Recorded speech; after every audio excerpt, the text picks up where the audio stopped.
The day began like any other, without the slightest hint of trouble. That was, until the moment when Michael received devastating news: his sister had been seriously injured and hospitalized. Standing beside the unconscious girl, Michael gently stroked her cheek, his voice laced with an undeniable sadness. He reminisced about how much he used to enjoy teasing her, especially when she stubbornly stood against him. But now, Lucia showed no reaction at all, neither to his touch nor his voice, lost deep in unconsciousness. Michael gazed silently at his sister's face for a few long moments, as if grappling with an important decision. Finally reaching a conclusion, he quietly admitted something he had kept hidden from her all this time. Lucia was not the only one in their family whose abilities had awakened. He had awakened too. Revealing the truth, Michael explained that his ability was called Steal, the power to take the abilities of others. In the next instant, a blue pearl materialized above Lucia's head, pulling delicate threads of her energy toward it. As the pearl absorbed her energy and settled into Michael's palm, a notification confirmed that the ability theft was complete. Michael had gained a D-rank ability known as Mental Blast, capable of launching a mental charge that could attack enemies. However, surprise flickered across Michael's face upon realizing the rank of Lucia's ability. With such a low rank, it seemed impossible for her to have been turned instantly into an ice statue by what witnesses had described as an unintentional attack. Doubt gnawed at him, and he began to question the truth of the incident. At that very moment, angry voices echoed from the hallway. Michael recognized his father, Nicholas, arguing heatedly with someone. Philip, a lawyer, was trying to convince them that what happened had been purely accidental. Heroes, he reasoned, were not gods, they risked their lives fighting monsters, and accidents were sometimes inevitable. But Nicholas was having none of it. He rejected the offered compensation, throwing the documents aside and furiously shouting that they did not need dirty money. Philip, visibly unsure of what to do, hesitated, caught between duty and decency. Hearing the commotion, Michael stepped out of the room, picked up the discarded papers, and examined them. Seeing this, Nicholas, filled with disbelief, asked his son what he was doing. Surely they couldn't exchange Lucia's precious life for money? Michael calmly rose to his feet, placed a reassuring hand on his father's shoulder, and explained that they needed the money to care for Lucia, who would now remain in a vegetative state. His words struck a painful chord, and Nicholas realized that Michael was right. They could not afford to refuse help, no matter how bitter it felt. Turning his attention to Philip, Michael stated that before signing anything, he had some additional conditions to add. Philip's face registered a flicker of surprise, but he agreed to listen. Michael demanded that the hero responsible for harming Lucia personally apologize to her, face to face. Philip hesitated and offered to apologize on the hero's behalf instead. Michael firmly rejected the suggestion, insisting on a personal appearance. Reluctantly, Philip explained that the hero, David, was overwhelmed with battles and could not come in person. In place of an apology, they offered an additional 100,001 in compensation. Though it left a bitter taste in his mouth, Michael agreed. He signed the papers, handing them over to Philip, who accepted them with a grateful smile before quickly leaving the hospital, eager to escape the heavy atmosphere. Outside, Philip immediately called his employer to report success, though he noted the extra 100,001 they had to add. The hero on the other end praised Philip, promising that the money would soon be transferred through the secretary. Ending the call, Philip smiled, wishing he too could be a hero one day. Back in Lucia's hospital room, Michael sat quietly at her bedside. Speaking softly, he asked for her forgiveness for signing the agreement, explaining that the family's situation had left them little choice. He vowed, however, to uncover the truth about what happened. Michael no longer believed in coincidences. This tragedy had sparked something deep within him, a desire to change the world, to rid it of those among the awakened who were unworthy of being called heroes. To carry out his plan, Michael moved out of his parents' home and relocated closer to the city center. He quickly found an apartment for a reasonable fee in one of the better neighborhoods. Upon entering the building, he discovered that his new neighbors were already waiting to greet him. A blonde girl introduced herself first, calling herself Diana. She then introduced her friend, Marina, who was sitting beside her, and mentioned that a third girl also lived there but had not yet returned home. Michael was not surprised by their presence. After all, he had signed a cohabitation agreement with them beforehand. Calmly, he introduced himself in return. Diana smiled warmly and suggested celebrating the arrival of their new neighbor. However, Marina declined, explaining that she had planned to spend the evening at the library. As a junior at the university, she was determined not to fall behind in her studies. Diana and the others, she said, could go ahead without her. Michael, noticing the slight disappointment in Diana's expression, reassured her that there was no need for a celebration. He had only just arrived, was quite tired, and preferred to rest. With that, he turned toward his room. Inside, Michael set down his suitcase and immediately collapsed onto the bed. After some time, he pulled his phone from his jacket pocket and began browsing the news. His attention was soon caught by a video that had already gained a significant number of views, showing heroes battling monsters. There were also several videos explaining rare abilities. Around 20 years ago, dark portals had suddenly appeared across the world, allowing monsters to invade. Humanity managed to hold them back thanks to individuals with special powers. Over time, these individuals came to be known as heroes, people admired by both young and old for their strength. To prevent the misuse of their powers, the government had passed the ability law. This law permitted only those who passed official tests and received a hero certificate to use their abilities openly.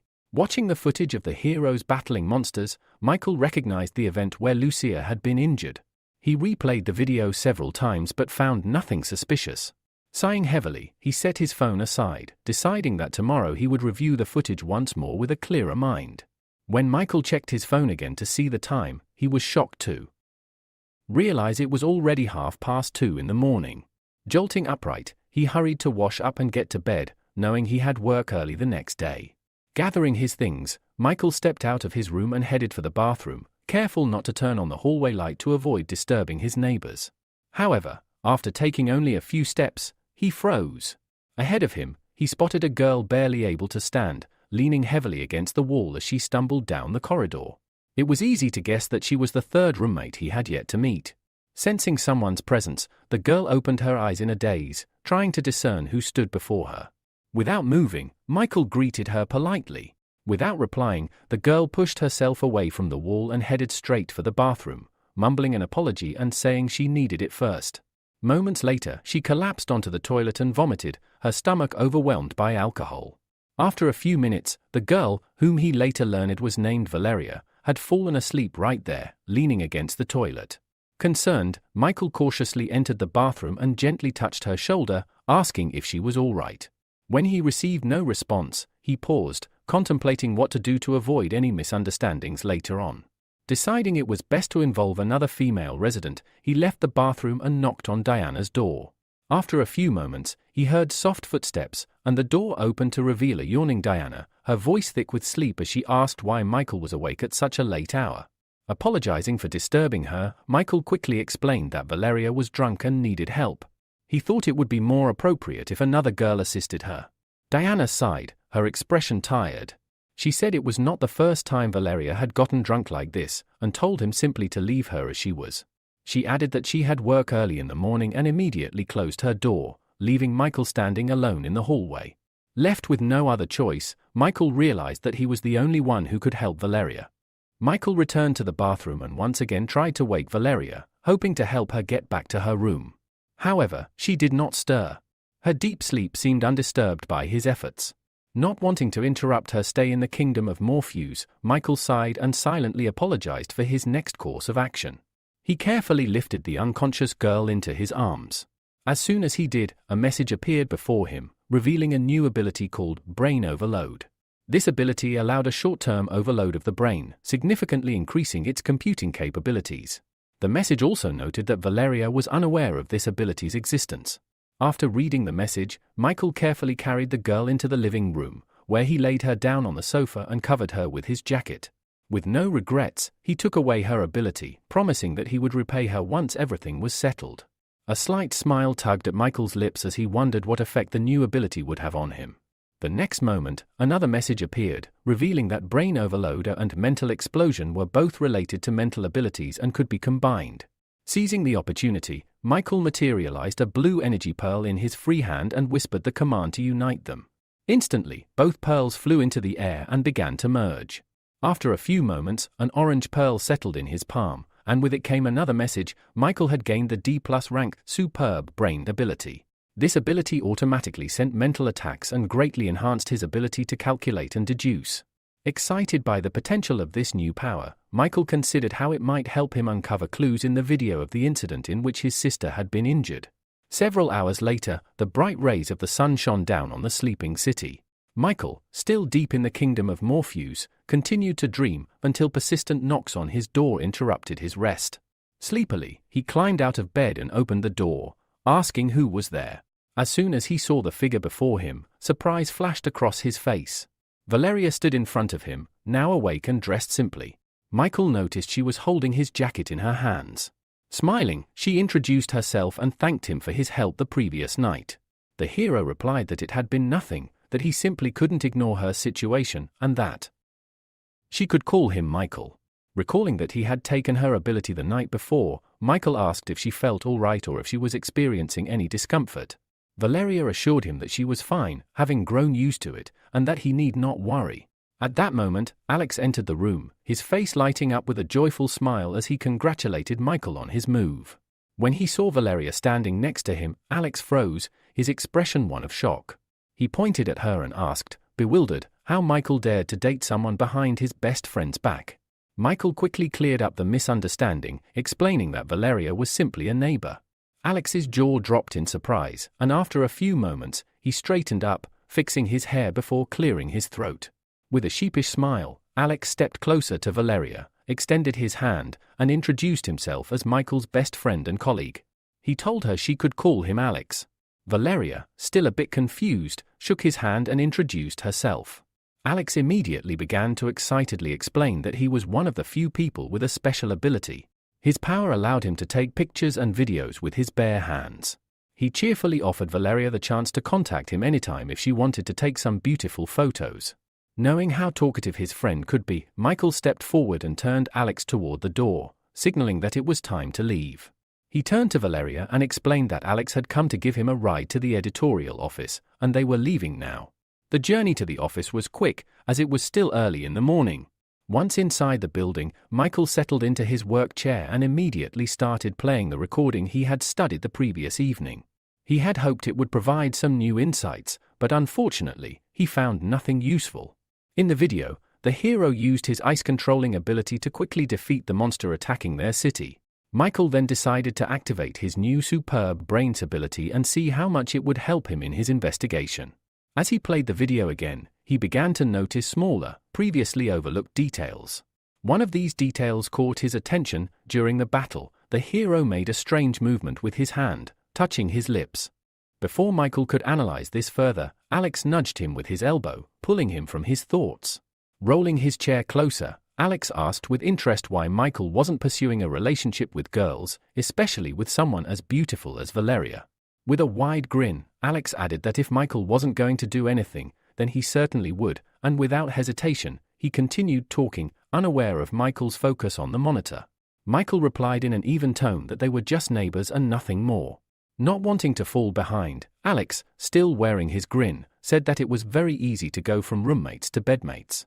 He even offered a couple of tips on how to do it. However, this exchange was cut short when suddenly the terrified screams of people rang out from the street. Alex immediately sprang to his feet and rushed to the window, trying to understand what was going on. Meanwhile, a monster had appeared on the street, rampaging uncontrollably. The speakers blared, announcing that a monster with a B-rank disaster level had appeared. People were urged to go to the nearest shelter as soon as possible. The heroes were on their way and would be arriving shortly to ensure their safety. Passers-by followed the advice they had heard and scattered, searching for a safe place to hide. Through the thick columns of dust, a tall figure appeared, walking confidently toward the scene. With a smile on his face, the hero boldly declared that the citizens no longer had anything to fear because the superhero of hot and sour noodles was here. He would not allow anything to happen to their city. When the people saw him, smiles began to spread across their faces. The hero had come to save them. The monster, however, also took notice of its new target. It immediately extended its deadly tentacles toward Adam, who stood bravely before it. Without leaving the window, Alex quickly activated his ability, preparing himself to capture some worthwhile material. He knew that one-eyed killers like this monster not only possessed incredible defense but also had a psychopathic ability for close combat. He was curious to see how the superhero of hot and sour noodles would fare against such a formidable foe, as he might not be able to handle it. Just as Alex was about to turn to Michael to say something, he was startled to realize that his friend was no longer in the room. Accustomed to Michael's oddities, Alex turned his attention back to the window and raised his hands, activating his ability to take a photo, knowing he could make some extra money from this opportunity. At that moment, another hero appeared below. Amelia, known by her nickname Fire Butterfly, flew up to Adam and asked if he needed help. The man didn't even glance her way, keeping his eyes fixed on the monster.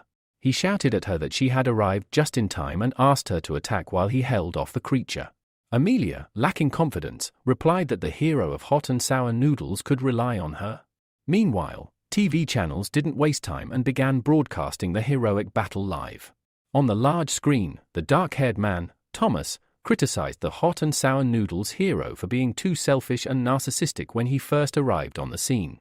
Nathan, sitting next to him, asked why Thomas held such a negative view of the hero. Thomas explained that in order to activate his ability, the hero needed to eat a bowl of hot and sour noodles. As a result, he usually appeared after the other heroes had already exhausted the monster, only to step in and deliver the final blow. A smile spread across the presenter's face as he cheerfully remarked that nothing else was expected from director Thomas. He always had information others didn't know. Clearing his throat, Thomas suggested that they stop the idle chatter and continue watching the live broadcast. Back on the battlefield, the hot and sour noodles hero struck the monster with a powerful attack, knocking it to the ground. As the monster lay motionless, Fire Butterfly, hovering in the air, called for the hero to step aside. The next moment, she extended her hand in front of her, and countless small fire butterflies flew out from her palm, immediately charging toward the monster. Within moments, the monster's massive body was engulfed in her scarlet flames. Adam managed to jump away at the last second to avoid being caught in the fire. Nathan, observing the scene, declared that the monster's life was nearing its end.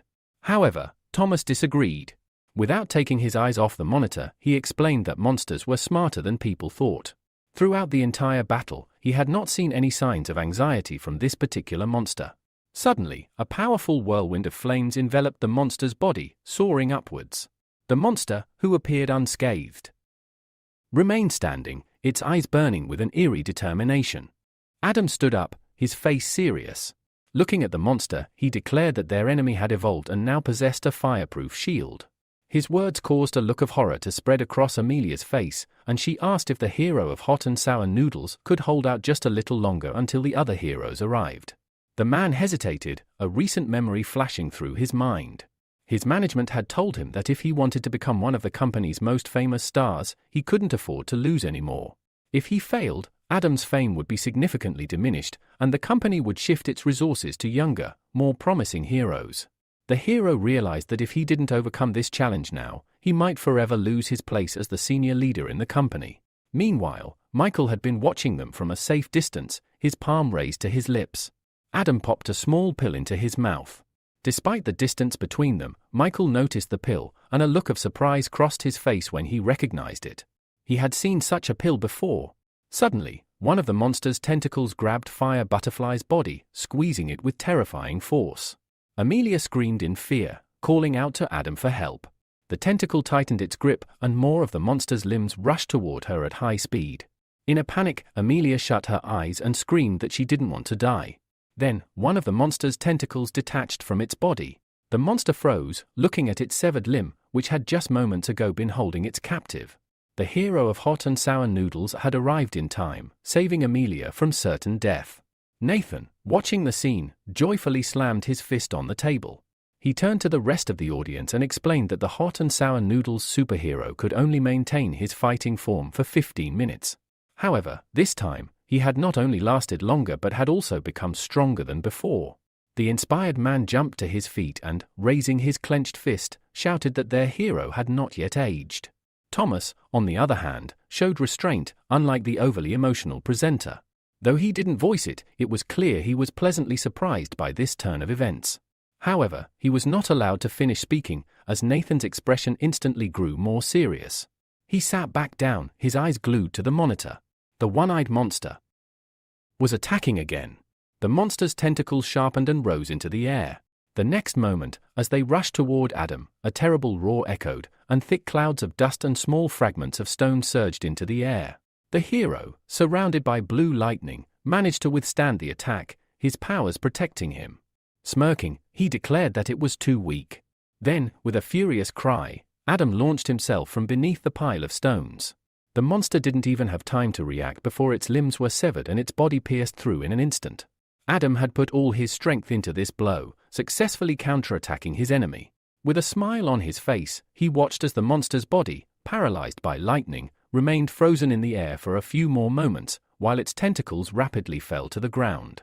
Without turning around, the hero of hot and sour noodles also fell to the ground, his back now facing the defeated monster. As soon as his feet touched solid ground, blood gushed from his mouth, followed by a choking cough. Feeling his strength rapidly leaving him, the hero sank to his knees, supporting himself with his hands to avoid collapsing completely. Amelia immediately noticed Adam's condition and rushed toward him, worried. Hearing her footsteps, Adam raised his head and met her gaze with his blue eyes. The girl instantly noticed his pale complexion and the bulging veins on his face, a sight that sent a shiver down her spine. She had never seen anything like it before. Overcoming her fear, she sat beside him and gently placed her palms on his shoulder, asking in a concerned voice what was happening to him. Adam turned away from her, squeezing his eyes shut in an attempt to control his condition. After a few tense moments, he finally managed to stabilize himself. His condition returned to normal, and he slowly rose, scratching his head under his mask. With a wide smile, he reassured the fire butterfly, saying that he was fine. He had just overexerted himself with his powers. The girl sighed with relief, significantly calmed by his words. Afterward, the hero of hot and sour noodles helped her to her feet, and together, they accepted the well-deserved praise from the residents whose lives they had saved. Michael, who had been watching from his hideout, finally decided it was time to leave. He felt the need to gather more information about the blue pill that the hero of hot and sour noodles had taken. However, just as he prepared to move, something caught his eye, a barely perceptible movement from the slain monster. He paused, frowning, and looked toward the creature. But when nothing appeared out of the ordinary, he shrugged, deciding it must have been his imagination. However, the next moment, a smaller version of the one-eyed monster crawled out from beneath the fallen creature's body. It began to frantically scan the surroundings. Noticing Matt standing nearby, the monster lunged in his direction, its eyes never leaving him. The hero, thinking quickly, reasoned that since the one-eyed killer's physical and elemental defense was too high, the most likely weak point would be its mental defense. As the monster covered the distance between them, it shouted that it would take revenge on the hero of hot and sour noodles once it found a new master and absorbed enough energy. For now, it planned to make the nearby man, who seemed quite nutritious, its new master. All this time, Michael continued to stand relaxed, never taking his eyes off the monster. As the creature got closer, a grin spread across Michael's face. He saw this as an excellent opportunity to conduct an experiment. With that thought, Michael extended both hands in front of him and activated his mental blast ability, directing it at the monster. The one-eyed killer froze in shock and bewilderment. Barely a couple of seconds passed before the small creature fell dead to the ground, never reaching the hero. Amelia, who was about to return, turned around when she felt a surge of power nearby. Realizing someone had used their ability, she quickly registered that Michael was the source of the energy. Meanwhile, Michael approached the fallen monster, grabbing it by its numerous pink tentacles to confirm if it was really dead. He understood that while he had suspected the creature's weakness was mental attacks, such a weak-level mental blast could not have killed it so easily. However, the monster was indeed dead. Fully convinced, Michael activated his extraction ability. A few moments later, a blue pearl appeared in his palm, from which weak lightning discharges emanated. Instantly, his entire body was covered in a blue aura. An message appeared in front of him. It stated that he had acquired a new ability, Fireproof Shield, which granted immunity to fire attacks below rank B and significantly increased his physical defense. Deactivating the skill, Michael materialized another pearl in his other hand. He gazed at the blue and orange pearls in his palms and muttered to himself, the phrase, "No matter how strong an ability is, it will always have a weak spot," doesn't apply to me. Suddenly, a puzzled voice rang from above. It was Amelia, flying over the buildings in search of the source of the recent surge in energy. Michael quickly ducked behind the nearest building, hiding in the shadows. It wasn't yet time for the other heroes to discover his existence. Moments later, Amelia landed nearby, looking around, certain that the energy had originated from this location. During this time, Michael had managed to put on a mask that completely concealed his face, along with a long dark cloak. From his hiding place, he called out loudly, "Who are you looking for?" Amelia immediately turned toward the voice and asked, "Are you the one who just used your ability here?" Michael hesitated for a few moments before stepping out of his hiding spot. He answered, "Yes, it was me."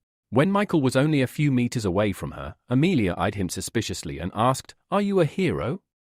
"I've never seen you before." Michael shook his head and replied, "I'm not a hero. I'm just a passerby who helped clean up." With that, he threw the dead carcass of the monster he had killed in her direction.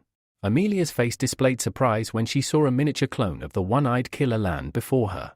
She shifted her uncertain gaze to the stranger, wondering how such a powerful and dangerous monster had been destroyed single-handedly. Despite this, she reasoned that, since he was not a hero, he shouldn't be using his abilities without permission. Michael remained calm throughout their interaction. The silence between them stretched on, and after some time, the hero decided that his work here was done. There was no reason for him to remain, so with purposeful strides, he began heading toward the girl, planning to pass her by. But before he could, Amelia stepped to the side and extended her hand, blocking his path. Overcoming her shyness, she shouted, "You've used your ability illegally. You'll have to come with me to the Hero Association for a checkup." Michael looked down at Amelia, his gaze pointed as he asked her if she truly believed she could stop him. In response, fiery wings materialized behind the girl, and she soared into the air. With determination in her voice, she declared that his actions were completely against the law of abilities, and that she had the right to take certain measures against him. Despite her display of power, Michael remained still as butterflies, summoned from Amelia's palm, began to surround him, transforming into hot flames. Without a hint of hesitation, Michael reached out and touched one of the butterfly's wings.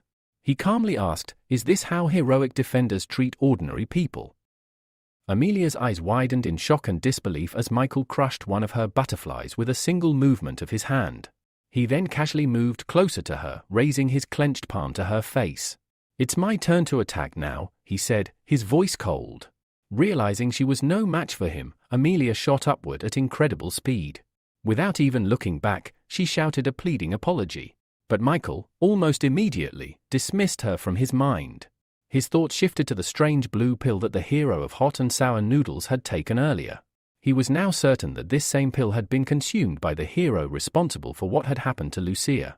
Taking off his mask, Michael swore to himself that he would uncover the truth at any cost. A few hours later, the city, no longer lit by the sun, was illuminated by countless stars.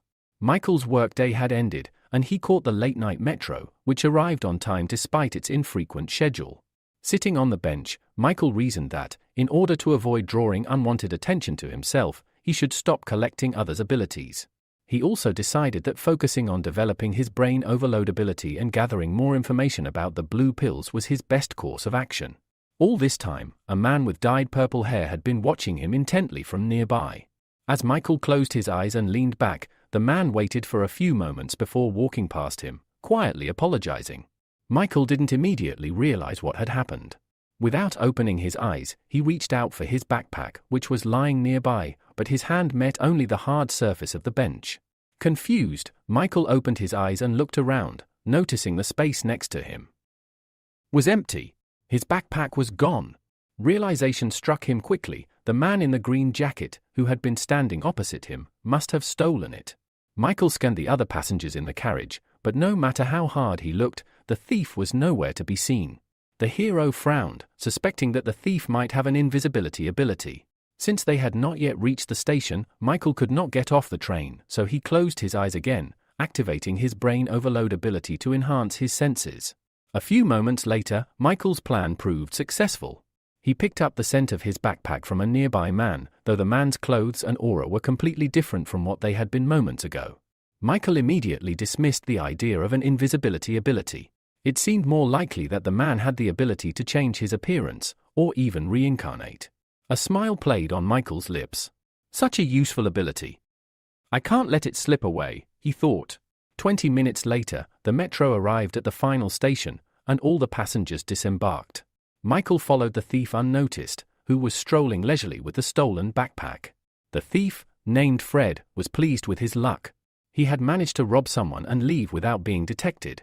Yet, alongside his joy, there was a creeping sense of unease. He didn't know it, but the reason for his anxiety was walking right behind him. After walking a few more steps, Fred turned around, glancing over his shoulder. To his shock, he saw a man happily waving at him, the same man he had just robbed. Fred's heart raced with confusion. How had this guy figured him out? Not wanting to get caught, Fred sprinted away, running as fast as he could.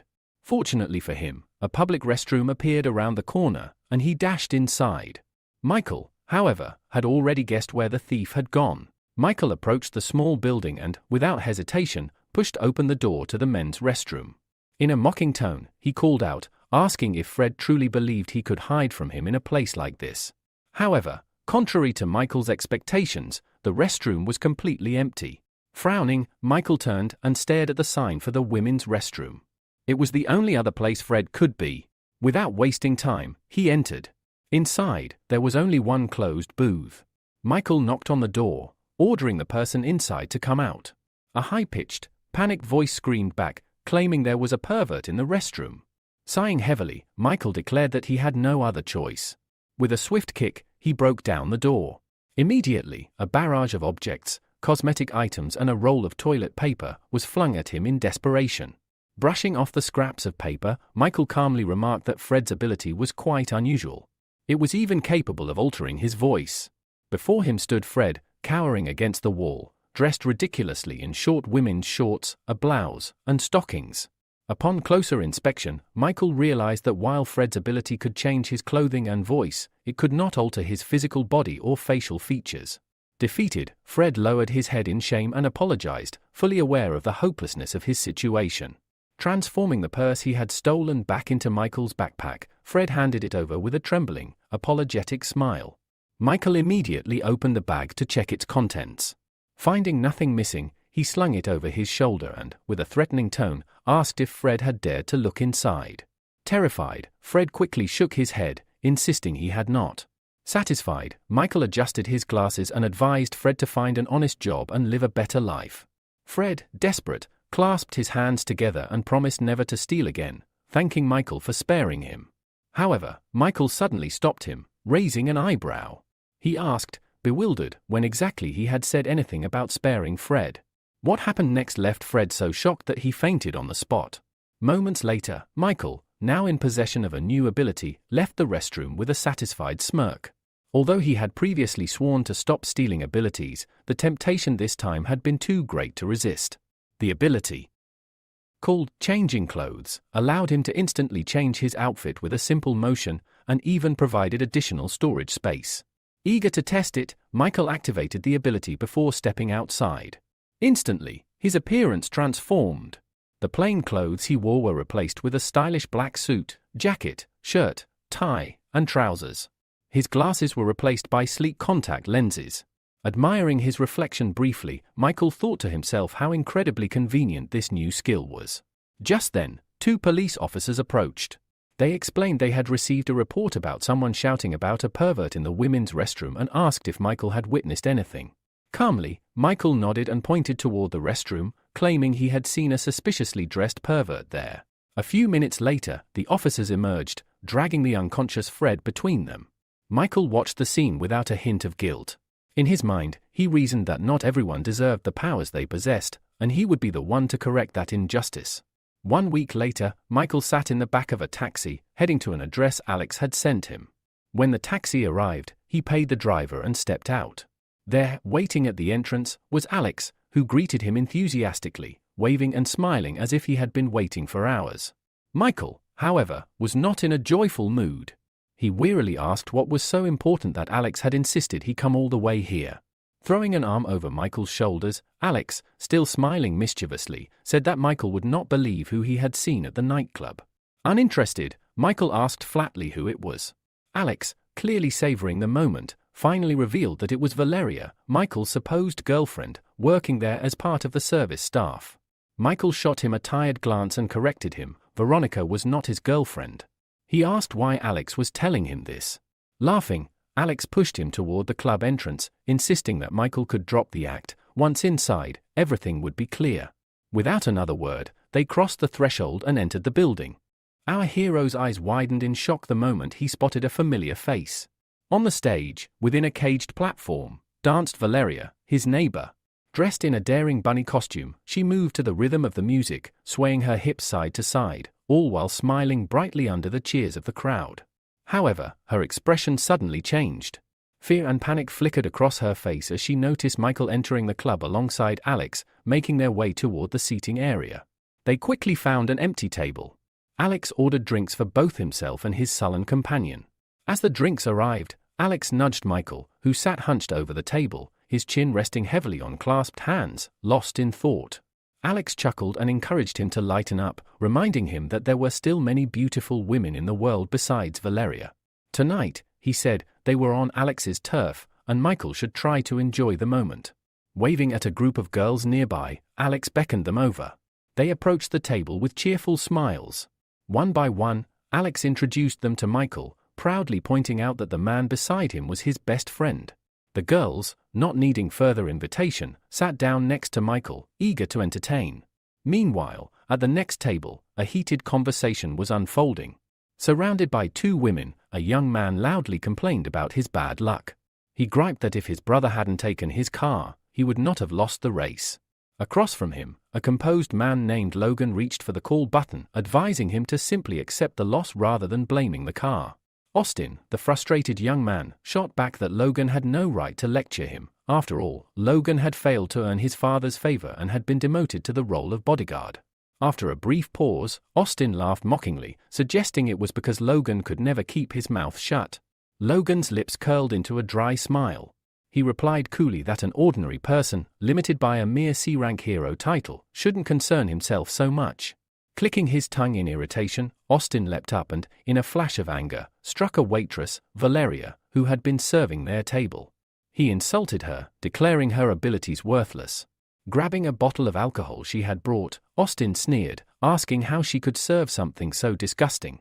His irritation, though directed outward, clearly stemmed from the embarrassment caused by Logan's words. Unable to vent his anger on his bodyguard, he chose instead to humiliate Valeria. Opening the bottle, Austin heartlessly poured its contents over her head. Michael, witnessing the entire scene, instinctively began to rise from his seat to intervene.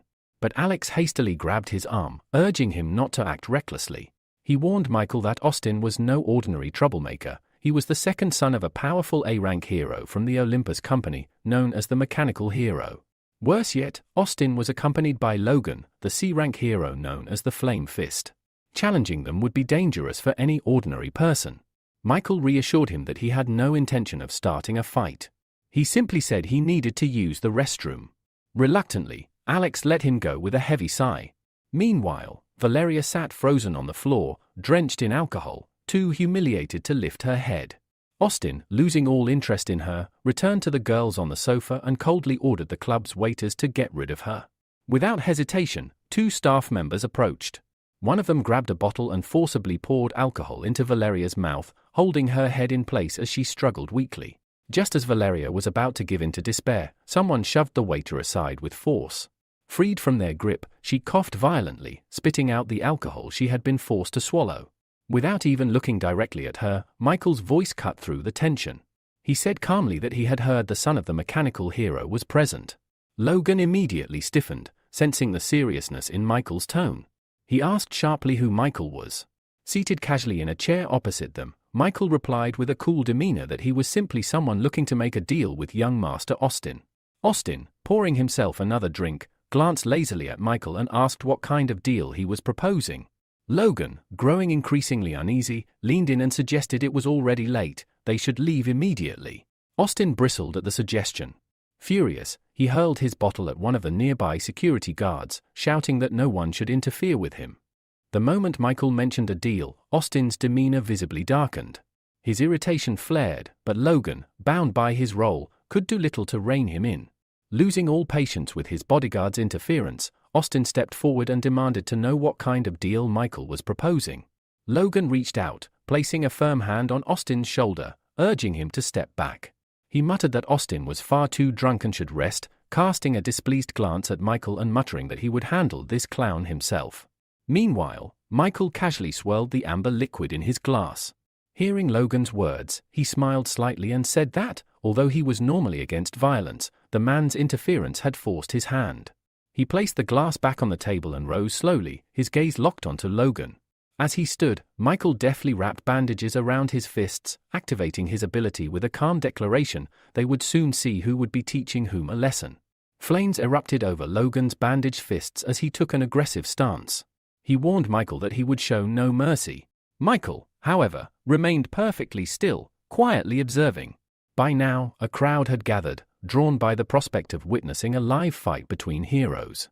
Amid the growing excitement, Valeria, with the help of a friend, managed to retreat toward the restroom to clean herself up. Without hesitation, Logan launched his attack.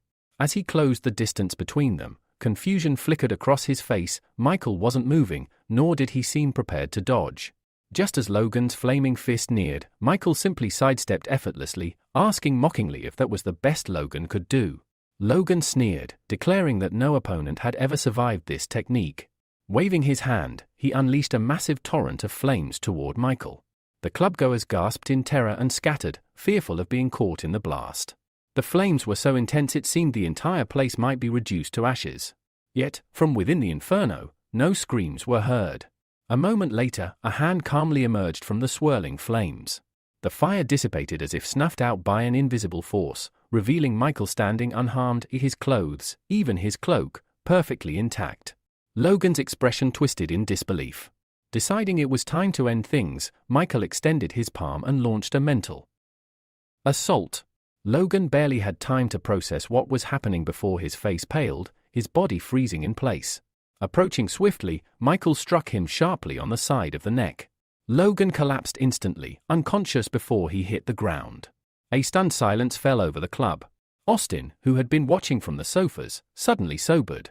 Fear gripped him as he realized that Fire Fist, his personal bodyguard, had been defeated with a single blow.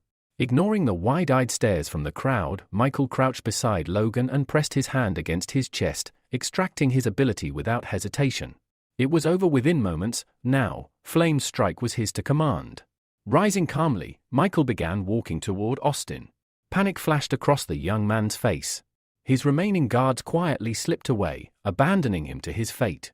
Frantically glancing around the club for any savior, Austin realized no help was coming. Forcing a shaky smile, he stammered, asking what deal Michael had wanted to discuss earlier. If it was money he needed, Austin promised he could transfer any amount immediately. Michael ignored the desperate offer. Closing the distance, he seized Austin by the throat and effortlessly lifted him into the air. Austin clawed at Michael's hand, trying to break free, but the grip was unrelenting. Choking and gasping, Austin managed to rasp out a question. Did Michael even know who his father was? Michael's gaze remained cold. He answered that he knew very well. Austin was the son of the mechanical hero. Then, he added flatly, and what exactly is that supposed to mean now? Austin, gasping for air, croaked that if Michael killed him now, his father would definitely hunt him down and take revenge. But instead of finishing him off, Michael pulled Austin closer and whispered that he had no intention of killing him, he simply wanted to share something with him.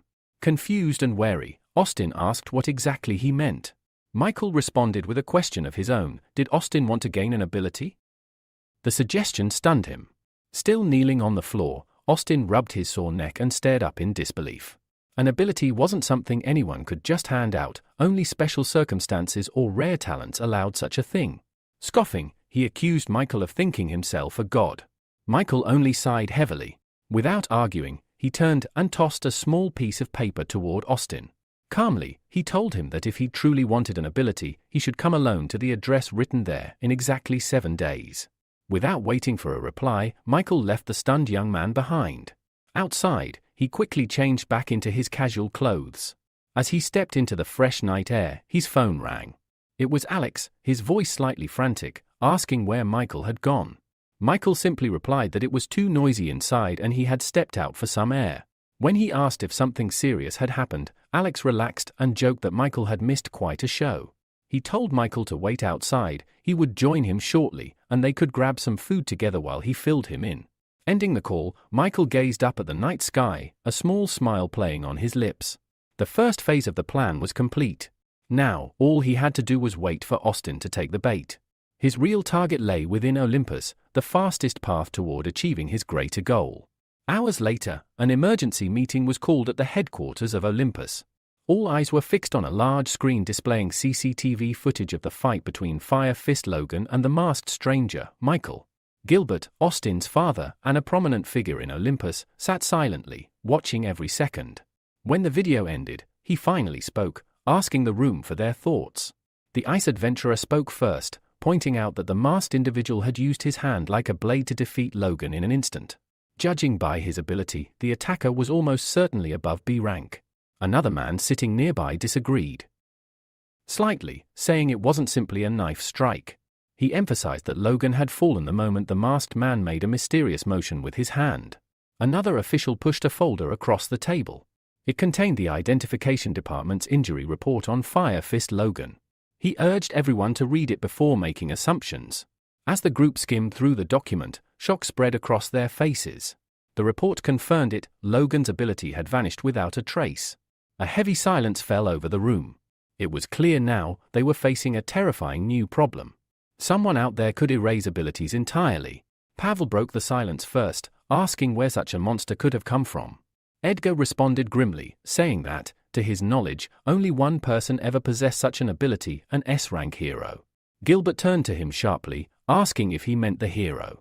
Before Edgar could fully respond, Sam leapt up, shouting that it was impossible. The transporter, the hero in question, was already an old man with one foot in the grave. There was no reason for him to reappear now and cause chaos. Edgar sighed heavily. He warned that Olympus wouldn't be able to handle this matter on its own and that they were obligated to report it to the Hero Association. But Pavel, raising an eyebrow, scoffed at the idea. A person with such a terrifying ability would be seen as a living weapon. No organization would willingly expose him. No one would report someone that valuable. Gilbert nodded in agreement. He decided that, for now, Olympus would keep this incident a secret. Another buried truth, hidden within their company. He ordered everyone to leave, needing time alone to think. Meanwhile, Austin had made it home safely. Morning light streamed through his windows as he lay on his bed, the small piece of paper in his hand. He couldn't stop thinking about it. An ability, his very own ability. His mind raced through endless scenarios, wondering what Michael would want in return. It had to be something serious. Michael had emphasized this was a deal after all. But Austin eventually pushed the questions aside. None of it mattered compared to the prize. In just a few days, he would gain the power he had always longed for. At the same time, Michael met with Alex in front of a museum. Alex, looking curious, asked why Michael had called him there. Alex explained that he had dragged Michael to the museum because he wanted to learn more about monsters, so he would know how to better hide when encountering one. Hearing this, Michael couldn't help but fall into thought. Maybe he could even attempt something riskier, like extracting an ability from an S-rank monster. As they walked inside, they accidentally brushed past two girls who were chatting happily near the entrance. Michael shot Alex a displeased look, accusing him of coming here not to study monsters but to flirt with girls. Alex grinned mischievously and admitted it openly, saying, "Everyone knows the prettiest girls hang out here. How could I miss a chance like that?" Rolling his eyes, Michael pointed somewhere deeper into the museum, muttering that unlike Alex, he actually came here for serious business. Soon, they approached one of the grand exhibits, the electric Tyrannosaurus, an S-rank monster that had once terrorized the city.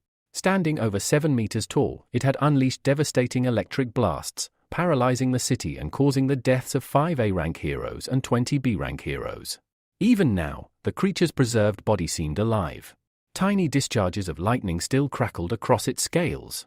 Without warning, a beam of electricity shot from its mouth toward one of the display walls, startling nearby visitors. Alex watched in awe, amazed that even death hadn't stripped the monster of its terrifying power. Meanwhile, Michael remained calm, studying the beast with sharp interest. He slowly extended his palm toward the dragon, imagining how incredible it would be to harness such an ability. But before he could make contact, a security guard barked at him, baton in hand, demanding to know what he was doing. Michael quickly smiled and flashed a journalist's ID, claiming he was here to write an article about monsters. The guard narrowed his eyes, inspecting the card carefully. Eventually, he grunted and said Michael could look, but absolutely no touching was allowed. Michael cast a glance toward Alex. Understanding immediately, Alex nodded with a sly smile and approached the guard, distracting him with idle chatter, especially about where the cutest girls in the museum were. While the bewildered guard was being led away, Michael seized the opportunity. He reached out and placed his palm against the electric Tyrannosaurus, initiating an extraction. At once, he felt resistance. The monster's ability was still there, but extracting it was unusually difficult. Minutes dragged by before he finally succeeded. A small, purple pearl materialized in his palm. Examining it, Michael's heart sank. E rank. The extracted ability was so weak that it could barely be used to charge a phone. He stared up at the electric Tyrannosaurus, baffled. How could an S-rank monster produce such a low-level ability? Thinking it over, he realized the likely reason: the monster had been dead for too long. Back when he fought the one-eyed killer, there had still been life left in the creature, allowing a proper extraction. With a sigh of disappointment, Michael wandered through the rest of the museum, hoping to find something better. But by evening, as the setting sun painted the sky in soft shades of purple and pink, he returned home, empty-handed in spirit if not in fact. Now seated at his desk, Michael laid out the fruits of today's labor: 3 ability pearls. The first, wreathed in a faint flicker of flame, contained an F-rank cloning ability, allowing him to create a clone that would last for just 1 minute. The second was the weak E-rank electrical ability extracted from the electric Tyrannosaurus. The third was an F-rank ability called Human Control, which could subtly make a person more interested in the ability user. Michael leaned back in his chair, staring at the pitiful collection. None of these were remotely powerful. He sighed deeply, thinking out loud that these abilities were simply too weak to be useful. But then a thought struck him: if abilities could be combined, couldn't they also be destroyed? Without hesitation, he summoned the pearl containing the flame control ability, preparing to test this new idea. Michael decided to put his new theory to the test. Closing his eyes, he concentrated on the flame control pearl and firmly commanded, "Destroy." After a few moments, he opened his eyes, only to see the pearl still resting intact in his palm. But Michael wasn't the type to give up so easily. He refocused and tried again. This time, a faint cracking sound reached his ears. Opening his eyes, he saw deep fractures spiderwebbing across the pearl's surface. Moments later, the pearl shattered completely, and in its place materialized several small, black cubes. A system message appeared, explaining that these were products of the first level of dark energy. Intrigued, Michael picked up one of the cubes and turned it over thoughtfully in his hand. It seemed likely that all abilities were constructed from these cubes at their core. Now, he had confirmation: not only could he extract abilities, but he could destroy them as well. As he studied the cubes, a new idea took shape in his mind. What if he could use these dark energy cubes to enhance abilities? Without hesitation, Michael summoned the human control pearl he had collected at the museum. Bringing it together with one of the black cubes, he watched as the two began to fuse. After a brief process, a new message popped up: ability enhancement successful. The human control ability had advanced from F-rank to E-rank.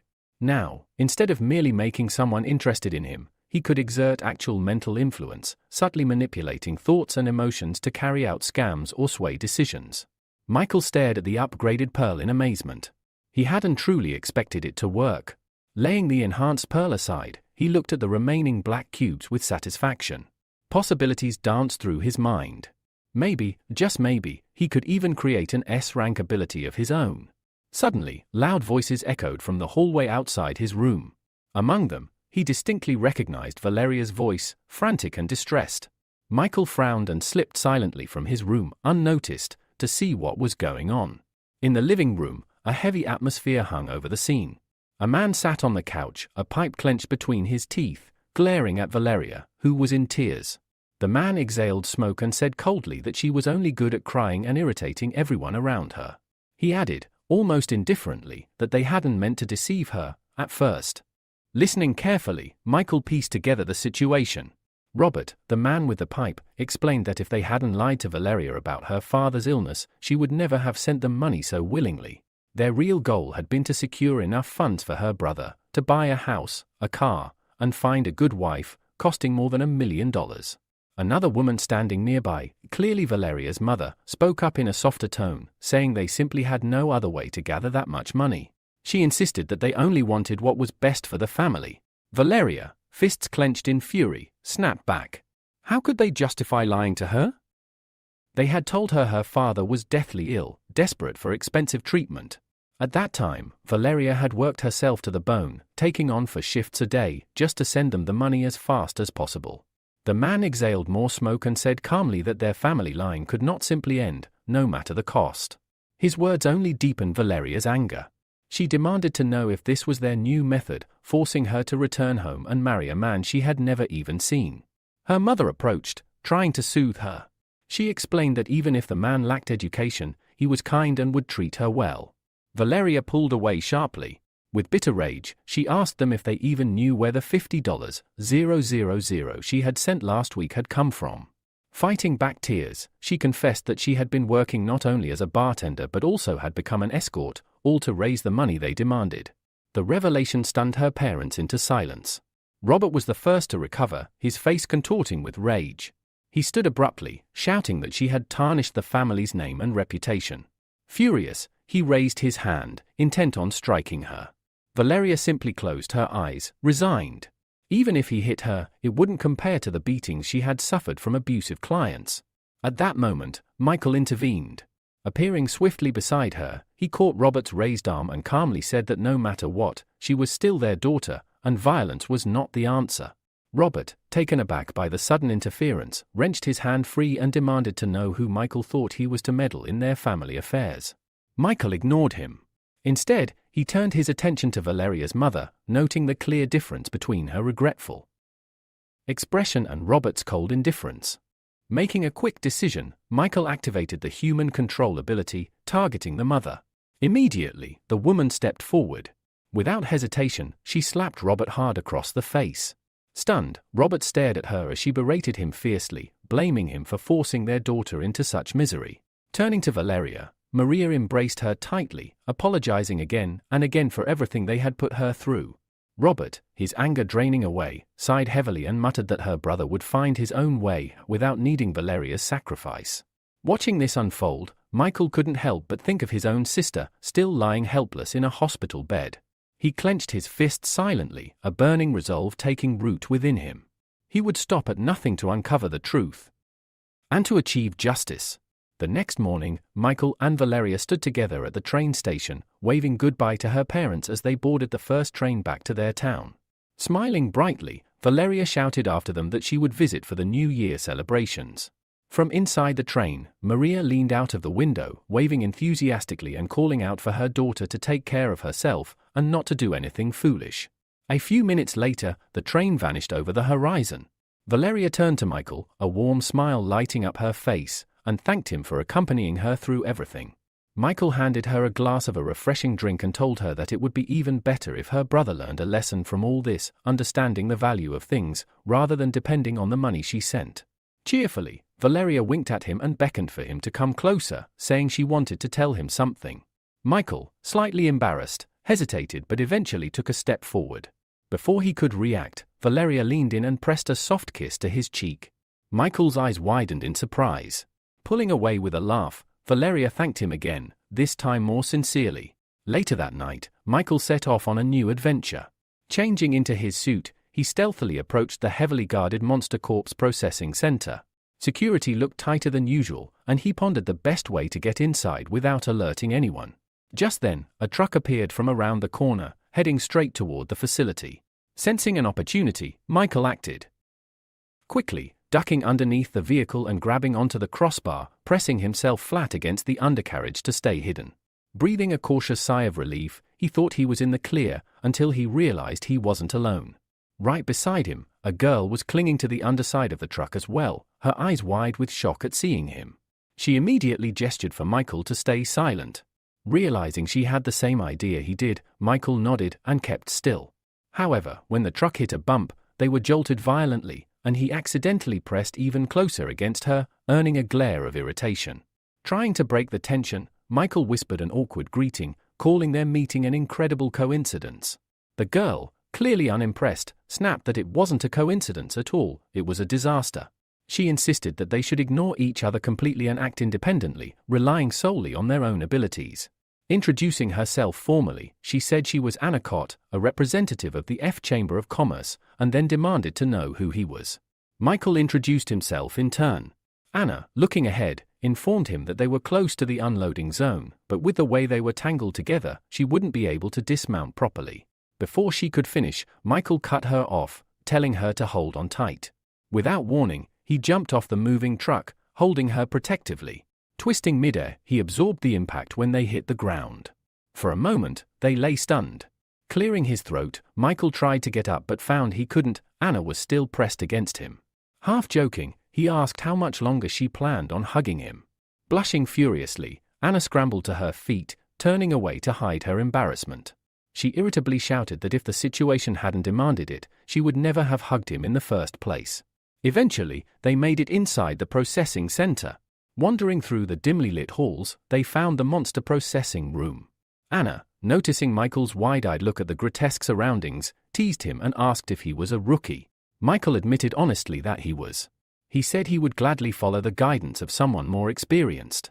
Smirking, Anna decided to take him under her wing. Since he was being so open, she said she would allow him to tag along.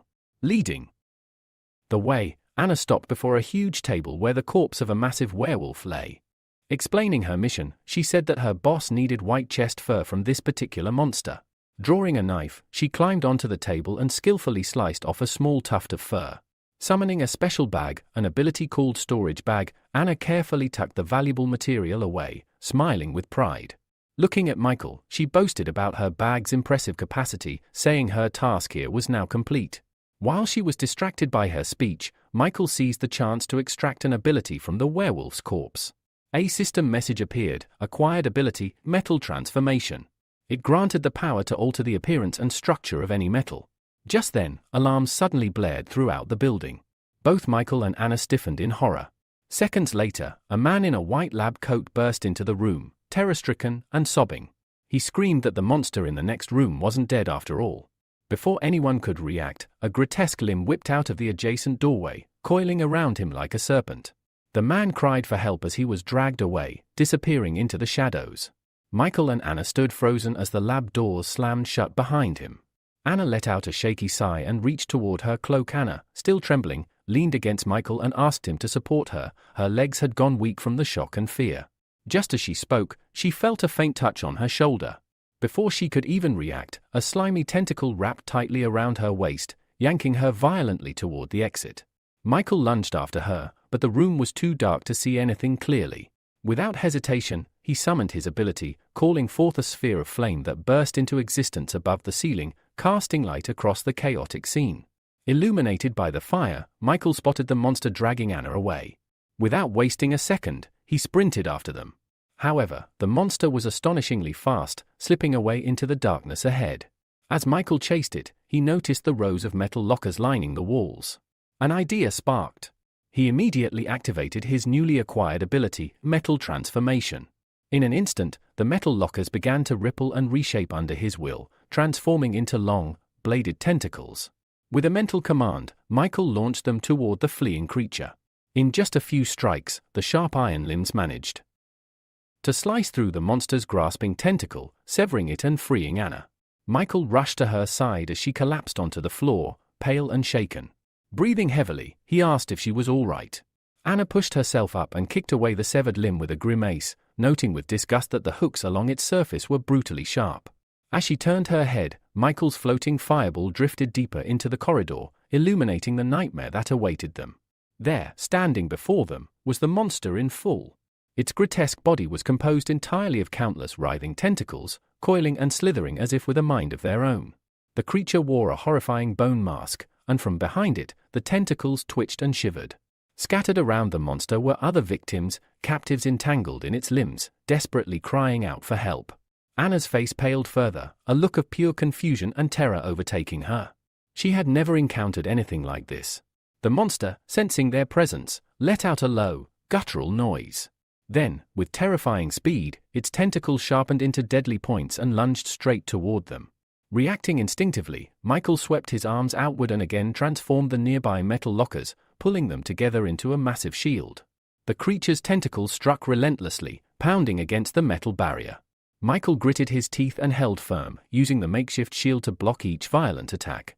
Blow after blow rained down, the force behind each one immense. Suddenly, one especially powerful strike crashed against the shield, tearing a chunk of it away. Anna screamed, seeing the shield visibly weaken. Terror in her voice, she shouted to Michael that the shield wouldn't last much longer, and he had to come up with something else, fast. As the monster's tentacles surged toward them, the girl panicked once more. She collapsed onto the floor, covering her head with her hands, and screamed that they were doomed to die there, eaten alive by the creature. Still holding his shield, the hero silently agreed with Anna. He realized he would not be able to withstand the monster's assault for much longer and frantically began searching for a way to escape. Then, a flash of memory struck him. He remembered spotting several canisters of gasoline nearby. Without wasting time, he called out to his partner. Michael told Anna to calm down, assuring her that he had thought of a way they might escape. Anna looked up at him with hope shining in her eyes and immediately asked what his plan was. But instead of explaining, Michael moved into action. He separated one of the metal rods from his shield and, with a wave of his hand, hurled it toward the side. The metal, yielding easily to his will, bent like a ribbon under his control. The rod struck the gasoline canisters, flinging them high into the air.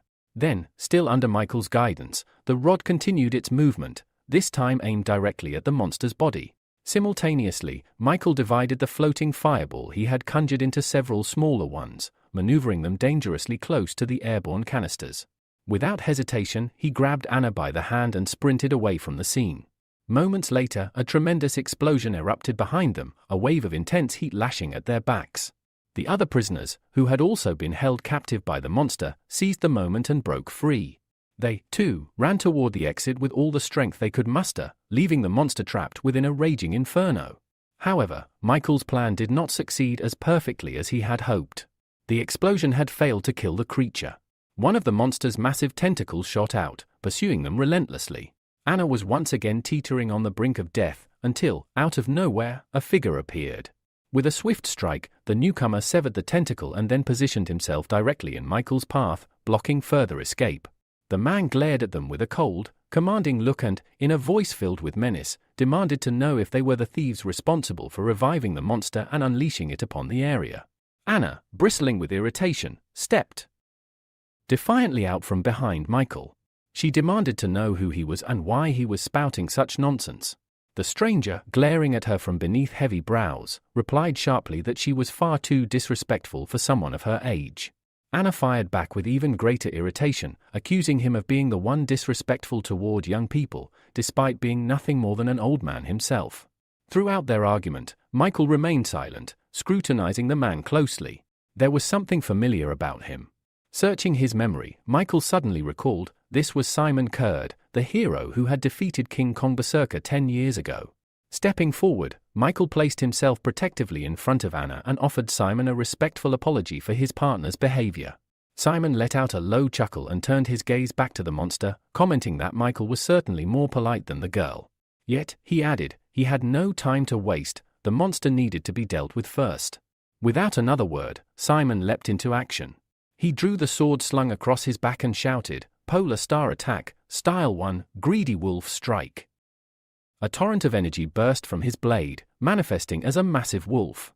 With just a few swift slashes of its claws, the spectral wolf severed several of the monster's tentacles before disappearing as quickly as it had appeared. Michael and Anna watched in stunned silence. Michael, almost in awe, muttered that if this truly was the legendary Polar Star Attack, then inherited power, then even warriors with S-rank abilities would be forced to retreat. Enraged by the loss of several limbs, the monster roared and attacked Simon again, launching its tentacles from every direction. Yet Simon remained unfazed. He countered with the second style, North Star, Heaven's Hunger. In a breathtaking instant, his blade sliced the monster's body into hundreds of tiny pieces. But Simon did not stop there. To deliver the final blow, he unleashed the third style, Water of Heaven. With this technique, he hurled his sword directly into the monster's bone mask. The weapon struck with such force that the monster, once so fearsome, crumbled. Having defeated the beast in mere moments, Simon landed gracefully back on the ground. Without hesitation, he retrieved his sword and immediately turned his blade toward Michael and Anna. It was clear Simon now intended to deal with them. Michael saw the fierce determination, the lethal intent, burning in Simon's eyes. Quickly, he raised his hands in a gesture of peace, trying to explain that they were not the ones who had resurrected the monster. Simon, however, was unconvinced. He declared that they seemed far too suspicious for him to simply trust their words. Anna, voice trembling slightly, called out to Michael. She asked in a hushed tone whether he thought he could defeat the old man standing before them. Michael turned to her, uncertainty clouding his eyes. The hero replied with regret that, unfortunately, defeating Simon was beyond his ability. He then asked Anna if she truly expected him to succeed against such an opponent.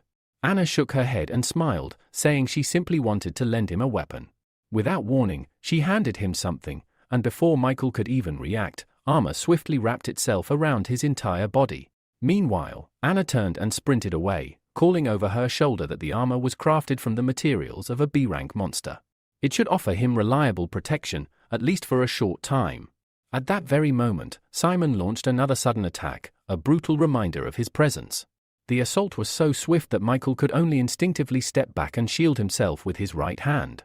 Behind the rooster mask, his eyes widened in shock. The armor had withstood the blow from a hero of Simon's caliber. Simon showed no intention of letting up. Driven by the desire to eliminate his opponent, he unleashed a relentless barrage of attacks. Yet, Michael managed to dodge each strike by the thinnest of margins. Realizing he couldn't last like this forever, he made a desperate move. He activated his brain overload ability, hoping it might tilt the odds in his favor. To his astonishment, it worked. Simon's movement seemed to slow, allowing Michael to read his attacks more clearly. Although this improvement lifted Michael's spirits, he knew it would still not be enough to defeat a legendary swordsman like Simon. Noticing the brief hesitation in his opponent, Simon sneered and warned him to be more cautious in battle. Without giving Michael a chance to recover, he targeted an open spot and lunged forward. Michael stood frozen in horror. There was no way to dodge in time. His only chance was to maximize his human control ability.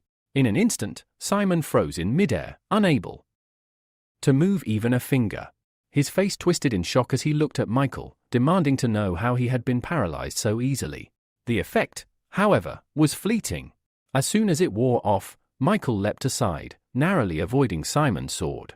Catching his breath, Michael called out that if he had not used that ability, he would already be dead. Furious, Simon charged again, shouting that cheap tricks were all thieves could manage. Michael knew that relying on the human control ability again would drain him too much. He needed another tactic. Activating his metal transformation ability, he forged a crude sword from thin air, just enough to defend himself. Their blades collided fiercely. Michael struggled against the incredible force behind each strike, realizing that if he did not find a way to end this quickly, he would eventually be split in two. Then, unexpected voices echoed from nearby. A group of men, strangers to Michael, watched the battle with amazement. They marveled that someone was able to stand against the legendary Simon Kurd. Some speculated that Michael must be the A-rank hero from the 6th God of Weapons zone. Hearing this, Michael frowned. He had never heard of any God of Weapons before. His train of thought was cut short as Simon's voice rang out. With a smirk, Simon declared that judging by Michael's skill and attacks, he wasn't a thief after all. He then sheathed his sword. Turning his sharp gaze toward the onlookers, Simon ordered them to leave the corpse processing area at once. He needed a private conversation with the young man who had stood against him. Anna and the others, still shaken from the battle, hesitated. One of the rescued captives asked nervously if they were truly allowed to leave. But when they met Simon's cold, commanding gaze, they wasted no time, fleeing down the corridor without a second glance. Anna called back, shouting that she would wait for Michael outside and wished him luck. When the area finally cleared, Michael turned to Simon and asked what he wanted to discuss. Simon's demeanor grew serious. He said he knew for certain that Michael was not the God of Weapons, his skills were far inferior. The only similarity between them was the ability to control metal. Simon's sharp eyes missed nothing. He had noticed that Michael possessed multiple abilities, marking him as someone quite powerful, and someone like that would not have come here just to steal monster fur. Simon's expression darkened. He asked, in a grave tone, whether Michael had come in search of the world's secret. Michael had no idea what Simon was talking about. He had never even heard of such a secret. But sensing an opportunity to gather information, he nodded and answered truthfully that he had indeed come in search of the world's secret. The sincerity of his reply seemed to make Simon pause. Simon burst out laughing, saying that he liked ambitious young people and would tell Michael everything. Michael was taken aback by how easily the man trusted him, but it worked in his favor, so he remained silent and listened carefully. With pride swelling in his voice, Simon revealed that the true purpose behind the creation of the center was to open a one-way tunnel to the monster world, the so-called White Hole. He explained that 15 years ago, the White Hole in their city, City L, had been discovered. In response, the Hero Association dispatched a small squad of high-ranking heroes with a mission to infiltrate the monster world. Simon himself had been among them. His voice grew heavy with sorrow as he recounted the grim tale. During that mission, many S-rank heroes lost their lives. In the end, only Simon and 2 others survived, and that was only because they had been willing to risk everything. Pointing toward the furnace where the scarlet flames blazed, Simon explained that each monster corpse processing center had been built on one of the Earth's weakest points. By continuously burning monster corpses at these sites, they kept the white hole open, sustaining a fragile bridge to the monster world and beyond. After absorbing all of this, Michael glanced at the freshly killed monster's body and asked why it had come back to life. Simon's face darkened as he admitted that this was a secret they kept hidden from the public. In truth, that monster was a mutation, a creature that had evolved from the monsters emerging through the white hole. The center believed that humanity was little more than prey, trapped in a cage with beasts. Only by uniting all human strength would they ever have a chance to defeat the monsters and bring an end to this nightmare. Finishing his story, Simon turned and waved dismissively. He told Michael that he was free to go, regardless of which organization he belonged to. He reminded him that, above all else, he was still an important part of humanity. Meanwhile, tension simmered within the center's upper ranks. Katerina was furious. Simon's reckless behavior had long been a problem, but sharing classified secrets crossed an unacceptable line. Sitting beside her, a calm man, Jacob, reasoned that even if Simon had stayed silent, the truth would eventually have leaked out.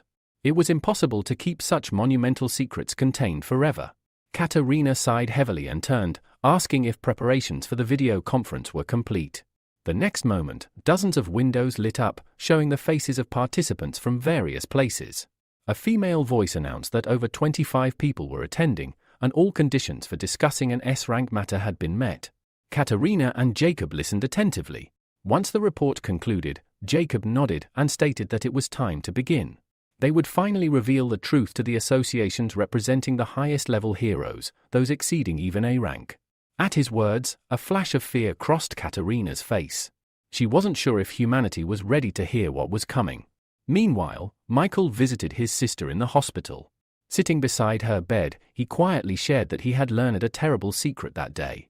His mind drifted back to the memory of walking out of the corridor into the common area, where workers had already gathered. They stared at him, whispering in confusion, unable to understand why only he had emerged from inside. Anna rushed up to him, visibly worried. She hesitated before asking if he was all right. Michael froze, realizing he could not afford to reveal his abilities. Taking a cautious step closer to her, he asked her to look him in the eyes. Anna blinked in confusion but did as he asked. That moment was all Michael needed. Activating his human control ability, he cast her into a trance. Mentally, he ordered her to forget seeing him use any fire or metal-related powers. He also made her forget that he had brought her the armor, and added that he owed her 10,000,1. With a snap of his fingers, he released her. Anna jolted back, blinking in confusion. Smiling awkwardly, she said she was relieved he was okay, then hastily made an excuse about curfew and ran off. Michael smiled fondly at the memory, remarking to his sleeping sister that Anna reminded him so much of Lucia, sweet, caring, and just as obsessed with money. Gently stroking Lucia's cheek, Michael whispered with hope that once he achieved his revenge, he would find a way to wake her up. He stayed with his sister until late into the night, until the nurses announced that visiting hours were over. Reluctantly, Michael left and returned home. There, he threw himself into critical preparations for his upcoming meeting with Austin, using his metal transformation ability to forge what he would need for the battles ahead. Back at home, Michael finished his final preparations. On his right middle finger, he attached a homemade stellar absorption ring. In his free hand, he held a small jar containing a shimmering blue liquid, the so-called ability medicine.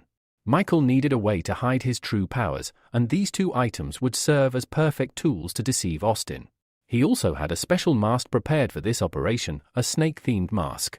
Taking it in his hands, he put it on, then activated his transformation ability, instantly changing into a different outfit that matched the mask. This identity, known simply as a snake, would possess a C-rank electricity manipulation ability, and if necessary, could also wield fire attacks. Michael had a grander vision in mind. He intended to create an entirely new organization, a group composed of his many alternate personas. It would be called Judges, and its mission would be to pass judgment on fallen heroes. With Austin providing funding, Michael was confident there would be no obstacles to establishing this secretive organization. The next morning, Michael headed to the meeting place. Austin had been waiting there since dawn and, exhausted, had fallen asleep right on the ground. As Michael approached, he nudged Austin's side with his foot, waking him up. The boy jolted upright, blurting out threats, but as soon as he recognized the mask and cloak, his anger vanished, replaced with a sheepish, guilty look. Michael simply sighed and thanked him for coming.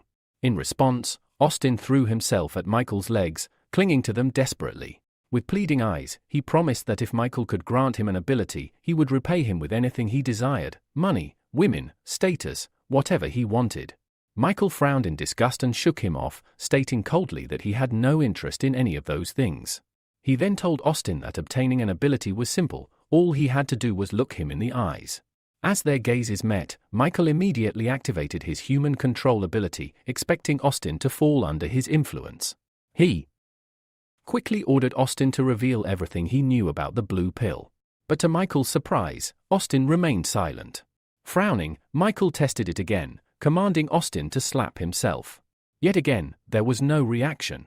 A suspicion formed in Michael's mind: this boy must possess an ability of his own, and it was strong enough to block human control. Moving quickly, Michael raised his palm and lightly tapped Austin's forehead, unleashing a mental attack. Austin collapsed instantly, unconscious. Staring down at him, Michael recalled that when they first met in the bar, Austin had appeared weak and unremarkable. He hadn't imagined the boy could have any ability at all. Yet now, it was clear there was more to him. Deciding to test further, Michael used ability extraction on the unconscious boy, and to his shock, it succeeded. Reading the ability's description, Michael realized he had extracted an A-rank power called Resurrection, an ability that allowed its user to come back to life once after death, returning to the previous day. Smiling to himself, Michael pressed the green pearl to his chest, absorbing the new ability. He knew that resurrection would prove invaluable in the battles ahead, potentially changing the course of his entire plan. After securing the ability for himself, Michael took out another ability pearl, one he had acquired at the corpse processing center. He carefully fed it to the unconscious Austin. When the pill had been fully absorbed, Michael commanded him to wake up. Austin shot upright, dazed and confused, asking how he had fallen asleep without even realizing it. Michael waved it off, saying that he was simply exhausted and needed the rest. Next, Michael showed him the ring he was wearing. Seeing Austin's puzzled expression, he explained that it was a stellar absorption ring, crafted by their organization. With it, Austin would be able to steal ability factors from other people. Austin's eyes widened in shock. Michael continued, pulling out the small bottle of blue liquid from his pocket. He explained that their organization had developed special methods to transform ability factors into liquid ability medicine, a way for ordinary people to awaken powers. Tossing the bottle to him, Michael told him he could test it himself. Austin hesitated. It could be poison, he thought.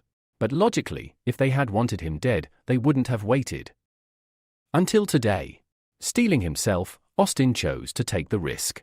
He drank the contents of the bottle in one long gulp. The empty bottle slipped from his fingers and shattered on the ground. Almost immediately, Austin clutched his head, writhing in agony as searing pain tore through his entire body. As Austin writhed from the burning sensation coursing through his body, he looked up at Michael in confusion and demanded to know what he had done to him. Behind the snake mask, Michael hid a satisfied smile. He calmly told Austin that soon, he would experience the true power of abilities. Austin pulled his palms away from his face, trembling. He said his whole body felt like it was on fire. Michael silently watched as the transformation unfolded, even though the truth was, the blue medicine had nothing to do with it. It was Michael who was remotely controlling the pearl of ability he had implanted into Austin. Suddenly, the changes became visible. Austin's ears grew pointed and became covered in fur. His hands morphed into animal-like paws. Before Michael now stood a towering werewolf, much larger than an average human. Furious and terrified, Austin demanded to know what was happening to him. Michael explained that he had granted him the ability to transform. He was now a werewolf. Staring at his clawed paw in disbelief, Austin hesitantly asked, his brother could transform into a dragon, who was stronger now? Michael responded bluntly, his brother's dragon transformation was an A-rank ability, while Austin's werewolf form was merely E-rank. At this, Austin exploded with anger, shouting about the massive 3-rank difference. But Michael quickly soothed him, explaining that Austin had only just joined the organization, and for now, they could only grant him F-rank medicine. Michael had, in fact, upgraded it slightly for him to E-rank. Hearing this, Austin's anger melted away into admiration. Looking at Michael with sparkling eyes, he seemed utterly devoted. Michael sighed internally. Even though Austin now looked like a fearsome werewolf, his behavior was closer to that of a clumsy, oversized husky. Seeing an opportunity, Michael continued, explaining that since they would be working together, he had made a special exception for him. Hearing this, Austin's mind raced with dreams of one day becoming stronger, stronger even than his father. Overwhelmed, Austin suddenly knelt down and hugged Michael tightly, calling him father and begging if he could receive A-rank medicine too. Startled, Michael tried to pry himself free and asked why Austin was calling him father. Tearfully, Austin replied that he would call him Godfather because he had never met anyone who treated him so kindly. Commanding Austin to release him, Michael then took a few steps back and explained firmly, regardless of what Austin called him, A-rank medicine was only given to those who completed enough missions according to the organization's rules. Once Austin nodded in understanding, Michael began explaining the structure of their secret group. Their organization was called Judges, created by a mysterious and powerful leader. Beneath the boss were 12 Zodiac-themed leaders, and Michael, under the identity of Rooster, was one of them. Eagerly, Austin asked just how powerful the boss must be if someone as strong as Michael was only a subordinate. Michael warned him not to speculate, their boss was secretive and rarely appeared in person.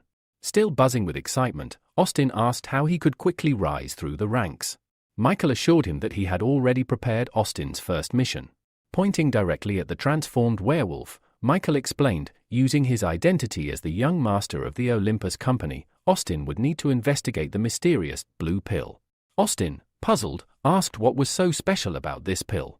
Michael explained that it supposedly could drastically enhance a person's strength, which was why he had come to this city to uncover the forces behind it.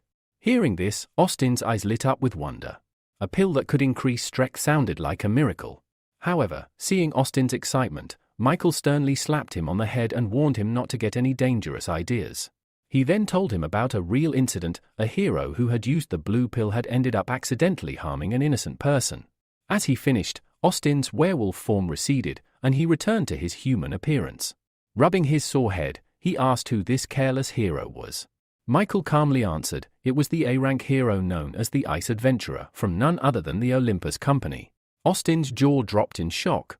He couldn't believe it. The proud, seemingly invincible Ice Adventurer was actually a drug user. Yet that shock soon turned into delight, sensing opportunity. Michael then told him that once he found valuable information, they would meet again. As a reward, Austin would be granted a D-rank ability. Pressing a hand to his heart, Austin swore he would do his best. Satisfied, Michael turned to leave. But after a few steps, he paused, realizing he had forgotten to mention a critical detail. Turning back, he warned Austin the effect of the medicine he had taken would only last for 1 week. He had to complete his mission before the week ran out. Hearing this, Austin's confident expression froze. The ticking clock shook him deeply as Michael disappeared into the distance, leaving the boy alone, the weight of the task pressing heavily on his shoulders. After leaving Austin behind, Michael found an empty alleyway where he changed out of his disguise and into his everyday clothes. Today was his day off, and he decided to take it easy. Grabbing a cold cola from a nearby vendor, he wandered through the busy city streets, enjoying the simple pleasure. As he passed a newspaper stand, something caught his eye, an advertisement posted on the side. Curious, Michael stopped to take a closer look. His eyes widened in shock.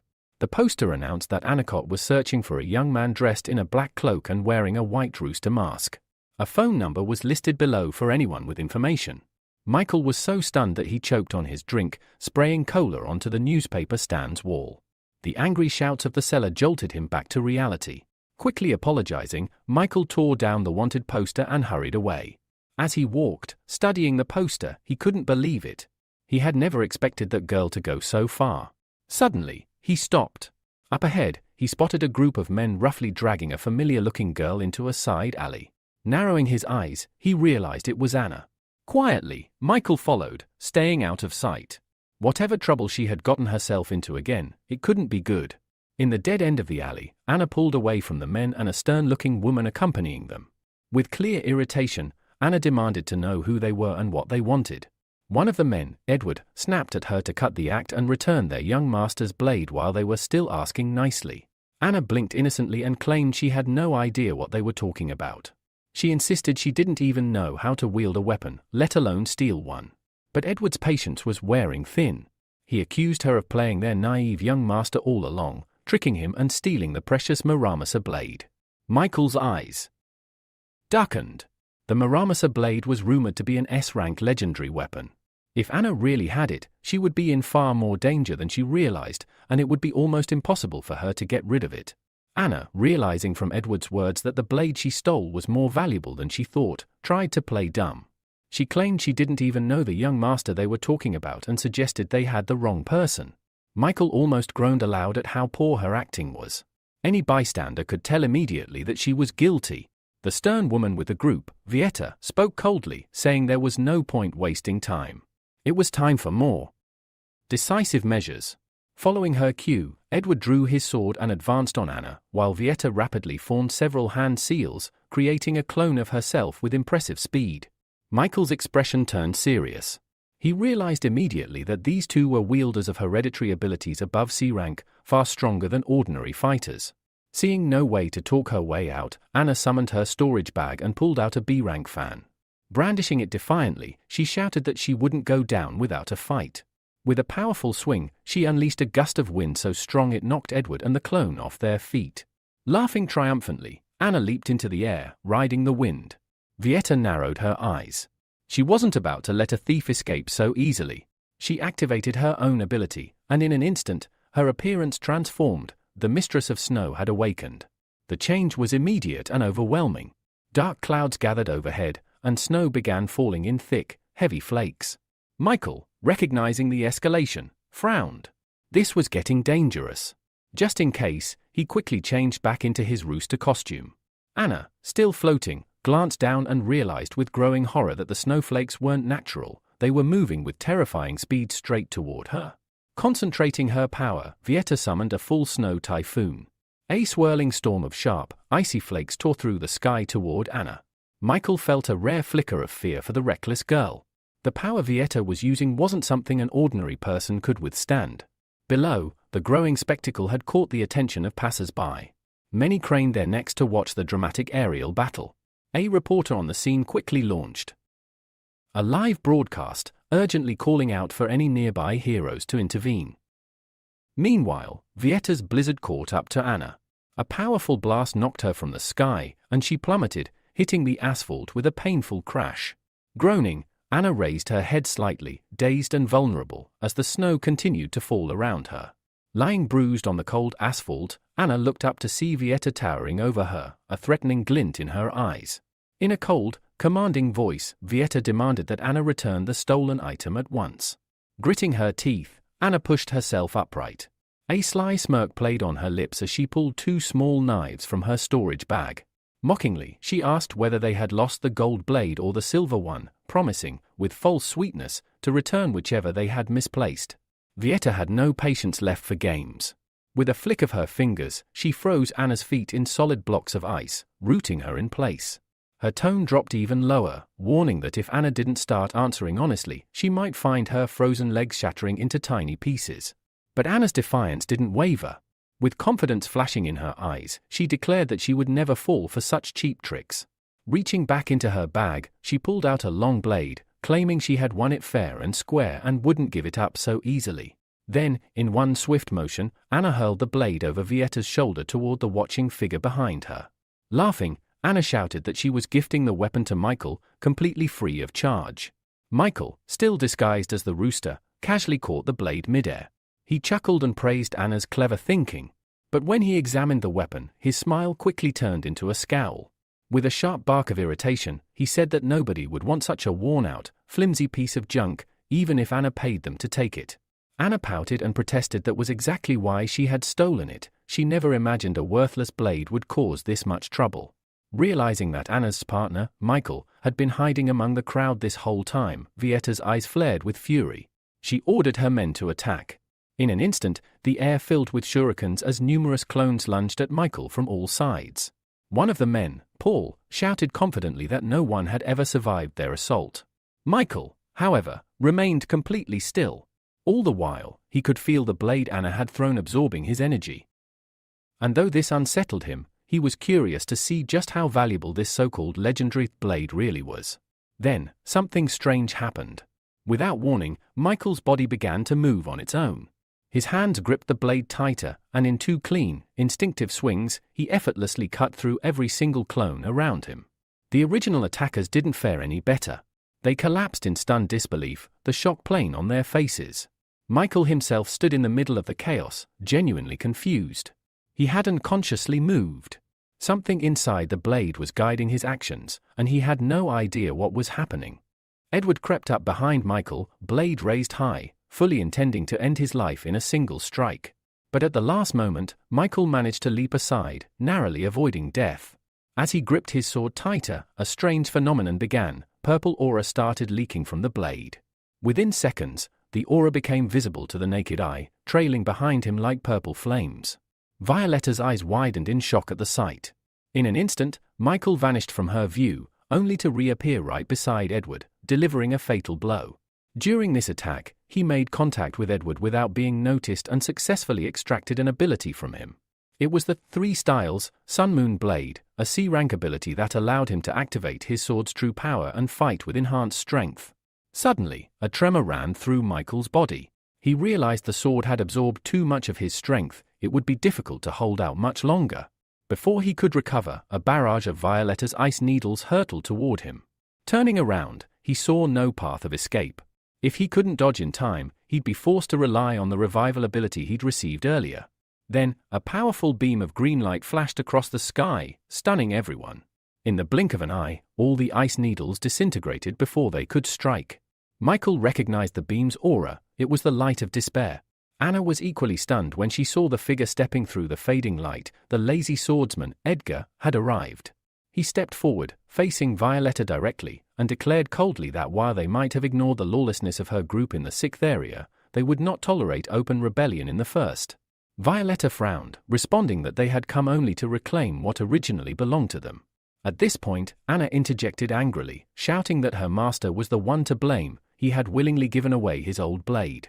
Violetta turned her attention to Anna, assessing the situation. She knew she couldn't stand against 2 A-rank heroes, so she prioritized her own safety. Ice needles began to swirl around Anna, trapping her. In a calm but stern voice, Violetta offered a bargain. If they returned what belonged to her clan, she would leave the city and release the hostage unharmed.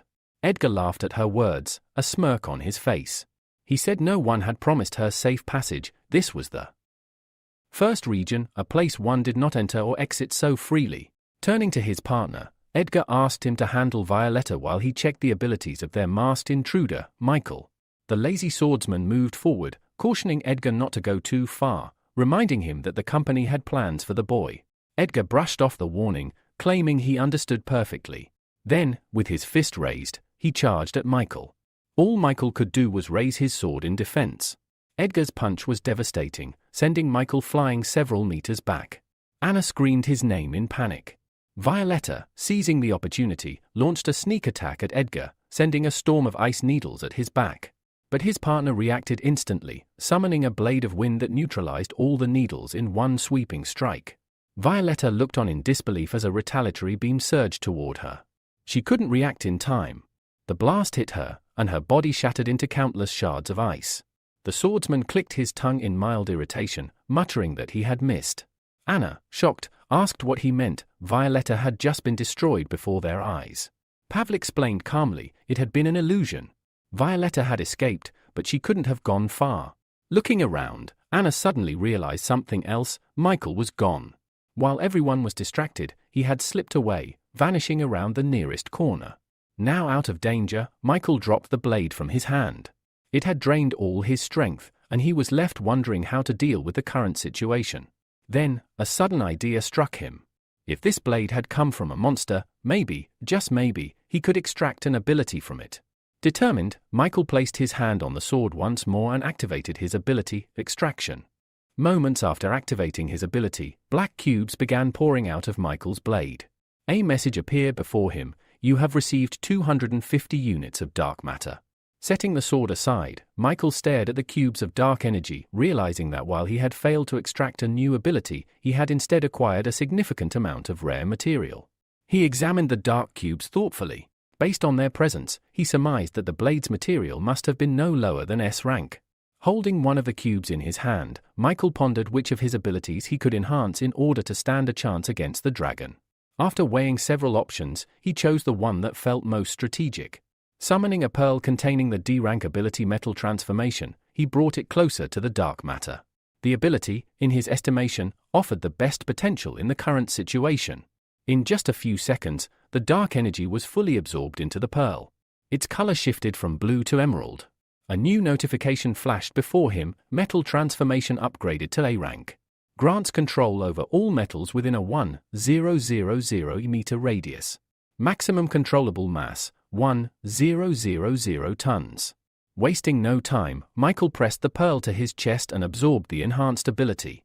Elsewhere, Violetta, still nearby, felt an unusual fluctuation in the energy surrounding the place she had just escaped from. Meanwhile, as the new ability surged through Michael's body, he lifted his head. He could now sense every metallic and concrete object in the area. Clenching his fist with satisfaction, he muttered, "Finally! I can fight on equal terms." Suddenly, a fierce barrage of ice needles flew toward him from behind. Without turning around, Michael raised his right hand. Above him, a swirling mass of scarlet flame began to form. The fiery vortex expanded and spun rapidly, intercepting the ice needles and instantly melting them into water. The backlash of heat and force even threw Violetta backward. Despite being knocked aside, she refused to surrender. Rising to her feet, she extended her palm, preparing another attack. But Michael calmly advanced, the fiery vortex still spinning protectively at his back. No matter what she threw at him, nothing reached him. Her expression twisted into confusion. She couldn't understand why her attacks weren't landing. Seizing the moment, Michael dissolved the fiery shield and launched several firebolts in her direction. The flames twisted mid-air, transforming into burning chains that wrapped around her body and lifted her into the air. Suspended, Violetta shouted in anger, demanding to be released. But Michael ignored her protest. "I'll be gentle," he said dryly, "since you're a girl." With that, he placed his hand against her chest and activated extraction. An emerald-colored pearl emerged from her body. Michael examined it. The ability, Ice Mistress, A rank, granted the power to summon a snow woman for combat support. Even more surprisingly, the user could choose to merge with a divine entity, temporarily fusing with a god. Michael raised an eyebrow. He had hoped for a raw elemental ability, but a summoning power like this was exceedingly rare. Deprived of her core power, Violetta lost consciousness.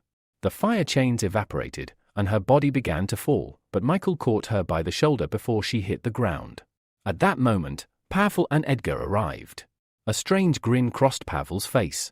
"Not the best place to flirt with a girl," he remarked, clearly amused. Behind him, Edgar frowned, his body tensing. He noticed something strange. The masked man's aura had changed. Michael calmly set Violetta down. "She was the mistress of ice," he said. "But she's been dealt with." Edgar stared at him in disbelief. "You? How could trash like you take down someone that strong?" Michael took a few steps forward, meeting their eyes. "You're welcome to find out for yourselves," he replied. Stopping just a few meters away, he asked with quiet intensity, "So, who wants to go first? Or are you coming together?" Meanwhile, the entire battle was being streamed live by Tim, a reporter broadcasting from the scene. His voice rang out with awe. "Ladies and gentlemen, we are witnessing something unbelievable. An unknown hero, wearing a rooster mask, is preparing to take on two A-rank heroes, alone." Throwing his fist into the air, Tim shouted, "This will be one of the most exciting battles yet." And Edgar heard every word. With a smirk tugging at his lips, Edgar addressed the audience, saying that no matter how much they tried to hype up the moment, he had no intention of teaming up with a lazy swordsman just to defeat Michael. Doing so would only damage the pride of A-rank heroes. Hearing that, Michael exhaled, clearly disappointed. "A one-on-two battle would have been more fun," he muttered. Edgar leaned toward his companion and whispered, "To defeat an enemy, you have to understand him first." The lazy swordsman gave a small nod. "I'm well aware." Then, Edgar pointed out something strange, the ring on Michael's finger. It didn't look ordinary, and Edgar suspected it might be the key behind his opponents mysteriously losing their abilities. They needed to be extremely cautious and watch his every move. Without hesitation, Pavel stepped forward, brandishing his blade. "Don't worry," he told Edgar. "I just want to see how this boy defeated the Snow Mistress." He raised his voice for all to hear. "If you can beat me, then the Black Dragon will face you next." Michael gave a nod and gestured for him to come forward. "Go ahead. Let's see what you've got." Pavel didn't need any more encouragement. He lunged forward, swinging his sword and unleashing a powerful stream of energy. Michael didn't move. Instead, he summoned a blazing wall of fire to block the attack. As the flames erupted, blinding his opponent's view, Michael darted behind Pavel and struck. But Pavel sensed him in time. He turned quickly, parried Michael's strike, and their blades clashed. As they did, the flames around Michael's weapon began to morph, twisting and binding around Pavel's sword. The older man's eyes widened. "No one controls my sword," he roared. With a heavy step and sheer willpower, he broke the flame's grip and swung again. The force of his attack sent the fire hurtling back toward Michael. Caught off guard, Michael was thrown backward. He crashed to the ground but quickly regained control of the flames and redirected them, forming another massive wall between himself and Pavel. Within seconds, Michael had made two critical observations. First, Pavel's sword was forged from monster materials. It wasn't metallic. Second, there was nothing else on Pavel's body he could manipulate with his metal control. At this rate, there was no way he could win unless he did something drastic. Then, an idea hit him. He quickly retrieved two pearls, one containing the Snow Woman's ability and the other human control. He hesitated, considering his options, and ultimately crushed the Snow Woman's pearl, feeding its fragments into the other one. As the shards merged into the second pearl, its glow intensified. A notification appeared: Human Control Ability, Rank A, allows illusionary manipulation of A-rank targets. Can brainwash targets below A rank and borrow their powers for up to 10 years. Grants temporary control over a target's body for up to 2 hours. Michael studied the purple pearl in his hand. This could actually turn the tide. Meanwhile, behind the wall of fire, Pavel's voice rang out impatiently. "What are you doing over there?" "Our fight's not over." Michael opened a small window in the wall and smiled. "Don't be so impatient." Then, without warning, he activated his newly enhanced ability, Human Control, and sent his consciousness into Pavel's mind. The effect was immediate. Pavel staggered, his legs barely holding him up. Confusion spread across his face as a strange weakness crept through his body. Then came the illusion. In his mind, Pavel saw a young girl standing before him, her face strikingly similar to his own. She wore a delicate yukata and looked at him with sorrow. "Brother," she asked softly, "are you really going to raise your sword against me?" His eyes widened in disbelief. Regret flashed across his face. Slowly, she stepped forward and reached out, her hand brushing his cheek. At that moment, the illusion cracked. With a growl, Pavel broke free from the manipulation. He slashed through the mental fog and struck, cutting through a blade Michael had conjured from his palm. The illusion shattered. The swordsman smirked. "I suspected it. You're using more than one ability, aren't you?" Taking a step forward, he attacked again. Michael barely avoided the strike, jumping back. "Too bad you realized it too late," Michael replied. "Though I'll admit, I didn't expect someone who mastered the Storm's Word technique to have such a glaring weakness." But the truth was, Pavel couldn't replicate that same precise strike again. The mental attack had left its mark. He was clearly weakened. Completely drained from the mental attack, Pavel collapsed to the ground, leaning on his sword for support. Gasping, he confessed in a trembling voice, "That was my sister. I won't let anyone mock her memory." Gasps spread through the audience. Their once proud champion now looked utterly defeated. For many, hope wavered. Doubt crept in. Could even the lazy swordsman lose? But not all had given up. There were still loyal fans who believed in him to the end, cheering as loudly as they could. Back in the commentary booth, the stunned reporter raised the microphone to his lips. "Ladies and gentlemen, the lazy swordsman, he's fallen. He looks completely drained. It must have been a powerful mental attack. There's no other explanation for how someone so strong could collapse like this." Without blinking, the reporter continued his analysis. "It's clear now. All this time, he was afraid of the enemy's metal-based ability. But he never could have predicted that Michael would have two abilities. If we're being realistic, this fight may already be over." Just as he finished speaking, Anna jumped up in her seat, overjoyed. "Yes, Michael!" "Keep it up," she cheered, bouncing on the spot. In the short time since the fight began, she had genuinely started worrying about her new ally, the same ally who owed her 10,000,001. Michael could clearly hear her, and a sarcastic thought crept into his mind: she doesn't care about me. She only cares about getting paid. At that moment, the black dragon stepped up beside the fallen swordsman. Without taking his eyes off Michael, Pavel muttered, "I did my job." He was forced to use his trump card. Then he looked up at his partner and warned, "Don't look him in the eye. If you do, you'll see the person you love most. That's the illusion trap." The dragon gave a solemn nod and stepped forward. Purple flames erupted from his body, wrapping him in a fiery aura as he approached Michael. His transformation was already beginning. As he stopped a few feet from Michael, our hero greeted him with a confident smirk. "I've been waiting for you," Michael said, voice calm. The man didn't respond, he simply studied Michael carefully, his amber eyes scanning every detail. Then his body began to shift. His features sharpened, his pupils narrowed into dangerous slits, claws extended from his fingers, and a powerful tail uncoiled behind him. His dragon form was awakening. Finally! He spoke. "This fight, it means something. Let's raise the stakes. A bet." Michael raised an eyebrow. "I'm listening. What are you putting on the table?" Edgar's eyes narrowed. "If you lose, you'll hand over your ring and tell me its secrets." Michael extended his hand, showing the ring on his finger with a grin. "If you want it that bad, come and take it." But inside, he was pleased. "Perfect," he thought. "Everything I've done so far was to draw attention to this ring. I needed them to notice it." Edgar accepted the challenge without hesitation. In a flash, he was airborne, his knee already flying toward Michael's chest. The surprise attack left no time for reaction. Michael managed to throw up a metallic shield just in time. Edgar's knee slammed into it, denting it with raw force, but the dragon wasn't done. He vanished and reappeared behind Michael, landing a heavy blow to his back. Michael winced from the sudden pain, but before he could recover, Edgar struck again, this time sending Michael flying through the air. The audience was stunned. The reporter's voice cracked with disbelief. "Did you see that? The black dragon's speed, it's too much. The metal around him can't keep up."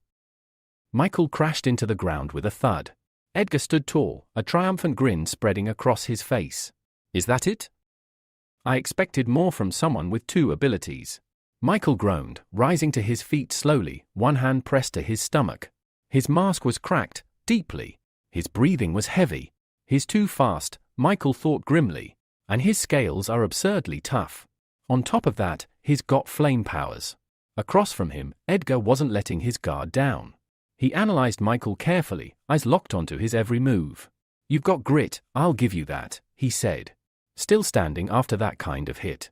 Michael realized Edgar wasn't planning to strike right away. He'd been given a brief window, a moment to act. And he seized it. He raised his hand and activated his upgraded human control ability once more. The very next moment, horror twisted across the black dragon's face. In place of Michael stood someone else, his younger brother, eyes filled with tears, clutching his neck and desperately begging Edward to save him.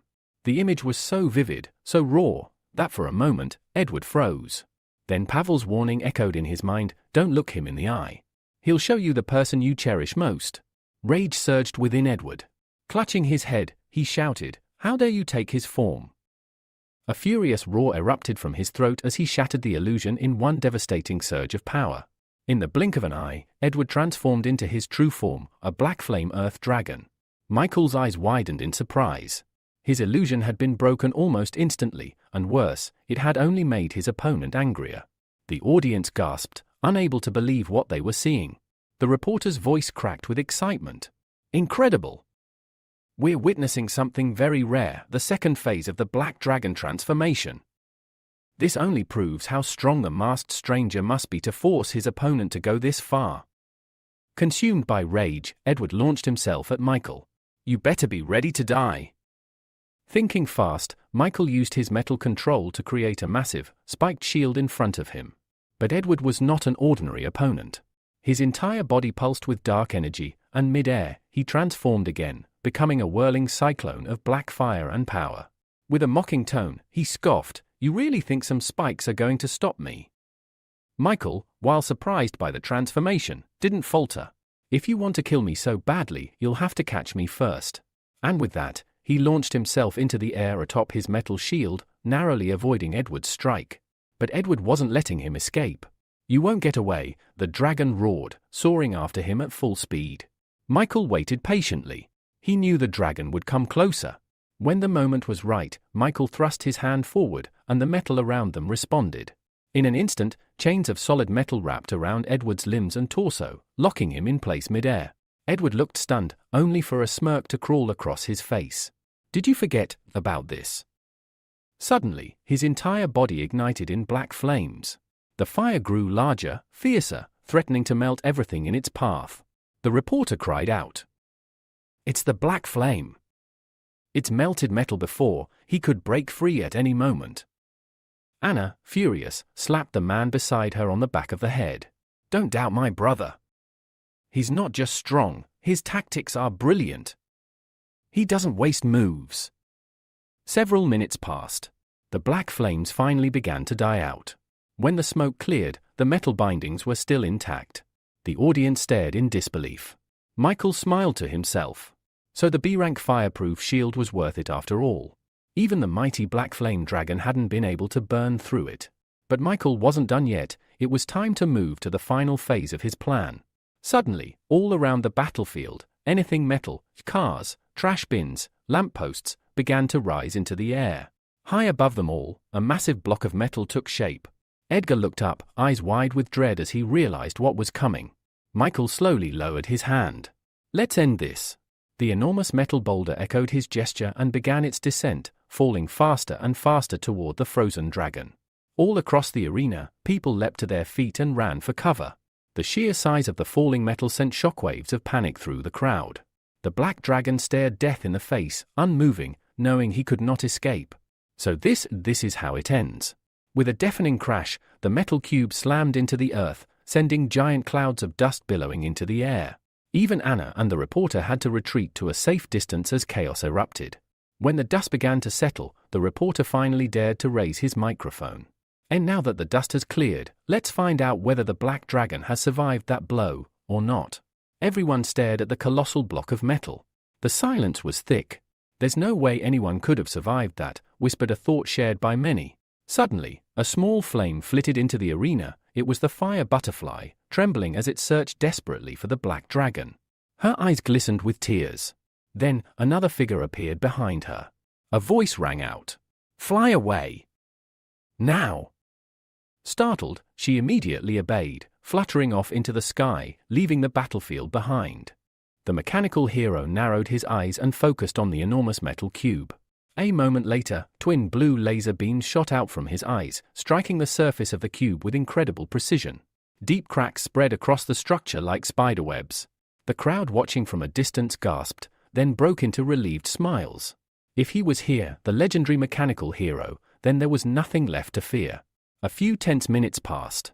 Finally, Gilbert managed to pull both the lazy swordsman and the unconscious black dragon out from beneath the rubble. Though bruised and battered, they were alive. Pavel, voice tinged with guilt, said he'd only managed to survive thanks to a protective wall of air. He expressed sincere regret that their company had been forced to lose face in such a dramatic fashion. Gilbert placed a reassuring hand on his shoulder. "It's fine," he said. "As long as we're alive, the rest doesn't matter."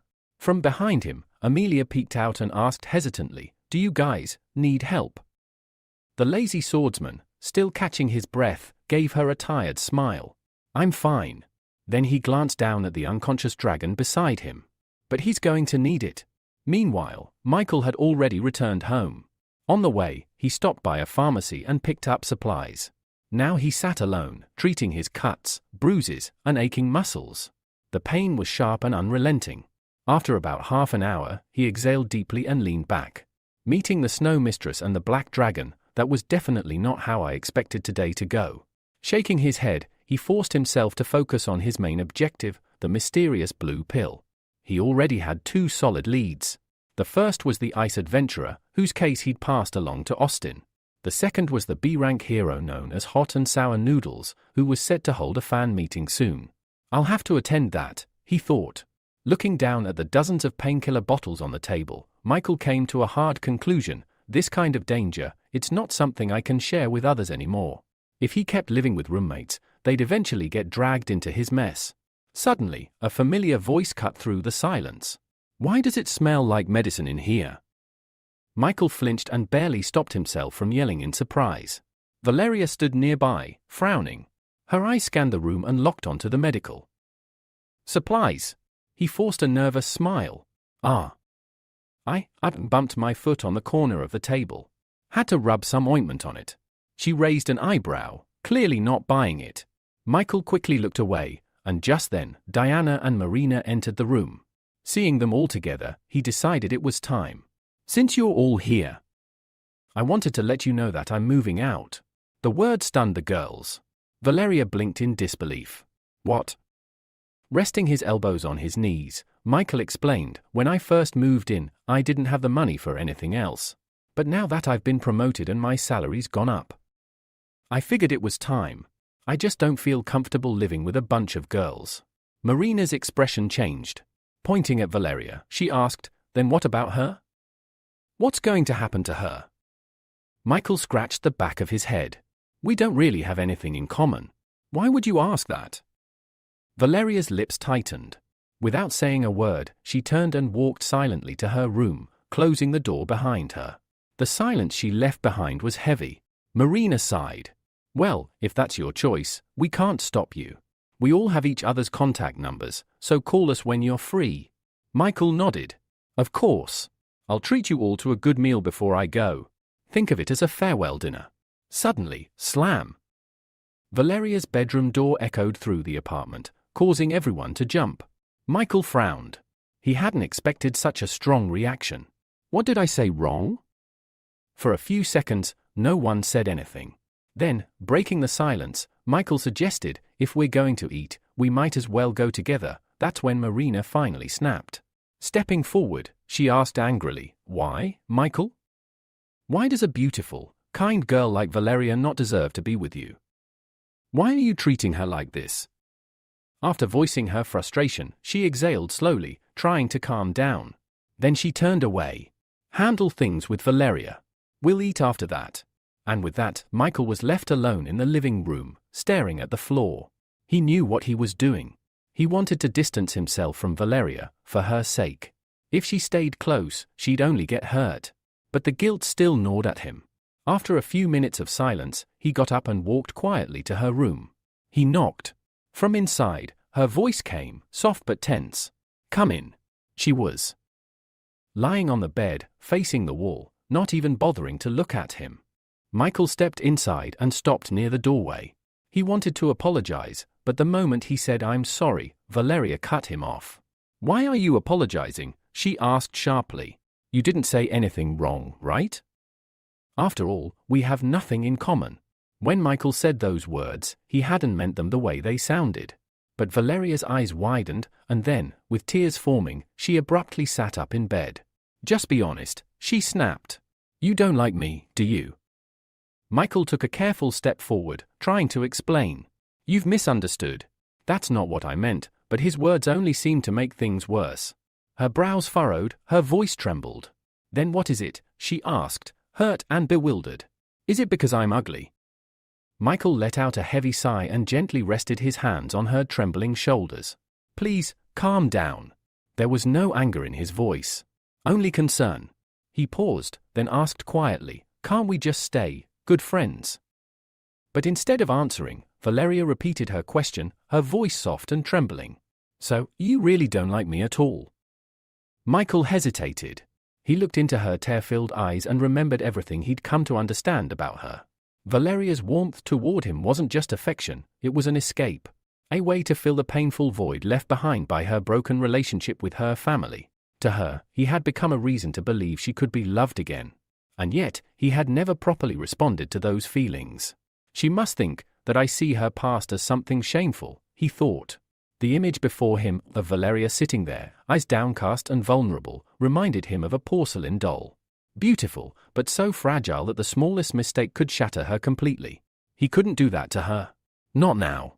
Michael opened his mouth to speak, but Valeria beat him to it. Maybe you're right, she said quietly, looking away. Michael blinked in surprise. What do you mean?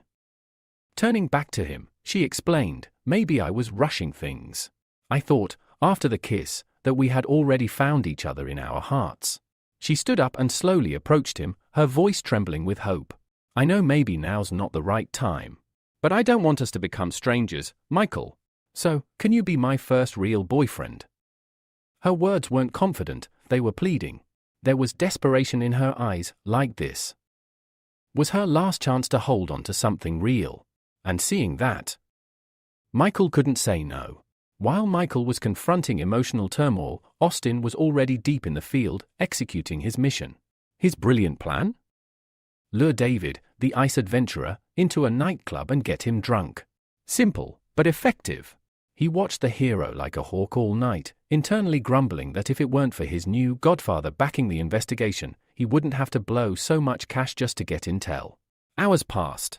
Finally, David dozed off on one of the plush couches, completely out cold. Austin didn't waste a second. Moving with precision, he crept closer and began rifling through David's pockets, searching for anything that looked like the infamous blue pill. That's when he found a small, strange case. He was just about to open it, when David's eyes snapped open.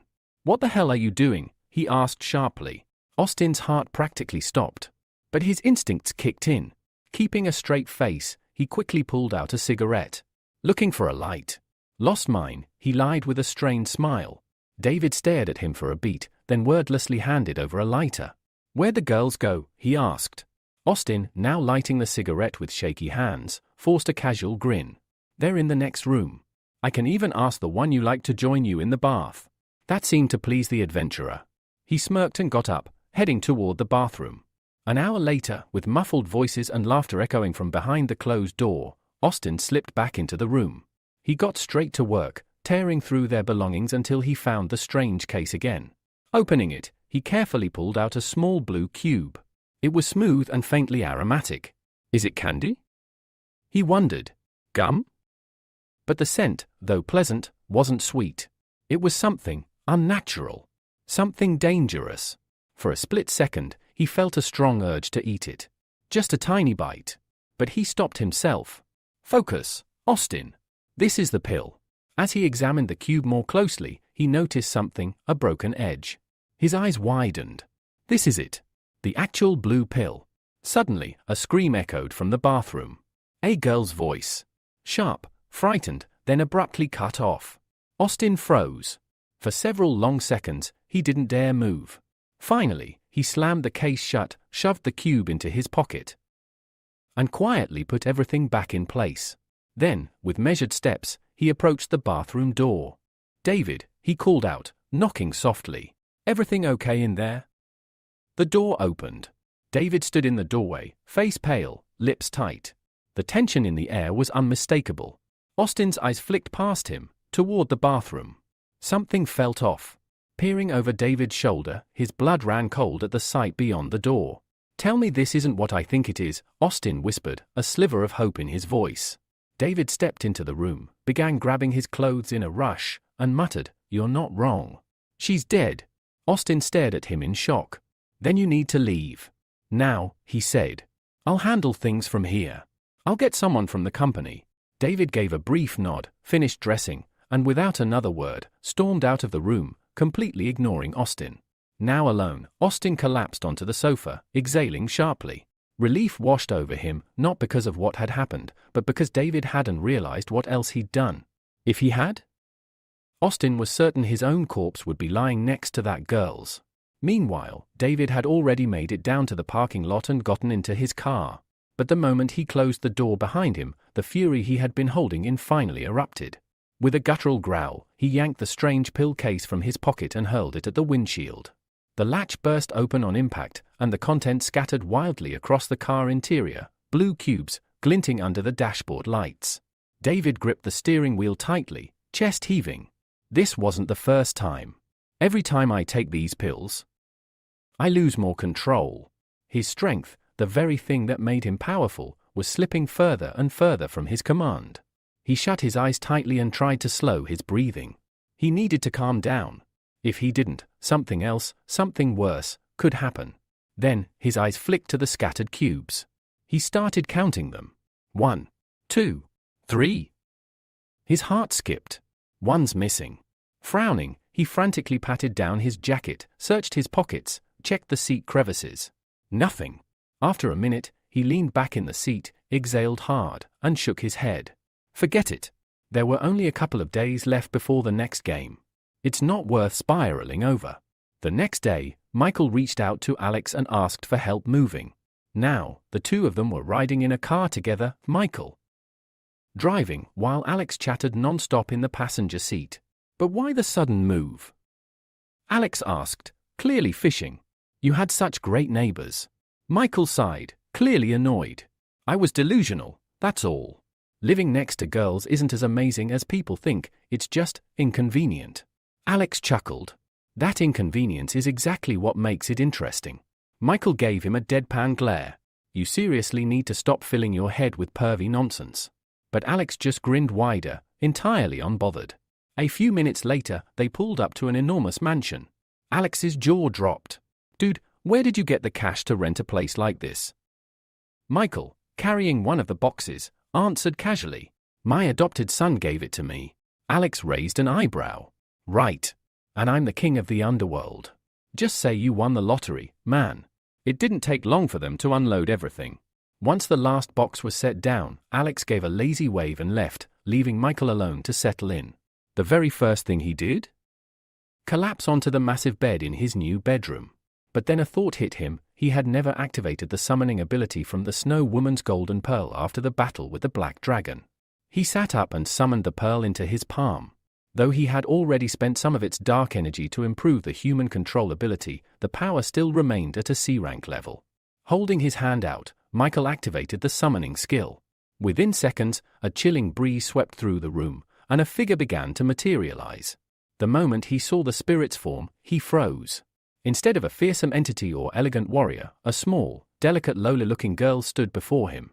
As soon as she appeared, the room's temperature plummeted. Frost crept across the windows, and Michael shivered violently. He sneezed, arms wrapped around himself. The girl, her pale hair and icy aura unmistakable, tilted her head in concern. Climbing onto the bed, she asked softly, "Are you all right, Master?" Michael panicked and began crawling backward, one hand raised in protest. "Stay back," he said firmly. But the girl simply smiled. "There's no need to be afraid. I won't hurt you, the temperature is just a little low, that's all." Michael stared at her with chattering teeth. A little is an understatement. Then, an idea struck him. He extended his hand and conjured a small tongue of flame above his palm. The snow spirit's eyes immediately lit up. "Fire, may I come closer, Master?" she asked, hope in her voice. Instead, Michael brought the flame toward her. To his surprise, she leaned in happily, her small hands reaching out to bask in the warmth. "Aren't you supposed to hate fire?" he asked, baffled. "I don't hate it," she replied sweetly. "I love warmth." Now sitting closer to the fire, the spirit gave him a soft, serene smile. "I'm lucky to have an owner like you."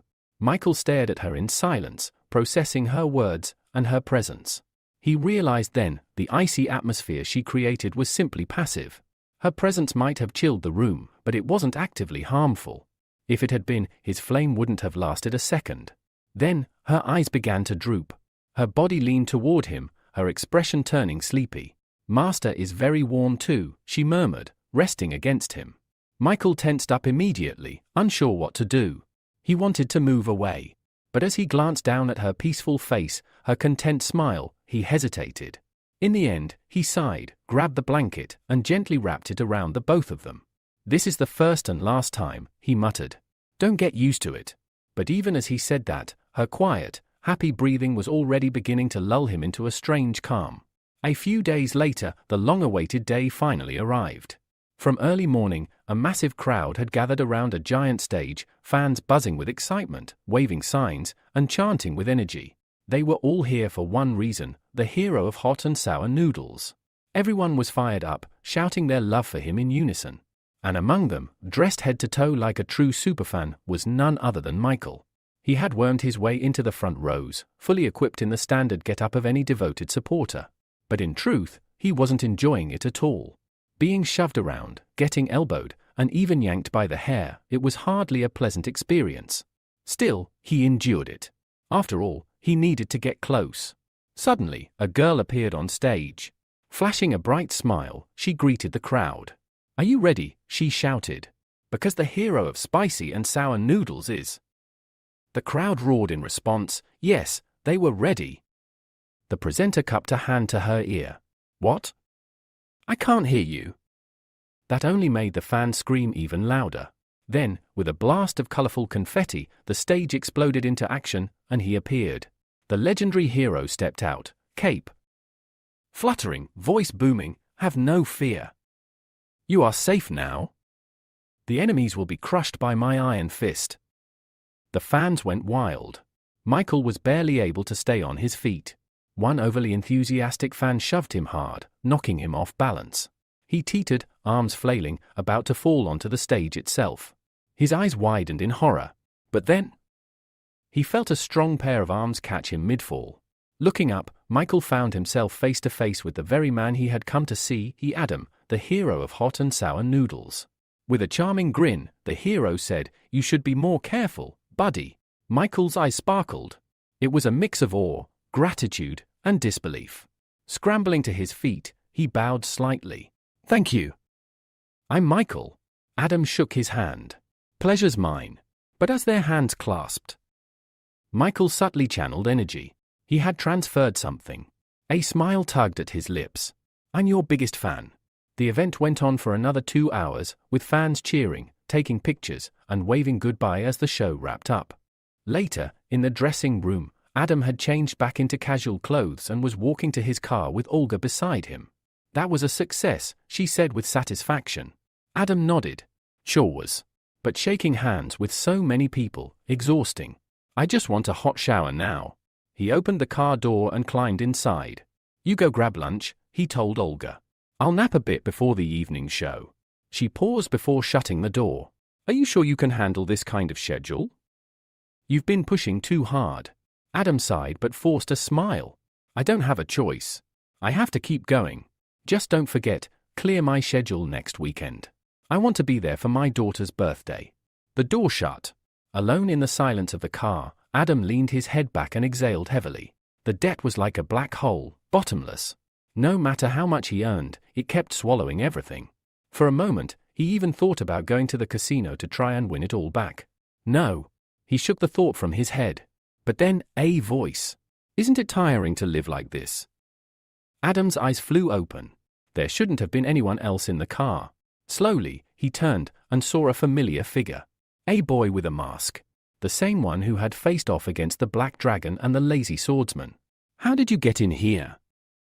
Adam asked, wary. Michael, still wearing the mask, didn't answer that. Instead, he said calmly, "Relax. I'm not here to fight. I just want to ask a few questions." Adam's expression tightened. He knew exactly who he was dealing with. A man capable of taking down high-ranking heroes alone. Fighting him now would be pointless, maybe even suicidal. So instead, he exhaled. "Fine. I'll talk. Just understand, me, the Black Dragon, the others, yeah, we're in the same company. But we're not equals. I've got nothing to do with what happened back then. So don't take it out on me." Michael's voice was calm. "You've misunderstood." His gaze sharpened. "I think you're the only one who can help me." Before Adam could respond, their eyes locked, and in that instant, Michael activated the human control ability. Everything around him blurred. In the next moment, Michael found himself deep within the subconscious of the hero of hot and sour noodles. One by one, windows began to materialize in the vast expanse of space. Each window held a different memory of Adam. Michael's gaze sharpened as he studied them, scanning each one carefully, hoping to find the clue he needed. And then, in the distance, he saw a figure, a man with a blurry face, holding something in his hand. The sight immediately caught Michael's attention. There, in the man's palm, was the blue pill, the very thing Michael had been searching for all this time. He focused, locking onto that memory. In the flashback, the mysterious man handed Adam the pill, promising that if he took it, his abilities would grow immensely. He would be able to reach the peak of his career, erase his debts, and finally return to his family. The promise was enough to ignite something inside Adam. His heart swelled with hope, and without hesitation, he stepped forward, demanding the pill. But the stranger raised an eyebrow. "I'll give it to you," he said, "but only if you give me something in return. Information, to be precise." Adam frowned, wary but desperate. "What kind of information?" The stranger's smile grew as he explained. He was interested in the secrets of heroes, and Adam had the connections to find them. There was no turning back. Adam sighed, knowing he had no choice but to cooperate. He began spilling whatever he knew, the words flowing in exchange for the pill. As Michael watched through the memory, he fast-forwarded through some of the exchanges. He saw the stranger and Adam meeting on several occasions, more than 5 times, discussing deals and trading information. In their most recent meeting, the stranger asked about a new ability possessor, someone Adam had heard about, someone who could erase the powers of others. This newcomer had defeated not only the Black Dragon but the Lazy Swordsman as well. The stranger's eye sparkled with interest. "Anything else? Any information about this person?" Adam admitted that he knew very little. The mysterious figure had kept a low profile, never revealing his true identity. All Adam knew was that he could erase abilities, but nothing more. The stranger seemed satisfied with this, rubbing his chin thoughtfully before tossing a bag of blue pills toward Adam. "Good," he said. "Get as much information as you can about this newcomer. I'll be waiting. And remember, it's for your daughter's birthday next week." Adam took the pills and nodded, though his mind was racing with questions. Michael, however, wasn't interested in lingering any longer in this memory. He could already sense the larger plan. The blue pills were meant to weaken heroes, to manipulate them, turning them into puppets controlled by this stranger. Michael left Adam's subconscious with a final, lingering thought about this mysterious figure's true motives. He came back to reality, his vision clearing. But when he looked around, he found himself alone. A few hours later, as the sun dipped below the horizon, Austin stood impatiently at a pre-arranged meeting spot, swatting away mosquitoes and growing increasingly frustrated. "I've been forgotten," he muttered, annoyed.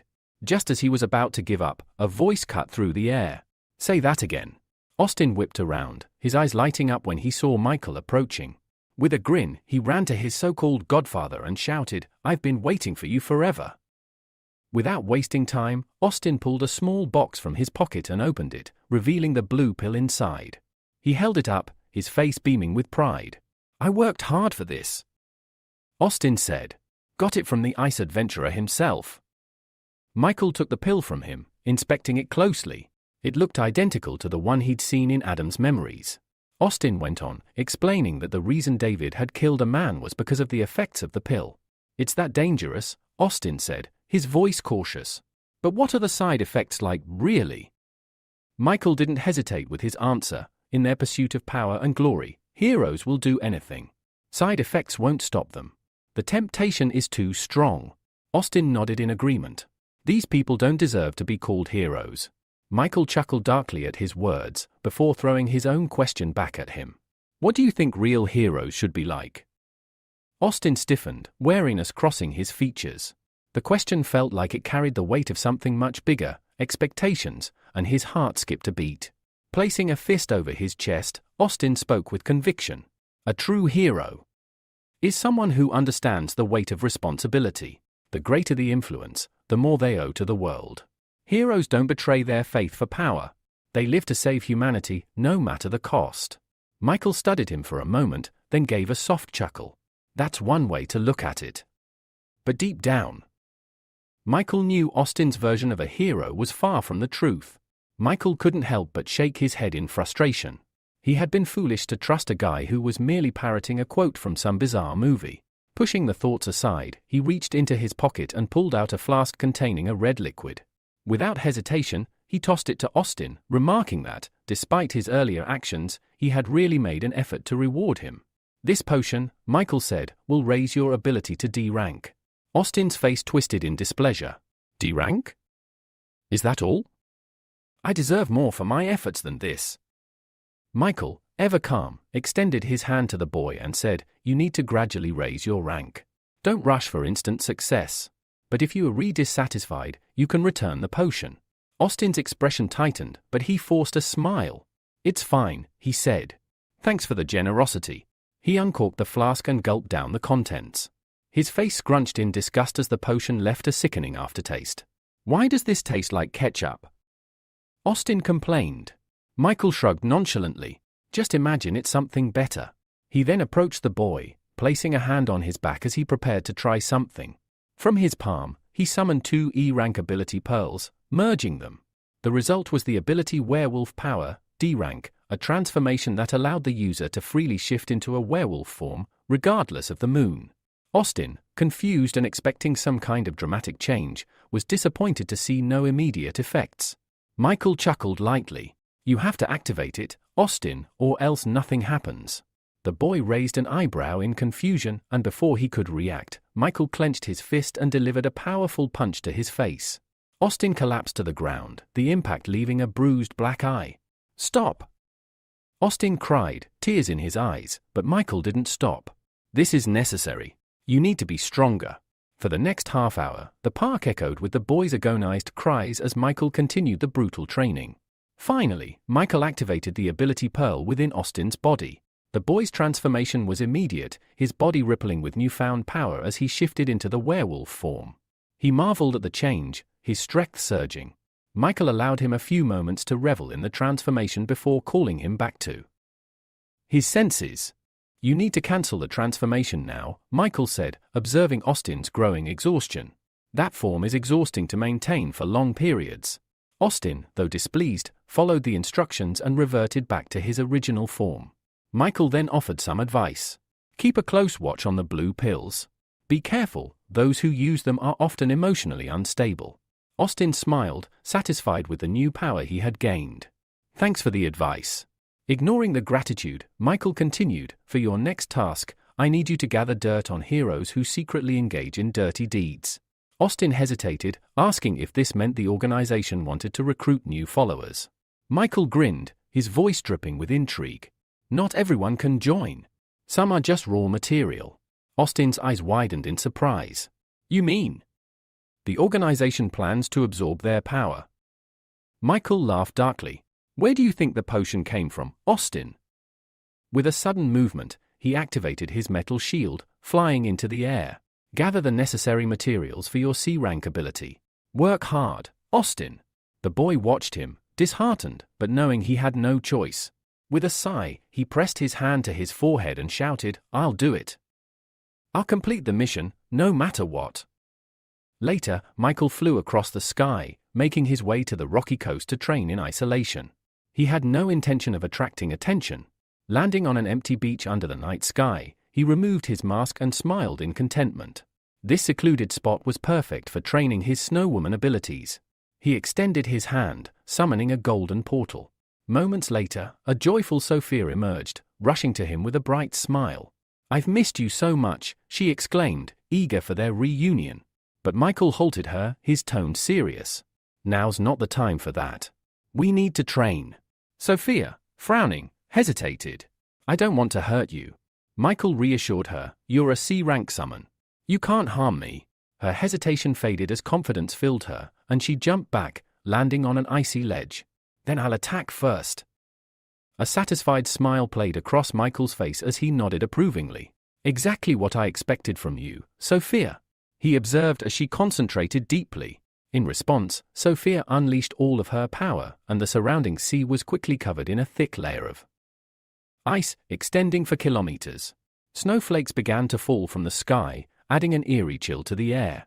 However, Michael's focus shifted when he noticed a small rift in the space before them. A frown creased his face as he immediately suspected something was wrong. The rift grew wider, and soon, a massive paw from a monster emerged, followed by the creature itself, an enormous frog, crawling out of the rift. A message appeared before Michael, confirming that it was a B-rank humanoid monster. His relief was fleeting, as he realized that this was only a D-rank invasion, but still, it was a dangerous situation. Just as he was processing this, another creature, a unicorn, also leaped out of the rift. Both monsters immediately locked their sights on Sophia, who had no idea what was about to happen. It wasn't until Michael shouted a warning that she turned to face them. Upon seeing the creatures, Sophia froze in shock. Before she could react, the frog closed the distance between them and struck her with a powerful blow, sending her flying through the air. Realizing the danger, Michael knew he couldn't afford to do nothing any longer. He rose into the air, but before he could act, a blinding flash of light enveloped him. As the light faded, he removed his hand from his face and looked around in confusion. The first thing he saw was a huge block of ice, now hovering above the water. Cracks began to form along the block, and as the walls shattered, Sophia emerged from the ice, fully grown. She hovered above the ground, her gaze fixed on the monsters. Her voice, cold and menacing, echoed as she threatened the creatures, "Are you really that desperate to die?" With her words, the snowstorm intensified, and the temperature dropped further. The frog, struck by a fragment of the ice block, staggered out of the hole it had created. It stared at Sophia, croaking loudly as if to communicate. Sophia cursed under her breath, clearly irritated. At that moment, Michael cautiously approached, noting how much Sophia had changed. She explained, "This is my combat form." Michael blinked, clearly a little embarrassed, and turned his gaze away. Before they could speak further, Sophia wasted no time. She turned her attention back to the frog monster, unleashing a barrage of ice needles. The creature was instantly frozen into an ice statue, but Michael's question about its fate was met with a quick response. "It's not that simple." As if on cue, the frog broke free from its icy prison, and smaller fragments of ice flew in every direction. Michael, seeing an opening, activated his flame control ability. A bolt of blue fire shot toward the frog, but the creature managed to dodge. Undeterred, Michael launched several more fire attacks, each one narrowly avoided by the frog. Turning to Sophia, he urged, "Try to stop it." Sophia nodded and created more ice needles, this time pinning the frog to the ground, restricting its movements. Taking advantage of the moment, Michael used his fire ability once again, creating several fireballs that engulfed the frog. The creature let out a painful roar, but moments later, it was over. With the battle won, Michael landed gracefully on the ground. He approached the now-dead frog and knelt, activating his extraction ability. A message appeared, indicating that he had acquired the physical training ability, D rank, which allowed him to enhance his physical stamina through training. Sophia, sitting down beside him, remarked, "We lost one." Michael rose from his knees, scanning the area for any sign of the unicorn. Sophia, pointing towards the distant city, noted that there was a high probability the creature was heading there. Michael agreed, and they prepared to pursue. However, just as they were about to set off, Sophia suddenly clutched her head, shouting in frustration, "It's not fair. I've only just broken free, and now part of me wants to take control again." Michael, concerned but focused, watched as Sophia struggled with her internal conflict. What had seemed like a routine training session had quickly escalated into something much more dangerous, and the situation with the unicorn was far from over. Michael's curiosity got the best of him as he excitedly asked Sophia what was happening. But the response he received wasn't from Sophia at all, it was from a completely different entity inside her. Miranda, as she revealed herself to be, desperately tried to resist taking control of Sophia's body. She shouted, "My name is Miranda, not the Snow Maiden." Before Michael could react, Miranda grabbed him by the cloak, her grip tight as she whispered that she wouldn't let anyone take this opportunity away from her. In a move that left Michael in a state of shock, Miranda closed her eyes and leaned in for a kiss. His face turned a mix of surprise and embarrassment. However, her desires didn't come to fruition as she suddenly reverted back to her smaller, more innocent form. Michael quickly reacted, catching Sophia in mid-air and gently lowering her to the ground. Sophia, now back to her usual self, looked confused and asked, "What just happened?" Michael, surprised by her question, stroked her head softly, asking if she truly didn't remember anything. She responded with confidence, saying she had no recollection of what had just occurred, only that they were about to begin training. This moment left Michael with a chilling realization. Sophia seemed to have two personalities, and they didn't share a common memory. His thoughts were interrupted when Sophia suddenly smiled brightly and joyfully exclaimed, "Finally, you stroked my head." With a childlike innocence, she stretched out her arms, asking him for a hug. Michael was stunned by her request. After a brief pause, he sighed, realizing that dealing with her dual personalities would certainly cause problems in the future. Standing up, he offered her his hand to help her up, but Sophia shook her head and said she was too tired and wanted to sleep. He agreed and told her she could return and rest. With his permission, she activated a portal, covering her mouth with her hand and waving to him as she said goodbye. "I'll miss you," she called out before disappearing through the portal. Left alone on the deserted shore, Michael glanced towards the city. He knew he had to hurry, but at that moment, a joyful Austin was making his way back, passing by the same shore. He noticed something unusual in the distance and slowed down, trying to understand what was going on. As he peered into the distance, he soon saw a huge unicorn charging toward the shore. A wave of horror gripped Austin, and he immediately slammed on the brakes. He spotted a group of young people relaxing on the beach and quickly ran out of the car, waving his arms and shouting at them, "A dangerous monster is coming. Get out of here!" The group, initially skeptical, turned their attention to him. A dark-haired girl glanced at Austin and told the others to pay attention to the strange man. Albert, irritated by Austin's behavior, dismissed him as someone trying to draw attention. However, another girl listened closely and caught his words, realizing he was warning them about a monster. At that moment, the group turned toward the water and saw the unicorn, its massive form now mere meters away from them. Austin, frozen in place, didn't know what to do. Should he risk his life to help these people or retreat to safety? Weighing his options, he decided to rush toward the shore, thinking back to when he had failed to act before. He wasn't going to make that mistake again. Before he could make it far, the situation became even more dire. Pina, one of the beachgoers, was swept into the sea by a powerful wave. Frantically, she reached out for help, and Kevin, another boy, appeared beside her, pushing a log toward her. "Grab onto this," he told her. However, just as Pina reached out for him, a huge unicorn emerged from the water, its jaws snapping around Kevin's hand. The unicorn lifted him high into the air, and in the blink of an eye, Kevin lost his arm to the beast's powerful bite. With a final scream, Kevin was dropped back into the water, and the unicorn dove after him, creating another massive wave. By now, Austin had reached the water and dove in, swimming desperately toward Pina, who was clinging to the log. He shouted at her to hold on, assuring her that he would help her to safety. As she cried, the scene around them grew even more chaotic. As Kevin was dragged into the sea, he cried out for Austin to save him first. But Austin, without hesitation, stretched out his hands to Pina, telling her he would save her first. He urged her to swim to him as quickly as possible before the monster returned. Pina, terrified of the unicorn, closed her eyes and jumped toward Austin, shouting that she was scared. Within minutes, Austin had Pina safely ashore, all the while wondering how someone so slender could weigh so much. As they reached safety, the sound of an approaching helicopter filled the air. The doors opened, and a live broadcast began.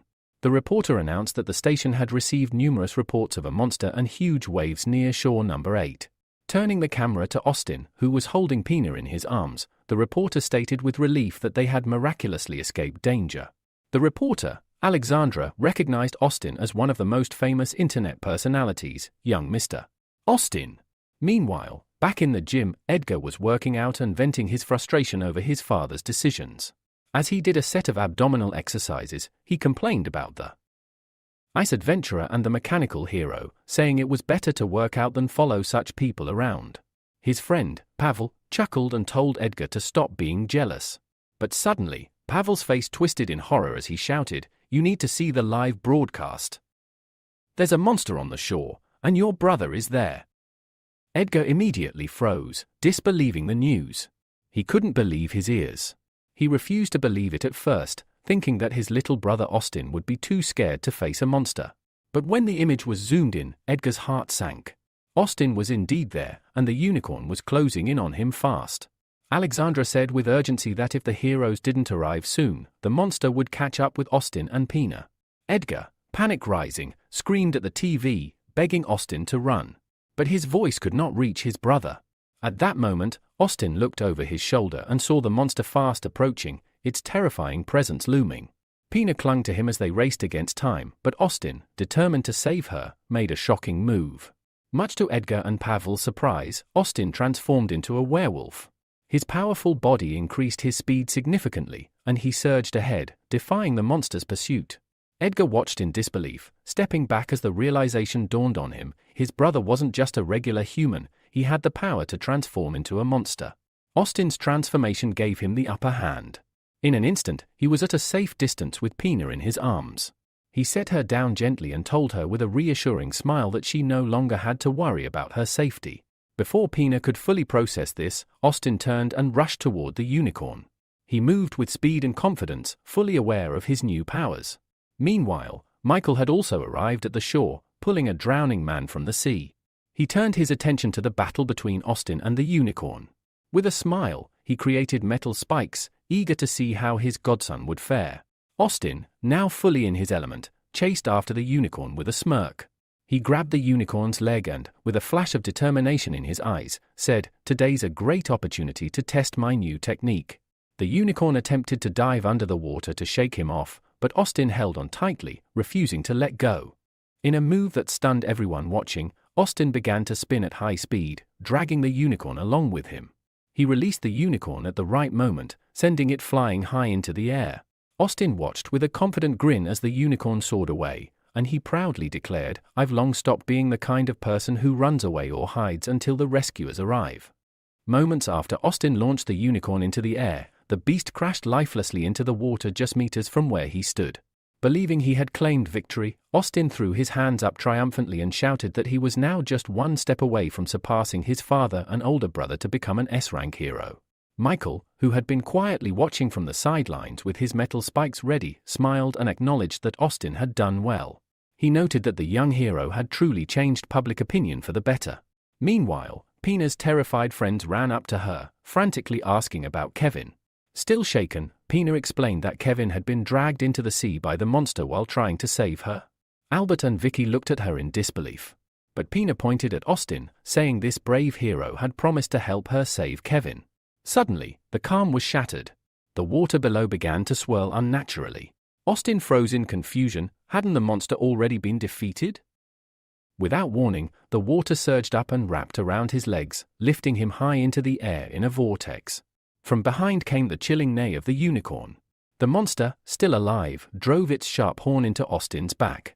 A scream of pain escaped from Austin's throat as the unicorn struck and hurled him downward with its hoof. Despite the injury, Austin managed to land on the shore, barely conscious. In the helicopter above, Alexandra watched in horror but continued to narrate the events live for the public. Far away, Edgar, Austin's older brother, couldn't bear to watch his brother be killed. He immediately donned his combat gear and stormed out of the Olympus office building. As he left, Pavel reminded him to leave the rest in his hands. Edgar took flight toward the battlefield. Back at the scene, Austin struggled to his feet, trembling with pain. The unicorn, refusing to relent, charged at him with renewed ferocity. As it transformed into another giant water vortex, Austin stood stunned, unable to counter the sudden burst of power. Alexandra reported that the monster had entered a berserk state, escalating the danger dramatically. The whirlwind engulfed Austin, submerging him once again and stealing his breath. Gasping, he caught sight of a familiar figure, his godfather, standing calmly on a distant rock. Desperate, Austin shouted for help. But the water held him tight, dragging him under. On the shore, the gathered crowd watched in helpless horror. Pina's eyes filled with tears. She clasped her hands tightly, praying for someone, anyone, to save him. And then, like a flash, someone dashed past them, fast as lightning. It was Michael. Alexandra, shocked, identified him as the mysterious masked figure seen recently on TV during the battle against the Black Dragon and the Lazy Swordsman. Michael reached the vortex and thanked Austin for distracting the unicorn long enough. Raising his hand, he activated his metal manipulation ability. A metal pole twisted from the sand, sending nearby onlookers scrambling. From this, Michael formed a fresh batch of deadly metal arrows. The unicorn didn't see him coming. Locking eyes with the beast, Austin declared that this would be its end. With a flick of Michael's hand, the arrows shot forward like missiles. 3 of them struck true, piercing the unicorn in the neck and stomach. Instantly, the raging vortex dissipated. Austin dropped to the sea below, unconscious. But before he could hit the water, Michael caught him, laying him safely on a floating metal platform. As soon as he touched the shield, Austin's body reverted to human form. Hovering over the fallen monster, Michael activated his extraction ability. He retrieved a glowing core, an A-rank power called Surfing Master, which granted water-walking and hydrokinesis. Though the reward was his, he quietly said he would let Austin take the credit for today's victory. On the ground, Pina looked up and gasped as Michael descended with Austin. He gently handed the wounded hero to her. She quickly tended to his injuries, and to Kevin, who had been rescued in the chaos. Some time later, Austin stirred awake. He sat up slowly, only to be immediately embraced by Pina. She threw her arms around his neck and thanked him through tears. Embarrassed, Austin asked her to be gentle. Her embrace was pressing hard against his wound. Soon, a crowd surrounded them. Everyone had watched the battle unfold, and questions rained down when had Austin awakened his power. How long had he been hiding it? Michael, satisfied that things were under control, quietly left the scene. But just as things began to settle, a man none of them recognized forced his way through the crowd. Austin turned and immediately knew who it was. The man, stern and stone-faced, told Austin that he had broken the law by using his powers. In a public place without official permission, he ordered Austin to come with him to the Hero Association. Murmurs and whispers spread through the crowd as disapproving glances turned toward the official. But the man, I nicknamed Grumpy, was unfazed. Austin tried to defend himself, saying he was only trying to save people, but Grumpy cut him off. "Doesn't matter. You still broke protocol," he said flatly. Just then, a commanding voice echoed through the crowd. "That decision doesn't belong to the association anymore," it said. Everyone turned and gasped. Standing there was none other than the Black Dragon, Edward. Admiring murmurs filled the air. The atmosphere shifted completely. Even Grumpy flinched at the sight of Edward, the mighty S-rank hero and Austin's older brother. He'd come not just to protect his sibling, but to face down anyone who dared threaten him. Austin's eyes widened with surprise as he saw his brother Edgar approaching.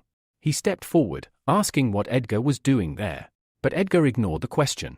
Instead, he examined Austin closely. After a moment of silence, he remarked that Austin's regenerative powers were impressive, his wounds were nearly healed. Then, with a stern look, Edgar warned him not to get involved in such reckless situations again. He explained that incidents like this brought unnecessary problems to their company. Austin, clearly irritated, replied that he'd try, but made no promises. Grumpy, the Hero Association officer who had insisted on arresting Austin, realized he was no longer relevant in this scene. He turned around, muttering that he hoped the Olympus company would provide a proper explanation of today's events. Without another word, he walked away. But Edgar barely noticed, his mind was elsewhere. He couldn't stop wondering how Austin had awakened such power so suddenly. As far as he knew, his younger brother had never even shown signs of having a gift before. Elsewhere in the city, Michael returned home quietly. After everything that had happened the previous day, he finally allowed himself to rest. The next morning, he stepped out of a hot shower, dried his hair, and looked at his palm. There, he materialized the glowing pearl of ability he had extracted from the unicorn, surfing master. Michael stared at the pearl and sighed. He already possessed several elemental abilities, flame, metal, and plasma manipulation. For a moment, he considered experimenting, maybe combining them to unlock something new. He summoned the pearls for those three powers and held them in the air before him. But then, his eyes dimmed with restraint. He pushed the idea aside. There was something more important weighing on his mind. His little sister. She was still suffering, and he hadn't yet found a healing ability strong enough to help her. That thought sparked an idea. Somewhere in the Hero Association, there had to be someone with powerful healing powers. Maybe he could find out more by entering the mind of one of their heroes, perhaps someone high-ranking, like the well-known hero of hot and sour noodles. Closing his eyes, Michael activated his human control ability. Adam, better known by his heroic alias Hot and Sour Noodles, was leisurely strolling through a nearby park on his day off when suddenly, his body froze. His consciousness faded. Michael had taken over. Inside Adam's body, Michael opened his eyes, grinning. The takeover had worked. But the smile quickly faded when he tried to summon his metal manipulation and found that his powers were unavailable while inhabiting someone else. He scowled. Just then, voices caught his attention. He turned and spotted a man in glasses grabbing the wrist of a young girl. The man, speaking with arrogance and irritation, told her that if she wanted to join the Divine Dragon Hero Company and train there, she needed to follow the rules. His words grew sleazier as he crept closer to her, suggesting that if she pleased both him and their boss, she'd be accepted without question. His hand reached toward her, lifting her skirt as he continued to persuade her. At the mention of healing powers, Michael's ears perked up.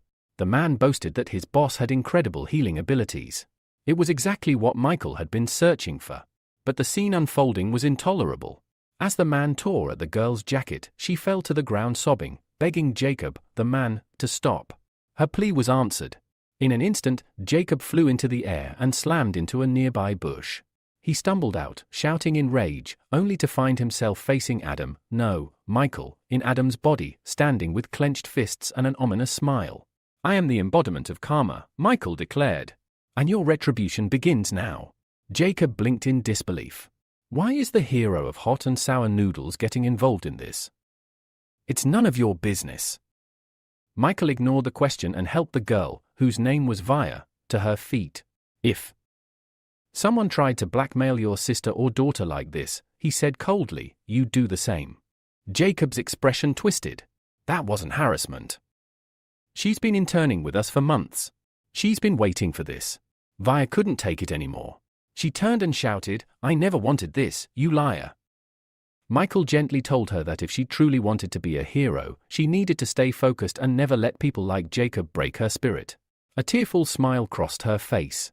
I'll remember that, she said, then turned and marched away with a final insult hurled at Jacob. Now alone, Jacob's temper flared. He glared at Michael and stepped forward, raising his fist. You let her ruin everything I worked for. I'll break you for this. Michael didn't flinch. He popped an orange pill into his mouth.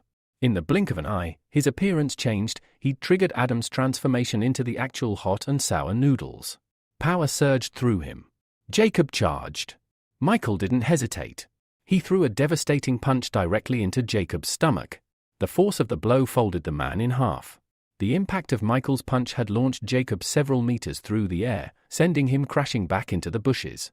Michael stood still, expecting his opponent to reappear, but the surroundings remained eerily quiet. His brow furrowed as he called out, demanding Jacob to come out. Hidden among the leaves, Jacob's voice responded, dripping with resentment. He taunted that even if Michael had used an oversalted capsule to transform, the power of the hot and sour noodles hero would still vanish after just 15 minutes. That short duration startled Michael. He had already realized that while abilities didn't transfer between bodies, their internal strength did, because it was tied to the soul. And since Michael had amassed a terrifying amount of inner power by collecting abilities, the full potential of a transformation could be greatly amplified if harnessed correctly. In theory, using the spiritual energy of the octopus he once defeated, he could unleash enough power to make the transformation last longer than expected. The thought made him smirk. He focused and instantly sensed Jacob's presence a few meters behind him. Without hesitation, he leapt forward and dragged the man from the bushes. Jacob's eyes widened in confusion. How could a mere B-rank hero detect him? Michael's lips curled into a smug grin. Maybe I'm not showing my real strength. Now panicked, Jacob quickly admitted defeat. He promised to stop interfering and even offered to speak with the Divine Dragon Company to reward Michael with material compensation. Holding Jacob off the ground, Michael gave him a chilling stare. I'll let you go if you promise not to cause more trouble or chase revenge. But then, a sinister thought crossed Michael's mind, and a dark smile spread across his face. Jacob, sensing something was wrong, covered his backside in fear and stammered, What are you going to do? Are you gay? Michael didn't answer. He remained silent, his eyes glinting with amusement. Jacob, terrified, pleaded for a peaceful conversation. But Michael had a different plan. He wasn't just going to punish this scumbag, he was going to ruin his reputation. He dragged Jacob into the bushes. Moments later, screams echoed through the park, Jacob's frightened voice begging Michael not to take off his clothes.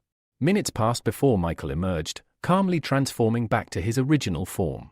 Chuckling to himself, he pulled out his phone and examined the photos he had just taken, enough to ensure Jacob would never harass another girl again. He left a message on the device, don't delete the new photos if you don't want more problems.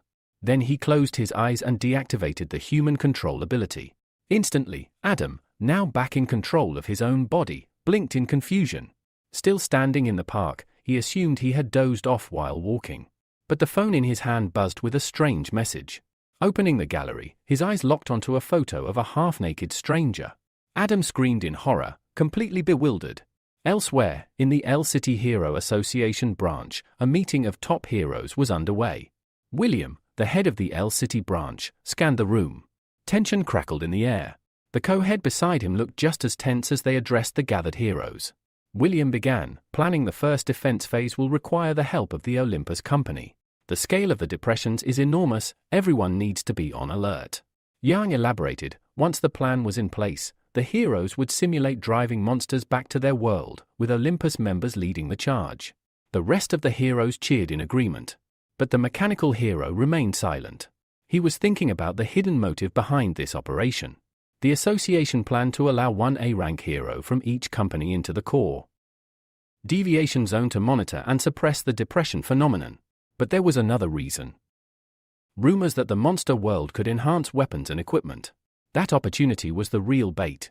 The ice adventurer also understood what was at stake. The possibility of upgrading his own ability thrilled him. As night fell, Michael was back at work. He summoned a clone using the Pearl of Ability and began experimenting. First, he broke down a low-tier metal manipulation pearl. Then, he enhanced the plasma pearl to A-rank and used a B-rank support ability to bind them. The result was a brand new B-rank ability, Shadow Substitution. This allowed the clone to shift positions during combat and forge shadow weapons on the spot. Once the process was done, he embedded the two ability pearls into the clone's body. He imprinted one final message in the clone's mind: "You're powerful. Stay cool. Stay sharp." With the transformation complete, a sleek snake mask appeared on the clone's face. Michael patted his shoulder and grinned. "It's your turn now," he said. "Go out there and start collecting abilities." The next morning, Michael arrived in the 2nd district of Shish. After landing at the airport, he decided to stroll through the unfamiliar city, observing its chaos firsthand. Just then, a yellow taxi screeched to a halt beside him. The window rolled down to reveal a smiling blonde driver who asked where Michael was headed. Without thinking much, Michael climbed in and gave his destination. Almost immediately, his phone buzzed. It was a message from Austin. He had found and emailed the details Michael requested on the Saints organization members. While Michael was distracted by his phone, the driver began chatting, casually mentioning that Shish was famous for its gambling industry. He suggested visiting a casino and even hinted at another local attraction, slyly pulling out a photo of a bikini-clad woman. He called it Paris Dreams, a place filled with beautiful women. Michael gave a faint smile. This city certainly lived up to its name, the City of Chaos. A few minutes later, the taxi pulled up in front of the Heaton Hotel. When Michael reached for his wallet, the driver demanded 500 Azure coins. Michael's brow furrowed. The meter clearly displayed 98 coins. He asked the man to explain the inflated fare, only for the driver to grin and claim the extra was for the valuable local knowledge he had provided, a lesson for any newcomer.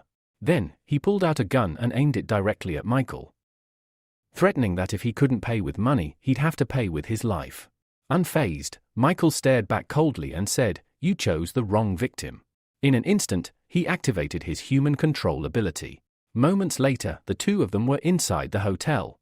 Michael checked in and thanked the receptionist politely. As he walked away, the hotel staff whispered among themselves, puzzled at how a man like that cab driver was now obediently helping carry someone else's luggage. One of the receptionists even dabbed on fresh lipstick, hoping Michael might invite her to dinner. Inside the elevator, Michael told the now submissive driver to leave once he delivered the bags. Upon reaching the 37th floor, he pulled out his phone and opened the email from Austin. It contained the location of one of the Saints organization heroes. Michael located the room number, 441, and moved swiftly. He summoned his shadow clone and sent it ahead. The clone merged into the shadows and slipped under the door. Inside, it took human form once more. From the next room came voices, laughter, teasing, and the sound of water. Michael's clone crept forward and found his target, a masked hero named Sam, lounging in nothing but a towel, flanked by two women. Before the man could react, several black arrows emerged from the shadows and wrapped around the women's necks. Their giggles turned to choked gasps before their bodies went limp. Sam, wide-eyed and furious, shielded himself with one of the corpses and bellowed that Michael wouldn't get away with this. Absorbing the fear of the dead, he lunged toward the shadowy attacker. Michael's clone dropped low and fired a shadow spike at Sam, but the man swatted it aside. As he closed the distance, he asked, stunned, "Who are you?" "No one's ever used shadow manipulation like this before." Michael didn't answer. Deep inside, he felt the discomfort of the brutal method he was using, but this had to be done. Sam grew more agitated and attacked again. His punch tore through Michael's head, only for the image to dissolve into shadow. It had been a decoy. Suddenly, shadows ensnared his wrists, binding him. Desperately, Sam pleaded for release, claiming the priest would kill him if he returned empty-handed. The clone said nothing and ripped off his mask, calling it trash. Then he placed his palm over Sam's head and extracted his ability. A glowing pearl emerged, a C-rank ability, called Mask of Fear, which allowed the user to absorb fear to grow stronger. When the process ended, Sam collapsed, sobbing. "What did you do to me?" he cried. "Give it back. Without it, the priest will kill me." The clone calmly said, "Then let's meet this priest you keep mentioning." He activated human control again. Sam's body went limp, and the clone entered his subconscious. From his memories, Michael saw the truth. Sam had fought in the war of abilities and was left fatally wounded until a mysterious priest appeared and offered to heal him. Sam agreed to serve him in return. His body had been healed in seconds, and ever since, he'd sworn loyalty to the priest. Using the memory, Michael guided himself to a set of garages near the coast. There, he searched until he found the one Sam used. Closing his eyes, he dived once more into Sam's mind. A vivid scene unfolded. Inside a grand hall, the priest sat on a throne with two women by his side. Before him knelt disciples, his most trusted lieutenants. A dark-haired woman reported that a young swordswoman had infiltrated their secret production base. Sam, groveling at her feet, swore he'd find and kill her at once. But nearby, another of the priest's commanders, bloodthirsty Rose of the Deep Sea Army, doubted his ability to take down an A-rank hero. The great land mage, stroking his beard, muttered that even if the girl were an A-rank, the saints had no reason to fear any hero, no matter how powerful they were. And with that, Michael realized he had just scratched the surface of the saints' power, and his battle against them had truly begun. The saint intervened in the conversation with a sinister smile curling on his lips.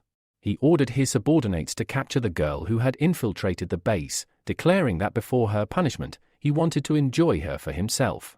At his words, 3 of his confidants stood from their seats, swearing to fulfill his command. Sam also bowed his head respectfully and requested permission to take a vacation. Just as he turned to leave, Jackson called out to him. Sam knelt before him again, awaiting instructions. Lighting a cigarette, Jackson mentioned that some goods had arrived at the port on the first platform, a container that might hold information about the infiltrator. He ordered Sam to investigate and report immediately if anything important turned up. As he turned away, he patted Sam on the back and added with a smirk that every damaged item can still be useful if handled properly. Back in the present, Michael came out of the memory trance and stood in front of the garage. He scanned the area and spotted a fingerprint reader on the door. Holding out his hand, he was relieved when it accepted the print and unlocked the entrance. Without delay, he activated his plasma manipulation ability, opening the heavy door and slipping inside. A few steps in, he discovered a staircase leading underground. The garage, it seemed, was merely a front. As he descended, the metallic tang of blood grew stronger. On reaching the basement floor, Michael saw a man seated at a table, Clark, the one managing the storage. Clark stood up immediately and saluted the masked visitor, unaware of who he truly was. Michael approached with authority and asked if anything unusual had happened that day. Clark casually mentioned that some valuable new goods had arrived, though the creatures had started to get on his nerves. Michael, tense at the word goods, demanded to see them. The two walked deeper into the corridor. As they passed a row of barred cells, Michael's stomach turned. Inside were children, silent, bruised, and broken. Clark barked a threat at them, warning that if they dared to make a sound, they'd face worse than a beating. Michael clenched his fists, struggling to contain the fury rising within him. He knew now what Jackson had meant by product. Suddenly, cries of agony echoed through the corridor. Behind one of the walls, a boy was being brutally whipped. Blood streamed from his ear. Freshly bitten off. The enraged warden raised his whip again, but Michael stopped him cold, his voice like steel. When he demanded an explanation, the warden sputtered, trying to cover up the incident. Then a blue-haired man, known as Mantis, one of the preachers of the organization, stepped in with a vile smirk. He casually revealed the truth. Marcus had tried to have fun with the boy's sister. That was all the boy had needed to retaliate. The word struck Michael like a dagger. He glanced at the small, trembling girl nearby, barely clothed and no older than 11. Mantis laughed and remarked that Michael should have been off enjoying his vacation instead of visiting the dungeons. Michael, forcing himself to stay in character, said the girls were fine, but today he came to check the condition of the goods for the Deep Sea Army commander. Pointing to the blooded boy, he ordered him to be released, claiming he could fetch a high price. Lucian approached and sneered, saying that even without teeth, the kid could still be sold. Then he stepped aside. The battered boy, teeth missing, growled in his native tongue that he would kill them all. Michael gave him a hard look and said quietly, "Just wait a little longer. I'll grant your wish." Then, in one fluid motion, he struck.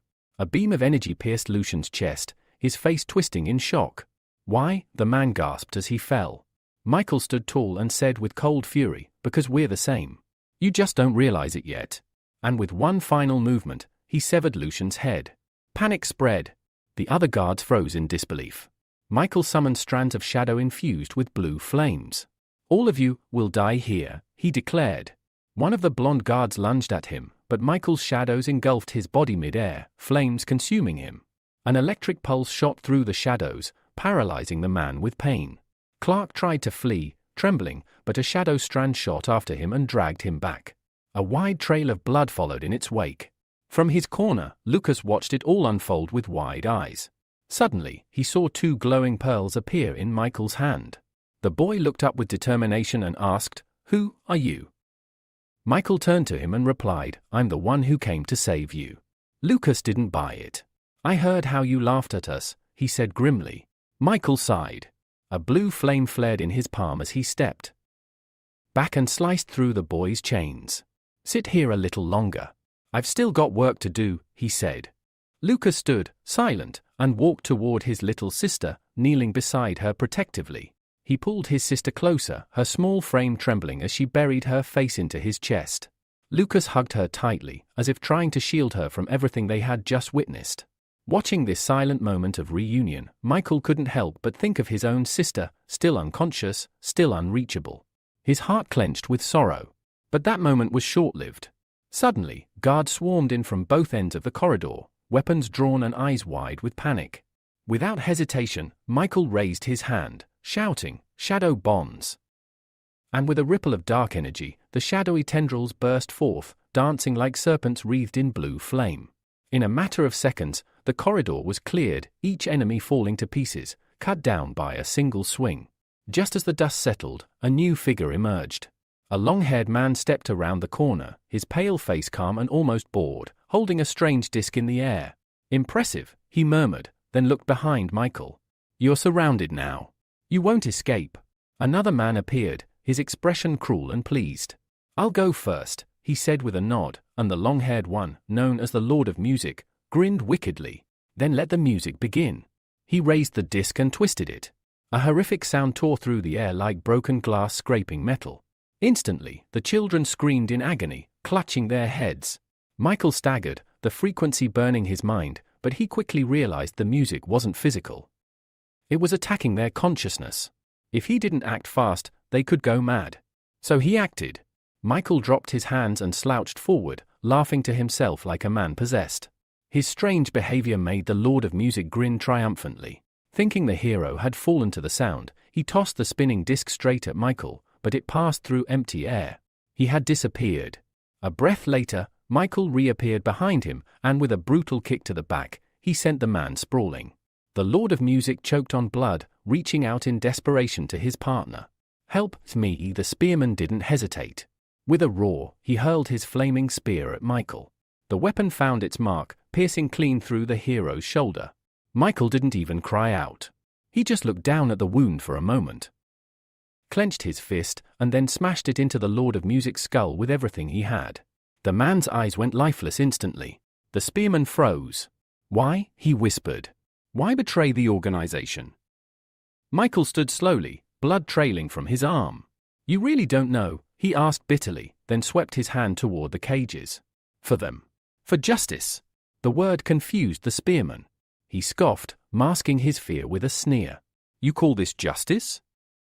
You're no better than us. And you still won't leave alive. The commander of the Deep Sea Army is already on his way." Michael's eyes narrowed. "Then I'll kill everyone who comes." Sensing danger, the spearman gripped his weapons tightly. A thin thread of heat energy extended from his forehead, connecting to Michael. In that moment, Michael absorbed his ability. The energy rushed through him like fire in his veins. Panicked, the spearman launched both flaming spears. Michael crossed his arms, letting the weapon sink into his skin. Then, with a surge of strength, he flung them back. The spearman didn't even move. He just stared, mouth agape, before his own spears tore through his chest. Silence returned.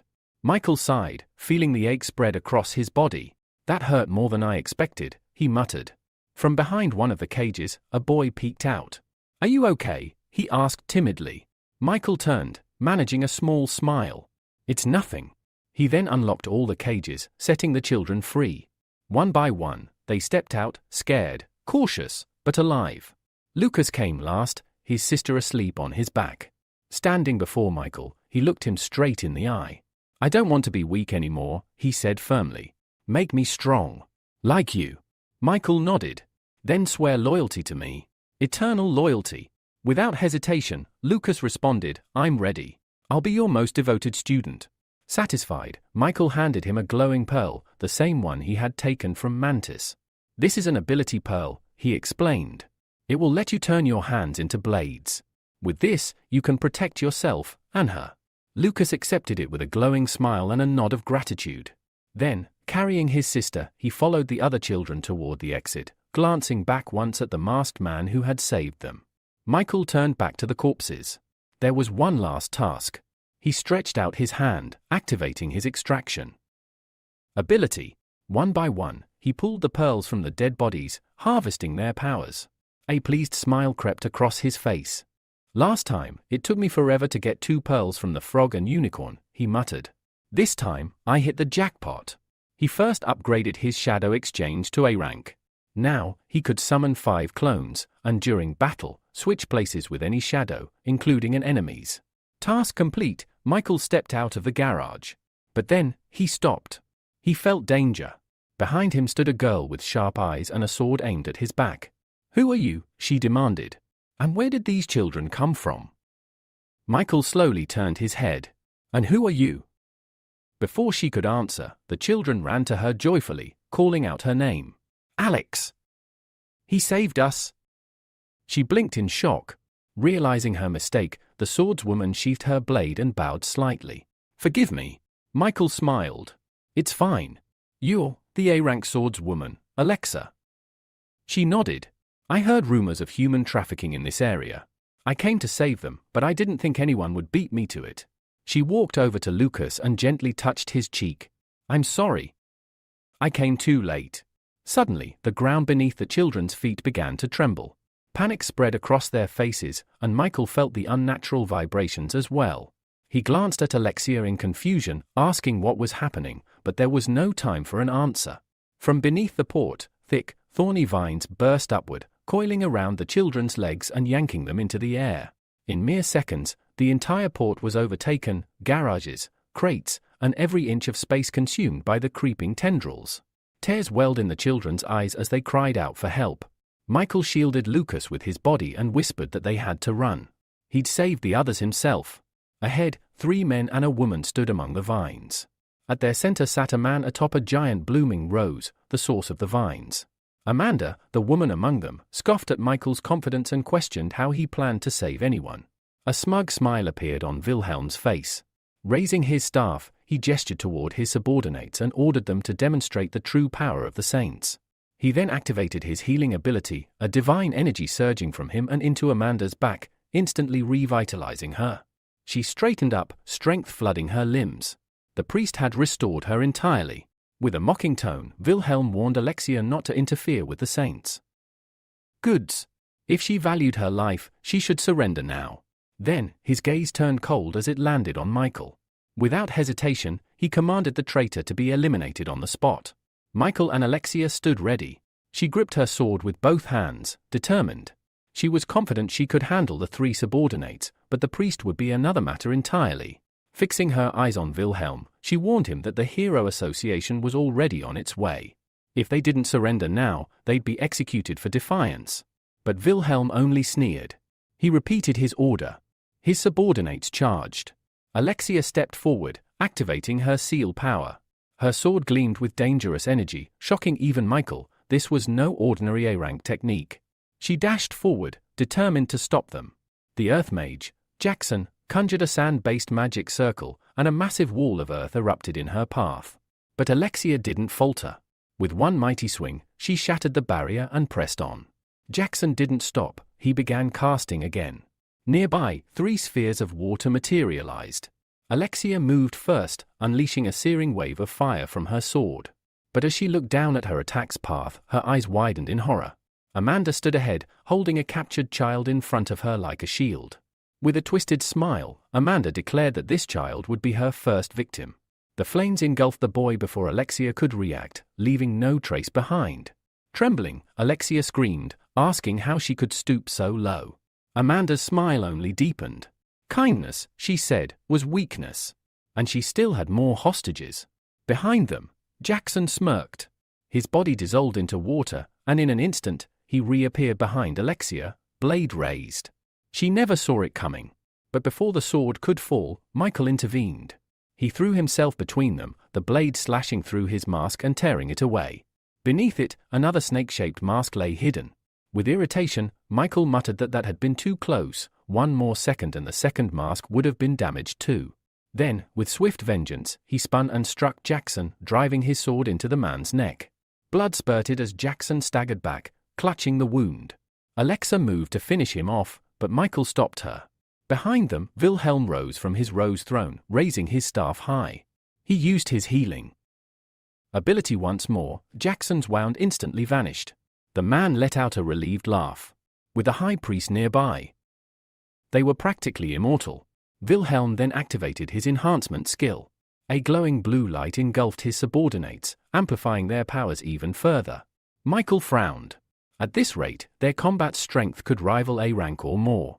Jackson dropped to one knee, concentrating. Energy surged around him. Alexa cried out in warning. The Earth Mage's next spell would rival the power of A rank destruction. Michael understood instantly. If that spell landed, the hostages would be caught in the blast. He had to stop it, no matter what. He looked at Alexa and said, "I'll handle him. You take the others." The girl hesitated. "But even if you stop him, what about the children?" Michael didn't answer. He simply told her to trust him. For some reason, she did. With a deep breath, she gripped her sword tightly and whispered that she'd clear the path. Then she leapt forward and clashed with Justin, Amanda's ally. Their blades met with explosive force. Justin called for backup, and Amanda, annoyed, responded by summoning more vines. A sweet, cloying aroma filled the air as red rose petals rained down. Alexa paused, suddenly dizzy. Her strength was fading rapidly. Amanda explained with glee that her body secreted a scent that aroused desire, weakening opponents by seducing their minds. Justin created water clones, approaching Alexa from behind. He leaned in, taunting her. But at that moment, Alexa unleashed her trump card, the Mind Seal. A pillar of blinding light burst from her, knocking Justin and his clones away. Amanda's eyes widened. This swordswoman had accessed something rare, something powerful. Before Amanda could react, Alexa vanished. Her sword cut Amanda in two before the woman even understood what happened. Standing behind her, Alexa whispered that she had only recently mastered this rebirth technique, allowing her to resurrect her strength in moments of crisis. Meanwhile, Jackson completed his incantation. A colossal earthen dragon materialized and roared, charging toward the children. Screams erupted across the port. But before the dragon could reach them, a dark shadow crawled along the vine stems. Lightning crackled. Michael appeared. His hand sparked with electric energy.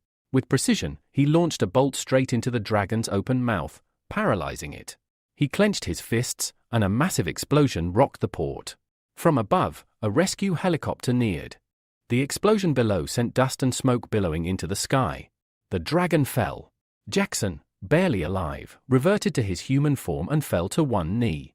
He looked at Wilhelm and thanked him. "If not for you, I'd be dead." But Wilhelm scowled. His voice was laced with contempt. "You're all useless," he muttered. "I've already lost 2 B-rank followers for this." Even though the Saints had suffered defeat, the old man remained calm. He assured Wilhelm that the organization could be rebuilt. After all, the high priest was still alive. Restoring everything wouldn't be difficult. Wilhelm slowly turned his gaze toward the battlefield, nodding in agreement.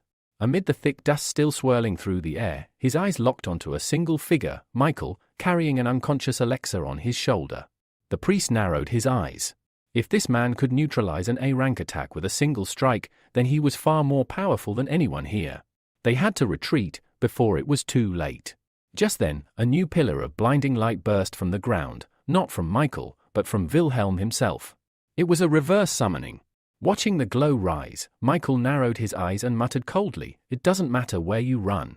One day, I'll find you." He gently laid Alexa on the ground and walked over to one of the fallen enemies. Stretching out his hand, Michael activated the ability extraction process.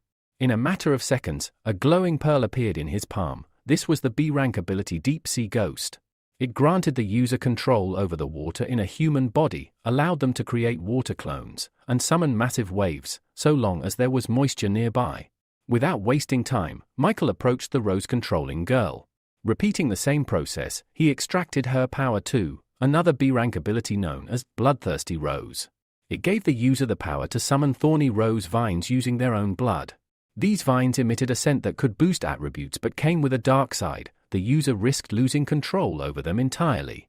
Now holding two B-rank abilities, Michael had no intention of keeping them as they were. Instead, he broke them down into F-rank abilities and combined them with the skill he had previously acquired. A few minutes later, a bright emerald pearl pulsed in his hand. It was the newly synthesized A-rank ability, Superb Brain. As he absorbed it, a rush of sensations overwhelmed him. His vision, hearing, smell, touch, and even his sixth sense became razor sharp. Not only that, it allowed him to release a wave capable of paralyzing an enemy's nervous system. Right then, Alexa stirred. She opened her eyes slowly, blinking at the ruined port around her.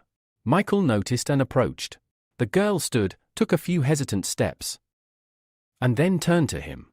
What rank are your abilities?" she asked, bewildered. "And who are you?" Michael replied calmly, "I'm from the judges' organization." Alexa frowned, confused.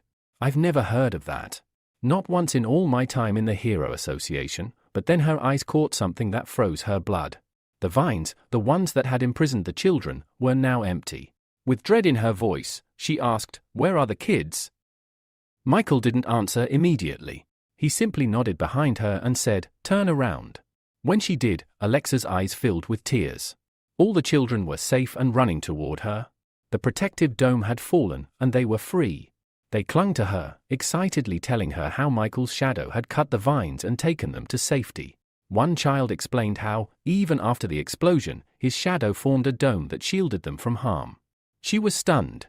This man had saved them all. Alexa turned to thank him, but the mysterious stranger had already vanished.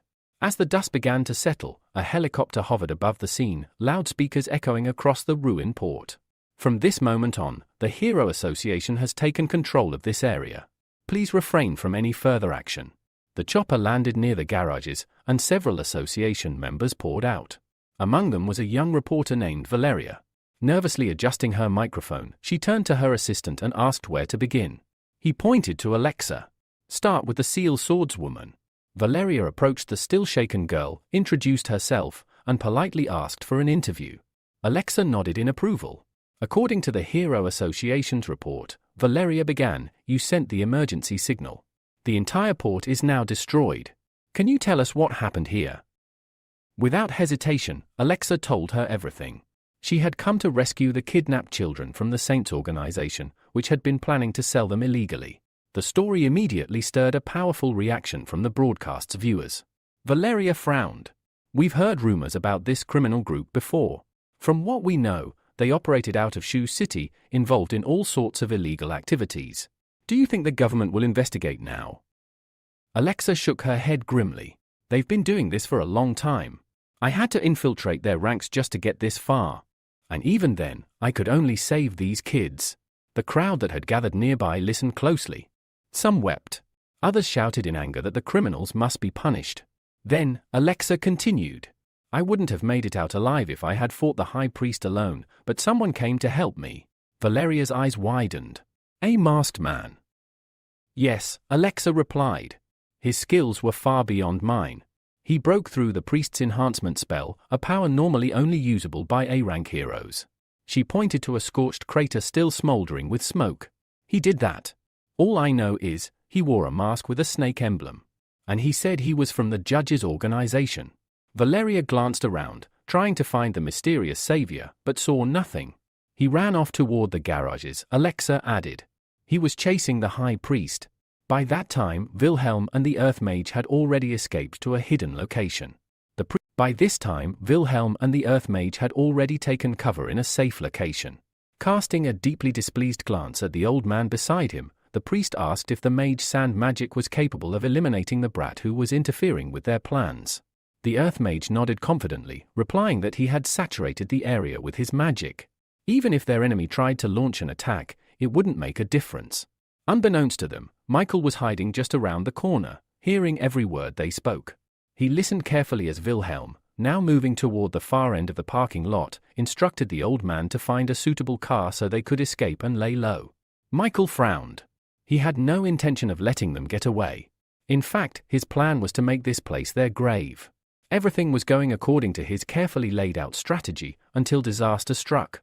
A phone in Michael's pocket suddenly began to ring, shattering the silence and revealing his presence.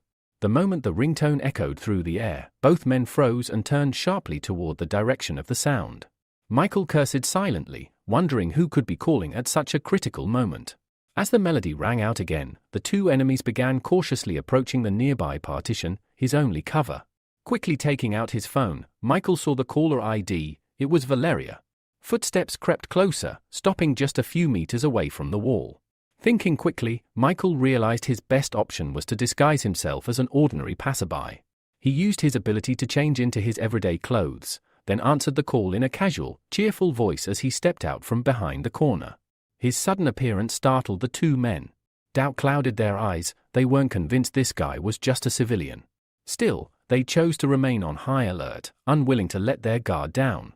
Valeria's voice chirped through the phone, teasing that Michael would never guess where she was. Confused, he asked if she wasn't supposed to be at home. She casually replied that she had flown to the city of HH aboard a Hero Association helicopter. Michael froze momentarily.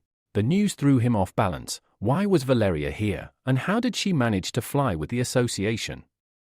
Trying to keep his tone light, he remarked that the city was currently in turmoil and asked what had brought her there. She cheerfully explained that she'd landed a new job and simply wanted to share the good news. Michael's surprise deepened. Valeria proudly told him that she had been accepted as a journalism intern for the Hero Association. She had already conducted her first interview with the sword-wielding heroine, Alexa, and now planned to find and interview the mysterious masked man, him. Still reeling from the revelation, Michael barely kept his balance.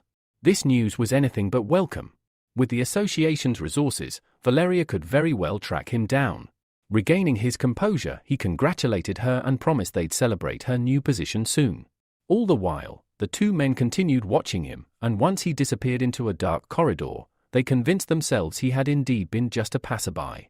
But Wilhelm sensed otherwise. He realized too late that they had been deceived and had let their guard down. Without warning, Michael, now back in his serpent form, leapt from the shadows, trailing chains of shadowy energy enveloped in blue flame. The Earth Mage reacted instantly, summoning fierce earth wolves and commanding them to attack. One of the wolves lunged at Michael, but his body vanished into thin air upon impact. Wilhelm, amused by the illusion, remarked with a grin that they needed more wolves to deal with this guy. The Earth Mage reassured him that each of his wolves was strong enough to defeat an A-rank hero, so there was no need for concern. But before they could act, shadowy tendrils sliced through the air. With only a few swift and powerful swings, Michael tore through the wolves. Neither man noticed when Michael appeared behind Wilhelm, piercing his left shoulder with a shadow spear. Shadowy bonds prevented the man from turning around. Blood welled up in Wilhelm's mouth as he asked how Michael had mastered multiple types of magic. The old priest beside him met a similar fate. With a final plea, Wilhelm offered his cooperation, saying he would owe the hero a great debt if spared. Michael, unfazed, raised a finger to his mask in a silent gesture for the man to be quiet. "I don't save lives for my own benefit," he said coldly, "only in the name of justice." Immediately, the shadowy fetters coiled tighter around their necks, squeezing with increasing force. Realizing he had one last chance, Wilhelm pulled out a pair of small blue pills and quickly swallowed them.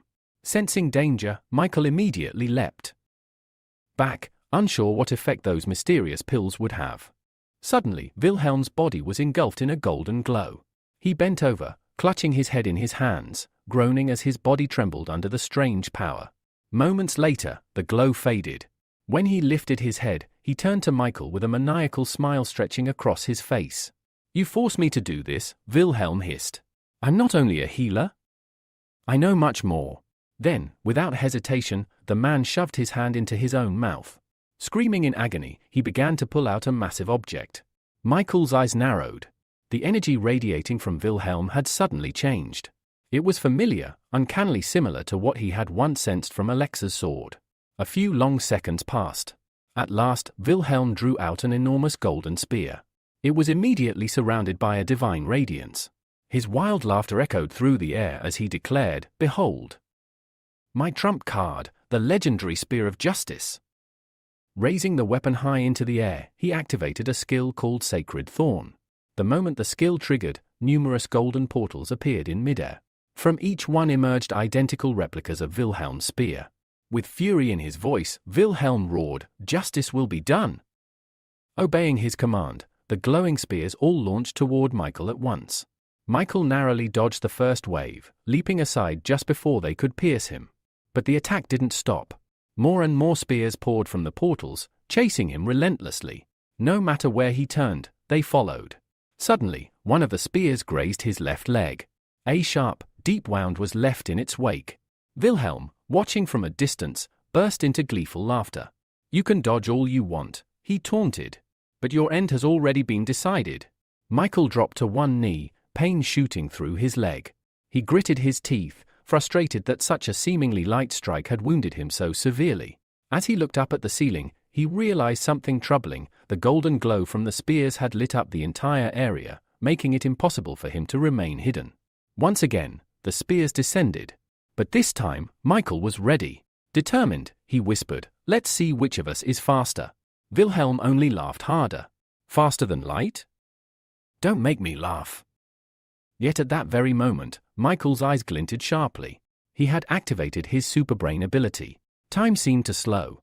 The movements of the spears decelerated noticeably. Then, near the stunned Wilhelm, several massive shadows emerged. Without needing to move, Michael summoned multiple shadow clones, each one armed with bladed weapons. In perfect sync, the clones surged past Wilhelm, slashing as they moved. Only after the ambush did Michael release his grip over Wilhelm's movements. "You should surrender," Michael said coldly. Wilhelm's expression shifted from triumph to confusion. He couldn't move a muscle, no matter how hard he tried. Just then, 5 shadow-infused spears, mimicking the trajectories of the earlier clones, shot toward him with terrifying speed. All 5 pierced him simultaneously. A guttural scream tore from Wilhelm's throat. Struggling to breathe, he managed to gasp. No one man, should have this many powers." Michael, seeing the man's attempt to heal, stepped forward. "Don't bother," he warned. "You'll keep experiencing death again and again until you stop trying." He extended his hand and activated his extraction ability. A golden light glowed around Wilhelm's chest, and Michael absorbed it. The ability was called Heart of Light, an A-rank power with multiple functions. Recovery heals physical wounds. Enhancement boosts the user's abilities. Invisibility conceals a selected target. Holy Healing restores health to oneself or others. Spear of Justice summons a massive spear imbued with light magic. Without delay, Michael used Holy Healing. A warm glow enveloped his body, knitting his wounds and replenishing his strength. He exhaled slowly, feeling vitality return to his limbs. "I'll need to be more careful next time," he muttered. "I didn't expect Wilhelm to have one of those blue pills. I almost died because of it." With his healing complete, he walked over to the corpse of the Earth Mage. Activating extraction once more, he absorbed the Mage's B-rank ability, Great Land Wizard. This power allowed the user to reshape terrain using sand and summon an offensive sand creature. Just then, a loud voice rang out from the street. It was a public announcement from the Hero Association. "Attention! The Hero Association is taking control of this area. Please stand by." Michael didn't intend to be discovered. He quickly changed out of his combat attire and slipped away into the shadows before the association members could arrive. By the time he vanished, several Hero Association helicopters had already landed near the building. Valeria, now on site with the investigation team, reported that the earlier noise had indeed been the result of an intense battle.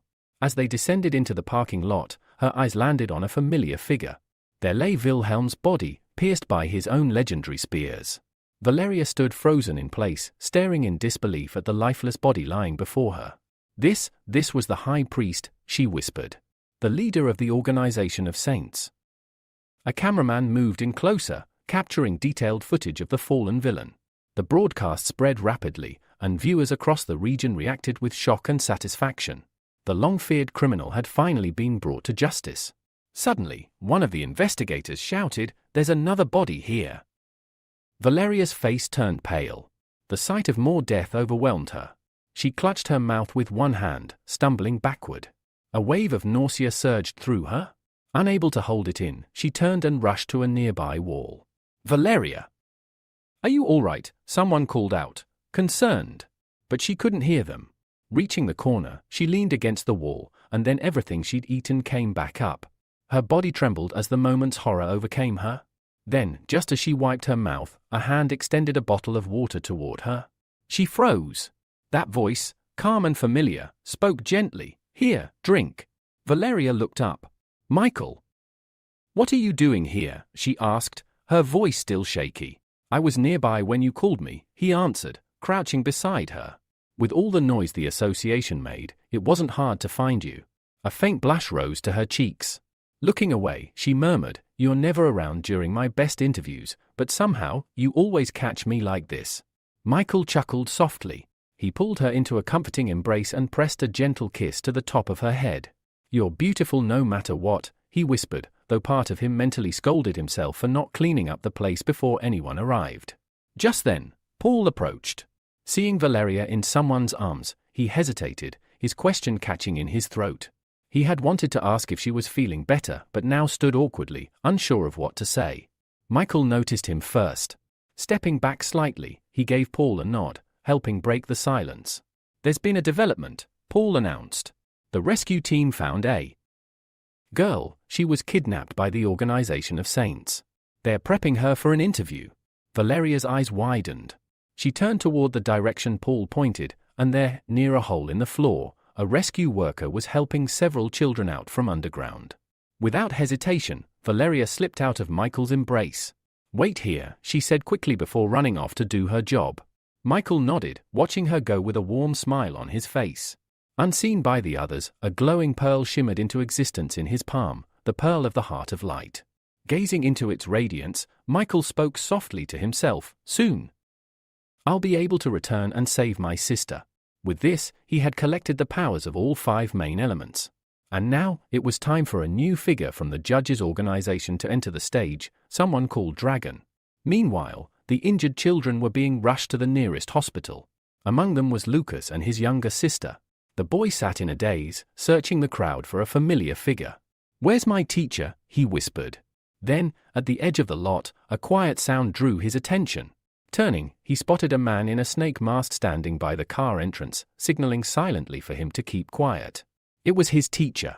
The doctor, now under Michael's influence, continued escorting children to safety, completely ignoring the hero in the shadows.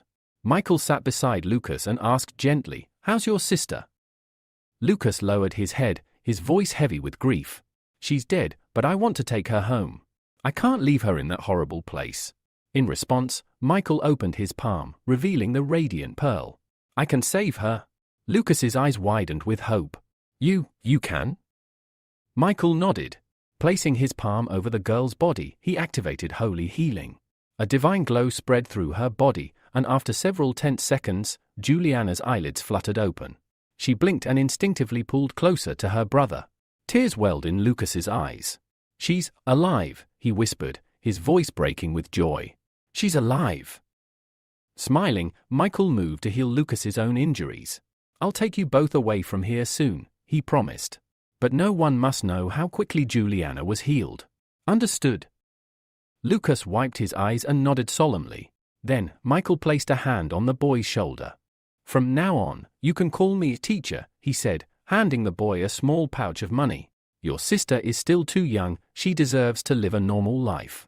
But I need you to infiltrate the hero class at sea." Lucas hesitated. I'll need stronger abilities to do that," he said quietly. Michael handed Lucas a glowing pearl. "You don't need to worry about that," he said calmly. "This one contains the mimic ability. Combine it with your mantis technique, and you'll have more than enough to qualify for the university." Lucas stared at the pearl, barely believing what he was hearing. This was the kind of opportunity he never dreamed he'd receive. He took it carefully, then looked up with a determined glint in his eyes. "I'll do my best. I promise," he said, a confident smile on his face. Michael rose from where he was sitting. Live a good life, he said softly. Don't look for me. If anything happens, I'll find you. I'll stay in touch. With that, he turned and walked away. Once outside, Michael changed out of his disguise and back into his regular clothes. But he had barely taken a few steps when he heard a voice call out, sharp and annoyed, "Michael!" He turned, startled, to see Valeria striding toward him with clear irritation written all over her face. "Where did you run off to?" she snapped. "I told you to wait, but I had to search the whole place for you." Michael averted his gaze, scratching his head sheepishly. "I was helping the kids at the hospital," he explained. "Is everything all right?" Valeria exhaled, some of her anger melting away. "They're safe now," she said. "The association is contacting their families. As for the orphans, they'll be sent to shelters." Michael smiled faintly. "I hope they grow up happy and healthy." Suddenly, Valeria grabbed him by the shoulders and pulled him toward her. Her hesitation vanished. She kissed him. Michael's eyes widened in surprise, but he didn't pull away. A few seconds later, she parted from him, her cheeks glowing. Before he could say anything, a member of the association called out her name. "Valeria! We need to head back." Turning to wave goodbye, Valeria smiled warmly at Michael. "I've still got work to do," she said, winking. "But I'll see you in a few days, at home, beloved." Michael stood there, completely flustered. It took him a few moments to recover from what had just happened. Several hours later, he was on a plane, heading back. His mind was already focused on one thing, his sister. The moment he arrived, he rushed to the hospital and entered her room. Holding his palm over her, he activated holy healing. A bright light engulfed her entire body. He held his breath. But when the glow faded, nothing happened. Lucia remained motionless, unconscious. His heart sank. "No, come on." "Lucia," he whispered, panic creeping into his voice. "Wake up," no response. Suddenly, strange blue bubbles began to rise from her head. Michael reached out cautiously, but they scattered the moment he got close. His eyes widened. He realized, to his horror, that the bubbles were multiplying, feeding off Lucia's energy and growing stronger. He stumbled back. His power wasn't enough. Not yet. But he wasn't giving up. Not now. Michael clenched his fists and steeled his resolve. It was time to take the next step and confront the mysterious figure behind the blue pill, the one who had supplied it to the hero of hot and sour noodles. He summoned 3 pearls into his palm: transformation, clone, and metal manipulation. A radiant golden light surged through the room as he began to enhance them, pouring every ounce of power he had into the process. Half an hour later, it was done. In his hand shimmered a golden C-rank pearl of transformation. With it, he could instantly alter his appearance, voice, personality, even his body type. It also enhanced his acting skills to near perfection. Next, he upgraded the clone ability to C-rank. The clone would be 8 times weaker than him and last only 30 minutes, but it was more than enough for infiltration. Finally, he focused on metal control and pushed his limits. Minutes passed. Sweat dripped from his forehead. Then, he fell to his knees, exhausted. But in his hand was an S-rank pearl. Now, he could control metal across a 10,000 mile radius, up to 100,000 tons in total weight. Michael let out a long breath, smiling through the fatigue. He was ready. That night, he activated his newly enhanced abilities and took control of the hero of hot and sour noodles' body. Using information from Adam's memories, he made his way to a rooftop where the next meeting was supposed to take place. Moments later, space shimmered, and a rift opened before him. From it stepped a mysterious man. The same one Adam remembered. The man adjusted his hat and greeted him. "Well? Got any new intel?" Michael folded his arms, keeping his expression calm. "I might. I've got information on the man in the mask," he said coolly. "But I doubt you can afford it." The stranger tilted his head, amused. "If it's real, I'll pay double." Michael nodded. "A few days ago, the Organization of Saints was completely wiped out. You've heard, I'm sure." "Yes," the man said. "It was the Seal Swordswoman from the Hero Association. She's famous for that kind of thing." Michael leaned in slightly. But here's the curious part. During her report, Alexa mentioned she was helped by someone who called himself Snake. The stranger folded his arms, his voice casual. I already know about Snake and Michael. Both of them are from the judge's organization. That's common knowledge. Michael's expression didn't change. Calmly, he asked, do you also know they both possess 2 abilities? This caught the stranger slightly off guard, but only slightly. I figured as much, he replied. Probably a requirement to join the judges. Michael chuckled and shook his head. You're wrong. People like that are incredibly rare. The chances of gathering them into one group? Practically zero. The stranger raised an eyebrow, clearly intrigued now. Then what are you getting at? Without answering, Michael reached into his coat and pulled out a small flask filled with a glowing liquid. He held it out. This is an elixir of abilities. The stranger stepped forward, extending a hand. Elixir of what? He asked skeptically.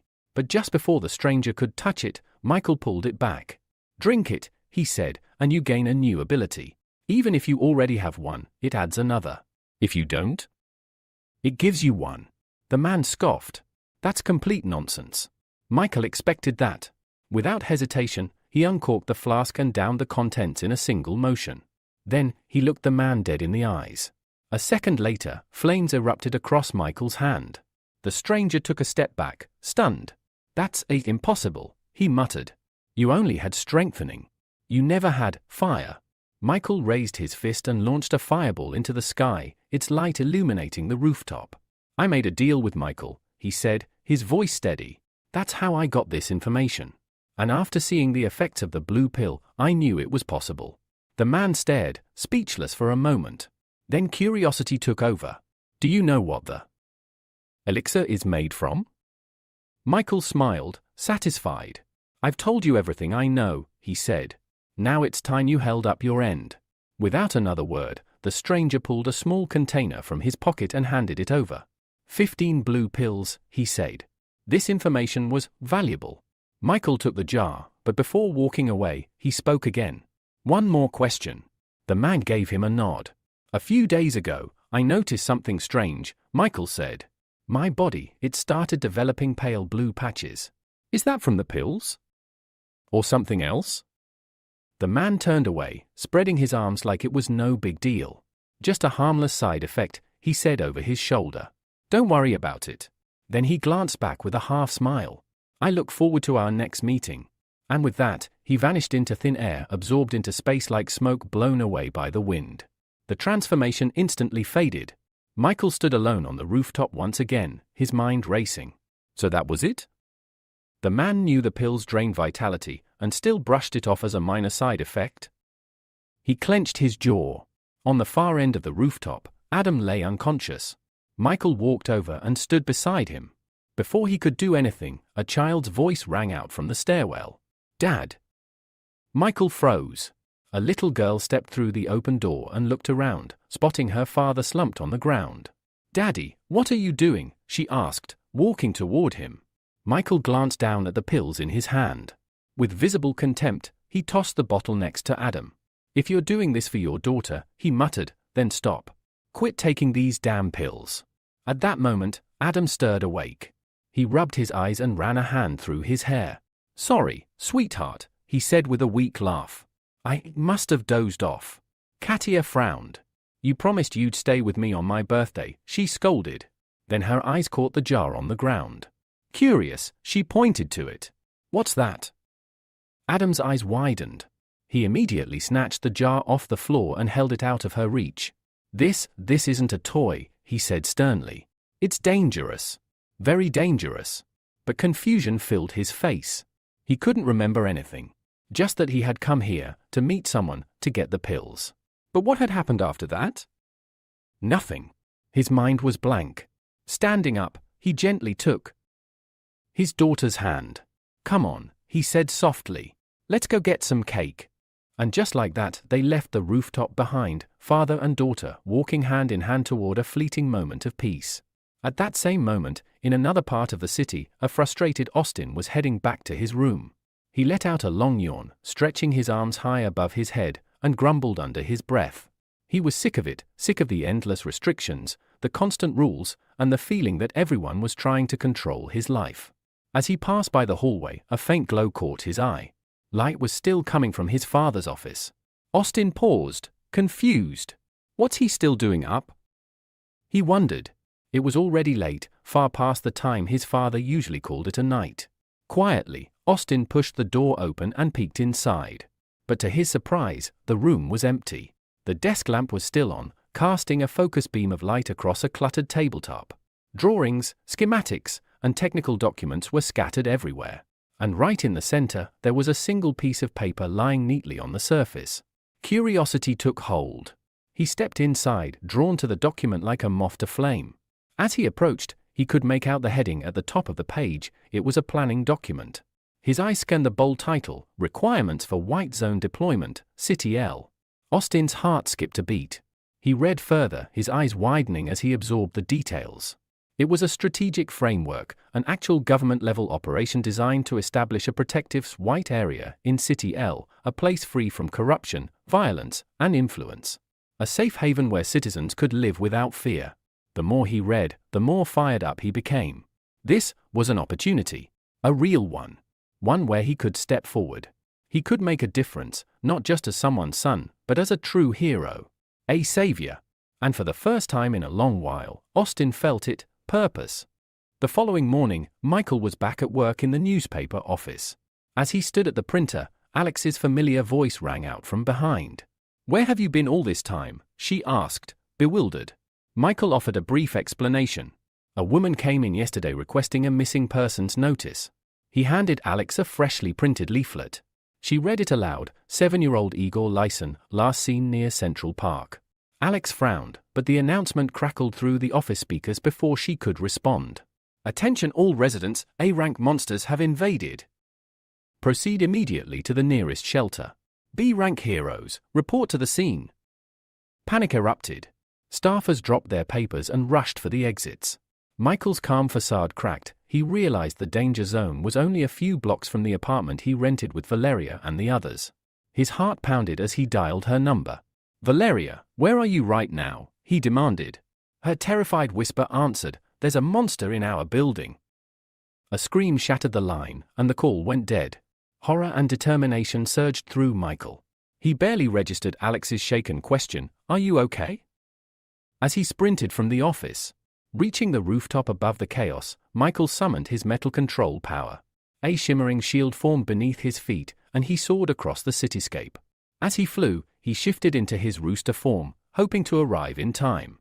Below, a colossal rat-like creature rampaged through the street, its shriek capable of shattering glass and its matted fur bristling into razor-sharp spikes.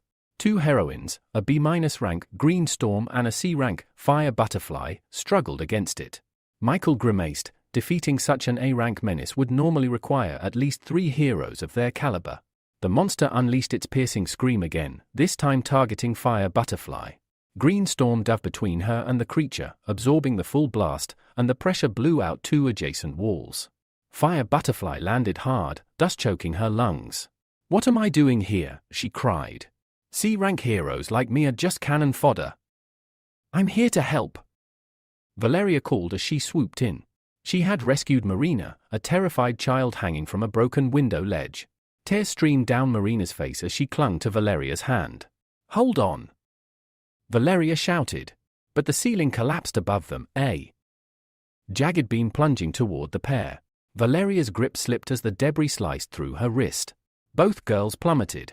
Fire butterfly caught Marina mere meters from the ground, cradling her gently. Marina blinked, amazed. "Thank you," she whispered, clutching the heroine's arm.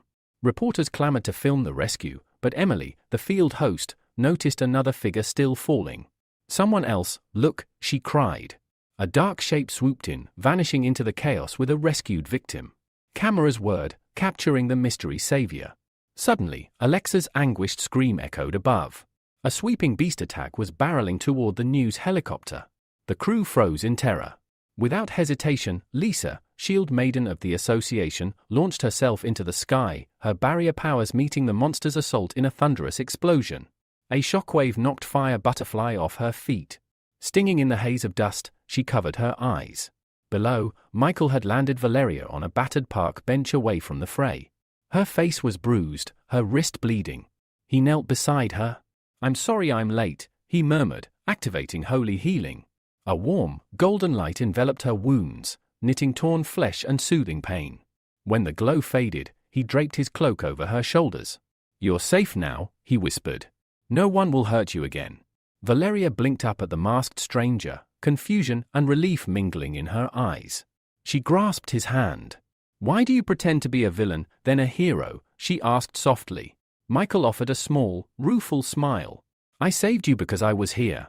That's all." He stood and summoned his metal shield, lifting Valeria gently to her feet. "Rest a moment," he advised. "Then head to a safe zone. I'll handle the rest." Before she could respond, he launched skyward, ignoring her frantic calls. From above, Valeria watched him go, an odd sense of déjà vu tugging at her heart. High in the night sky, Michael summoned a shadow clone beside him. In his palm, he materialized 2 gleaming pearls. "The clone will have Heart of Light and Snow Queen powers," he explained to the empty air. "And it's better if it takes the form of a girl." He tossed the pearls into the darkness, readying his next move as the city below continued to burn with chaos. High above the city, Michael watched as his shadow clone enacted his orders. In an instant, the clone's form shifted into a young woman wearing a rabbit mask. "Go," Michael commanded. "Save everyone in danger." Without hesitation, Rabbit darted off the rooftop and vanished into the chaos below. Michael turned his attention back to the monstrous rat that was laying waste to the street. He raised his hand, prepared to strike, but then he noticed another figure standing atop a neighboring building's roof. She wore a confident smile and raised her fists, her posture radiating power. It was Victoria, the famed A-rank heroine who had disappeared from the public eye in L City years ago. Reporters gaped in disbelief as the broadcast camera swung to capture her unexpected arrival. Victoria waved directly into the lens as if greeting old friends. Michael allowed himself a small smile. With such seasoned heroes on the field, he could assess the battlefield from a distance. Victoria narrowed her eyes at the rat. "Perfect punching bag," she thought, flexing her knuckles. The rat snarled and unleashed a massive sonic shriek. "Watch out!" Lisa, Shield Maiden of the Hero Association, yelled through her communicator. That sound wave could shatter steel. Victoria's only response was a calm laugh. She crossed her arms. "I won't know what I'm capable of unless I try," she said. The shockwave struck her rooftop with earth-shaking force. Debris rained down, and a roar of destruction followed. When the dust cleared, onlookers gasped. The spot where Victoria had stood was empty. The rat threw its head back in triumphant laughter, convinced it had killed the heroine, until a blur of movement appeared behind it. Victoria had dropped to ground level and circled the beast. Gathering every ounce of strength into one blistering punch, she slammed her fist into the creature's flank. The impact threw the rat to the pavement in a crumpled heap. Victoria stood over it, grinning. "Why aren't you screaming now?" she taunted. The rat tried to rise but couldn't move. Victoria seized its tail and, with a swift pull, sent it spinning through the air. The monster flew out of the city, landing miles away in a distant field. Meanwhile, Rabbit was already back in action. She spotted a crumbling facade about to collapse on a lone civilian. In one fluid motion, she intercepted him and carried him to safety just before the debris struck. The man, wide-eyed, stared at his masked savior. "Which organization are you from?" he asked. Rabbit set him down gently. "I'm Rabbit," she replied. "From the judge's organization." Then she bounded off to continue her rescue efforts.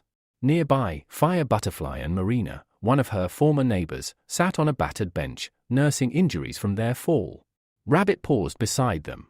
"They need help," a bystander explained. "They fell from the upper floors." Rabbit nodded and knelt beside them, placing her hands over their wounds. A soft glow spread through their bodies, and before the stunned crowd's eyes, bruises and cuts vanished. When the healing light dissipated, Rabbit rose and turned to the gathering civilians. "Move now," she ordered calmly. "Head for the shelters. Stay safe." Her warning was cut short by the monster's return, a deafening screech so powerful the crowd instinctively covered their ears. Lisa and Victoria, caught in the open, struggled to withstand the onslaught. Their heroic postures wavered as the sound wave threatened to tear through their minds. From his vantage point, Michael's blood ran cold.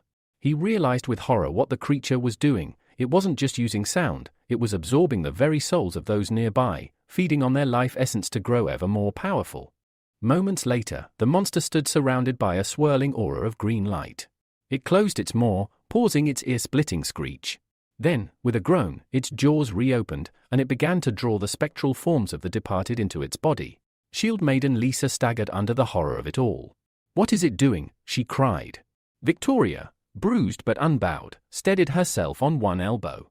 "It's absorbing the souls of the dead," she explained. "Watch, it's healing itself with their energy." A nearby reporter gasped into her microphone. Doubt flickered across her face. Could even the city's finest fighter overcome such a power? Victoria's gaze hardened. "Lisa, fall back. This thing's next attack will be worse." With that, she rose and stepped forward once more. Freed of its weakness, the rat monster went berserk. It lashed out, smashing telephone poles and tossing street lamps like twigs. Victoria summoned her strength, her fists glowing with righteous fury. She struck the beast's armored flank, unleashing a shockwave that sent it tumbling into a row of parked cars. As dust settled, Victoria peered through the haze, expecting to find the creature down and out. Instead, its tail lashed back, skewering her across the chest. She cried out, then was lifted aloft and flung violently into a nearby wall. She crumpled in a heap, blood trickling from her mouth. Shield Maiden Lisa rushed to her side, scooping Victoria into her arms. "Get out of here!" Victoria rasped, glaring at her rescuer. "I told you to retreat." Tears in her eyes, Lisa shook her head. "I'm a hero. I can't abandon people in danger." The monster roared again, preparing to deliver a final, soul-draining blow. Victoria threw herself in front of Lisa, bracing for the impact, when a sudden ping echoed through the air. A metal needle, fired with pinpoint accuracy, impaled the creature's tail. It yelped in pain, its head snapping around. Michael and his rabbit clone burst onto the scene. The reporter's eyes widened as the masked saviors appeared. "There," she whispered. "An A-rank hero, and a rabbit-masked rescuer." Victoria and Lisa watched in stunned relief as Michael's metal needles rained down, pinning the thrashing beast to the pavement. Its writhing body was held fast by dozens of gleaming spikes. Victoria realized the real target. Michael had driven nails through its jaws, preventing it from opening its mouth to gorge on more souls. The monster, still alive and furious, opened its maw in a last, desperate screech, aimed this time at Michael himself. He slammed a metal shield before him, and the sonic blast rattled harmlessly off its surface. "Rabbit," Michael called out, "stop it from opening its mouth." The clone nodded and swept her arms skyward. Instantly, temperatures plummeted. A swirling storm of snowflakes descended, enveloping the rat monster in an icy vortex. In seconds, its massive form was frozen solid, suspended in midair. The onlookers stared in awe as the beast pounded futilely against its crystal prison. But then, green lights began rising from the rubble once more. Victoria's eyes narrowed in horror. "It's feeding on new souls again." Michael soared upward, dragging the frozen creature with him. From up here, he shouted, "It can't reach any fresh victims." Higher and higher he climbed, until, at last, he hovered above the skyline.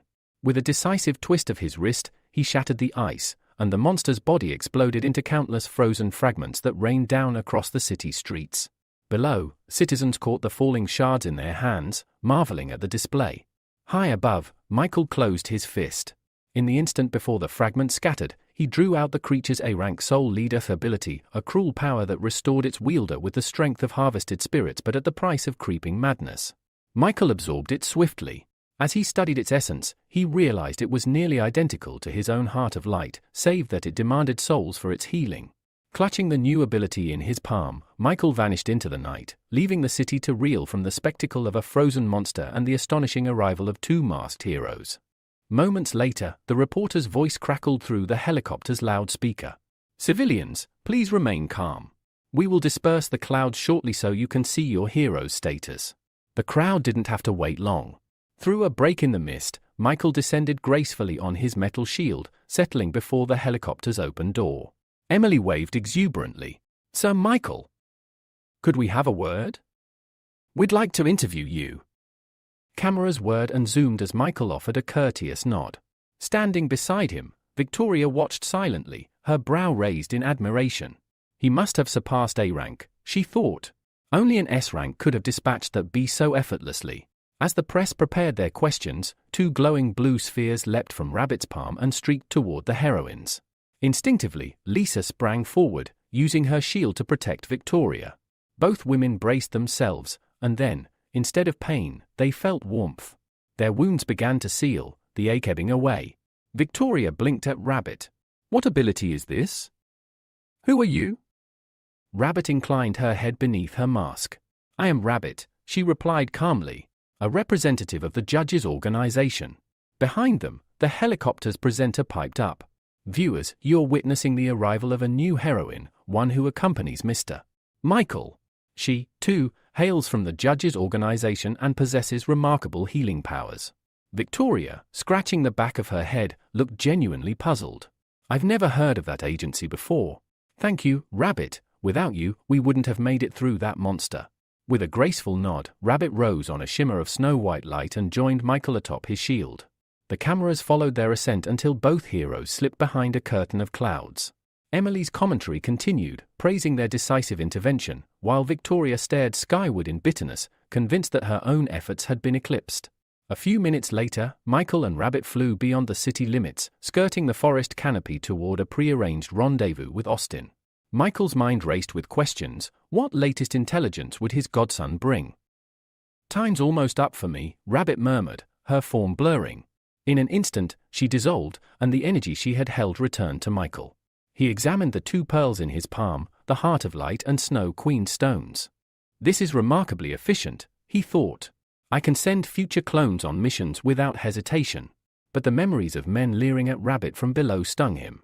I'll avoid creating female forms going forward. At last, they reached an old building beside an abandoned car. There, leaning nonchalantly against the wall, was Austin, his thumb half raised to his nose, boresomely waiting. Michael landed beside him, suppressing a sigh. He didn't even think to check his story for accuracy. Austin looked up, a scrap of paper clutched in his hand.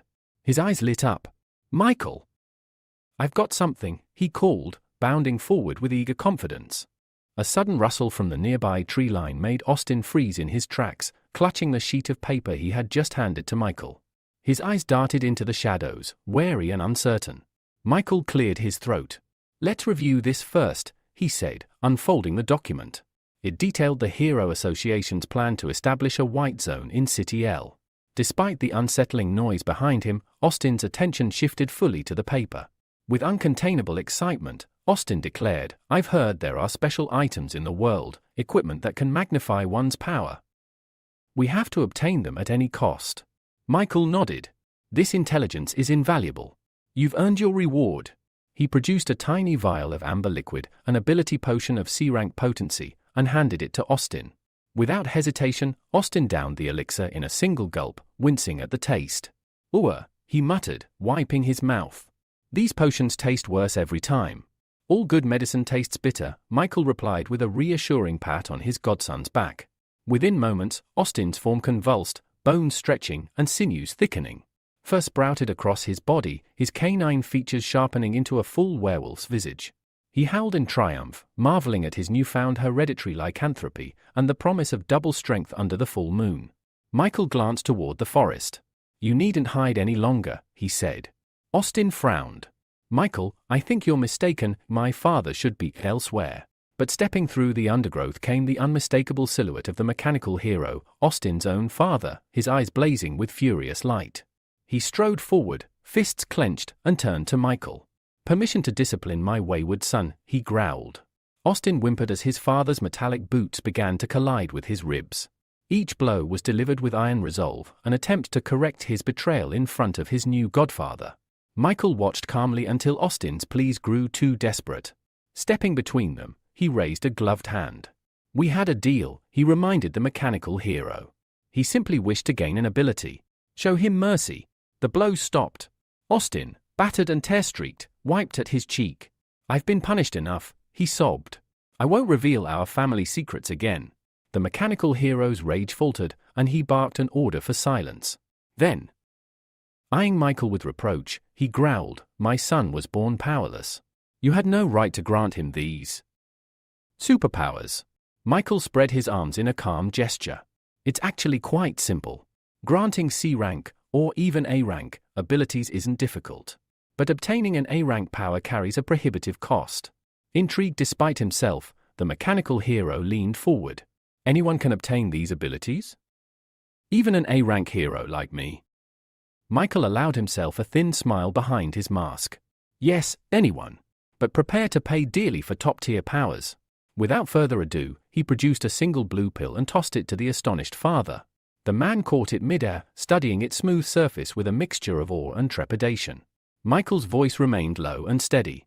"That's your starting point."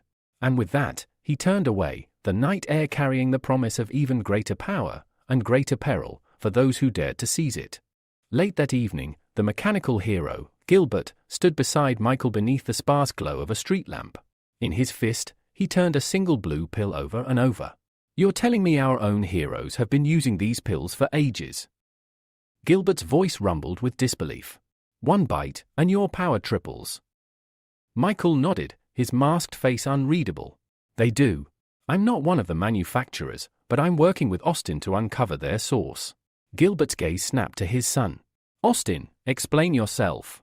Austin swallowed hard and recounted what he'd seen, how the ice-wielding adventurer used the pills to eliminate rivals, twice, events he'd witnessed firsthand. Gilbert frowned as the pieces fell into place. "So Pavel's behind those accidents," Gilbert muttered. He met Michael's eyes. "Your mission is clear, find out who makes these pills, and how." Michael inclined his head.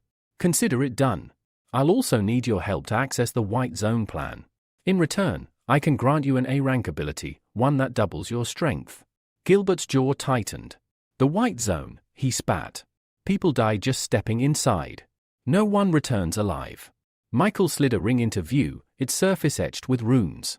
"Activate this, and it collects ability genes, the key ingredient for the elixir. You know those genes come from monster remains. The White Zone is teeming with monsters ripe for harvest." Gilbert's skepticism lingered. "Prove the elixir works." Michael spread his arms. In one hand, flame crackled, in the other, a shard of living ice formed. "My very existence is proof. But if you doubt the judges, you're free to refuse." Austin, still transformed as a werewolf, snapped at his father, "Don't get in my way. Let me grow stronger." Gilbert's face darkened, and he cuffed Austin across the head. "Quiet, boy." Turning back to Michael, he exhaled and said, "I'll do it. I'll bring down the ice adventurer." Michael offered a curt nod. "I look forward to our next meeting." With that, he launched skyward on his metal shield and vanished into the night. Later, at the hospital, Valeria shuffled into her room, still in her uniform from the shelter, eyes blinking blearily at the bedside light. Michael stood by the window, silhouetted against the city glow. "Michael," she whispered. "What are you doing here so late?" He crossed the room and slipped an arm around her shoulders. "I was looking for you all day," he said, voice warm. "I heard the wounded were brought here, so I came straight away." Valeria turned to face him. "I'm fine, just a scratch. But my home's gone. I have nowhere to live." Michael's smile was gentle but sudden. "Then move in with me." Valeria's eyes went wide, her cheeks flushing. That's too soon, Michael." He stumbled over himself. "No, I didn't mean. I just..." Before he could explain, she wriggled free and fled to the far corner of the room.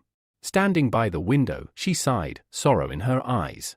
"I still miss my family."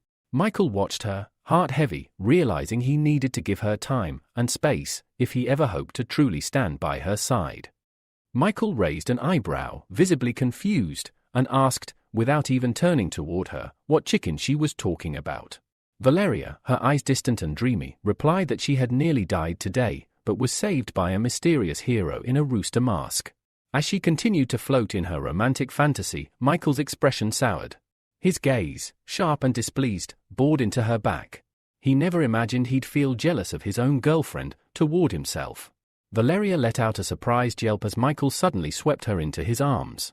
Ignoring her startled questions about what he was doing, he carried her over and dropped her onto the hospital bed. Slowly, Valeria sat up, visibly flustered, and repeated the question she'd been asking, the one the masked hero had refused to answer. But this time, there was no answer either. Instead, Michael silently approached her, his gaze fixed and intense. As he reached out, Valeria realized what he was about to do and quickly turned away, stammering that this kind of thing couldn't be done in a hospital. But what happened next took her completely by surprise. Michael simply pulled the blanket over her and climbed onto the bed beside her. For several quiet minutes, they just lay there, face to face, eyes locked. Then, without a word, Michael pulled her gently into his arms. "You should fall asleep quickly," he murmured. "Tomorrow, I'll help you move in." It's better if you live with me. Valeria gave a small nod, her lips curling into a hidden smile as she rested her head against his chest. The next day, Michael had to rush to another city. While waiting in line at the airport, he called Valeria. She was at their now shared home, clearly frustrated as she searched for a frying pan.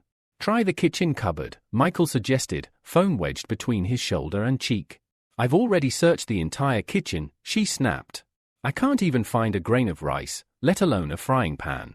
At that moment, Michael finally boarded and began placing his luggage in the overhead compartment. Just take the card I gave you yesterday and buy whatever you need, he told her. But Valeria stubbornly replied, I'll just wait for you to come back. Besides, I have a surprise for you. Michael smiled. But his fellow passenger gave him a strange look when a soft meowing sound came from the phone.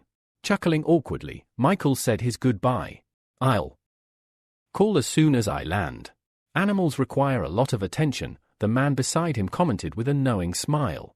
Michael could only laugh lightly in response. A few minutes later, the plane took off. Everything seemed peaceful until something caught Michael's attention, disturbing his calm. Just a few seats ahead of him sat Anna, next to a girl he didn't recognize. Michael was headed to the city of HH to negotiate with the Chamber of Commerce. Never in his wildest thoughts did he expect to end up on the same flight as her. He could only hope she wouldn't recognize him in his plain clothes. Meanwhile, the men seated behind them were openly leering at the girls. As a pretty flight attendant walked by, the girl sitting beside Anna asked politely if she could bring her a towel. The attendant nodded and told her to wait a few minutes. But that was when Anna spotted Michael. Her eyes narrowed, and her voice dripped with irritation. Why are you staring at us like that? She snapped, before launching into a barrage of insults aimed at him. Michael remained silent. He didn't want to attract any more attention. Suddenly, the towel that had been requested fell to the floor. The flight attendant bent down to pick it up, only to freeze as she felt the cold barrel of a gun pressed against her back. Don't kill me, she pleaded, raising her hands in surrender. Nobody move. Hands behind your heads, barked the man standing behind her. All around the cabin, other men in identical uniforms stood up, weapons drawn.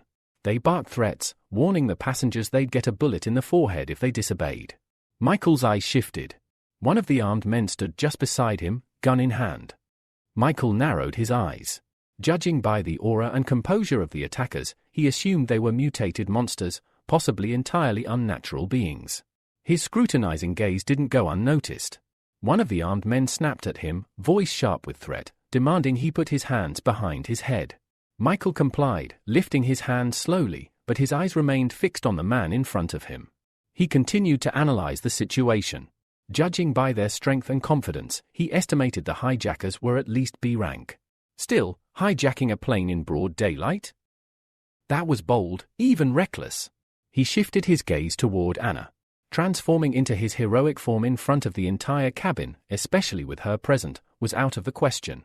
He had to come up with another plan, fast. Meanwhile, the one who appeared to be their leader barked an order at the flight attendant, forcing her at gunpoint to open the cockpit. As soon as the door clicked open, gunshots rang out from within. The sound echoed through the cabin, sending a jolt of alarm through Michael. They had eliminated the crew. The leader, a man named France, stepped forward and placed one of his own men at the controls, reminding him in a stern voice to follow the planned course exactly. Thomas, the hijacker at the controls, nodded in agreement. One of the flight attendants, now kneeling and trembling, looked up through tear-filled eyes. "Where are you taking the plane?" she asked in a shaky voice. France turned toward her, his expression as cold as steel. He raised the gun again and replied flatly, "We're headed to the White Tower, the tallest building in Shush. Everyone else will die." Without hesitation, he pulled the trigger. A red splash marked the end of her question. Not a flicker of emotion crossed France's face as blood hit his skin. He remained cold and merciless, a picture of ruthlessness. The remaining hijackers continued to watch the passengers with sharp eyes.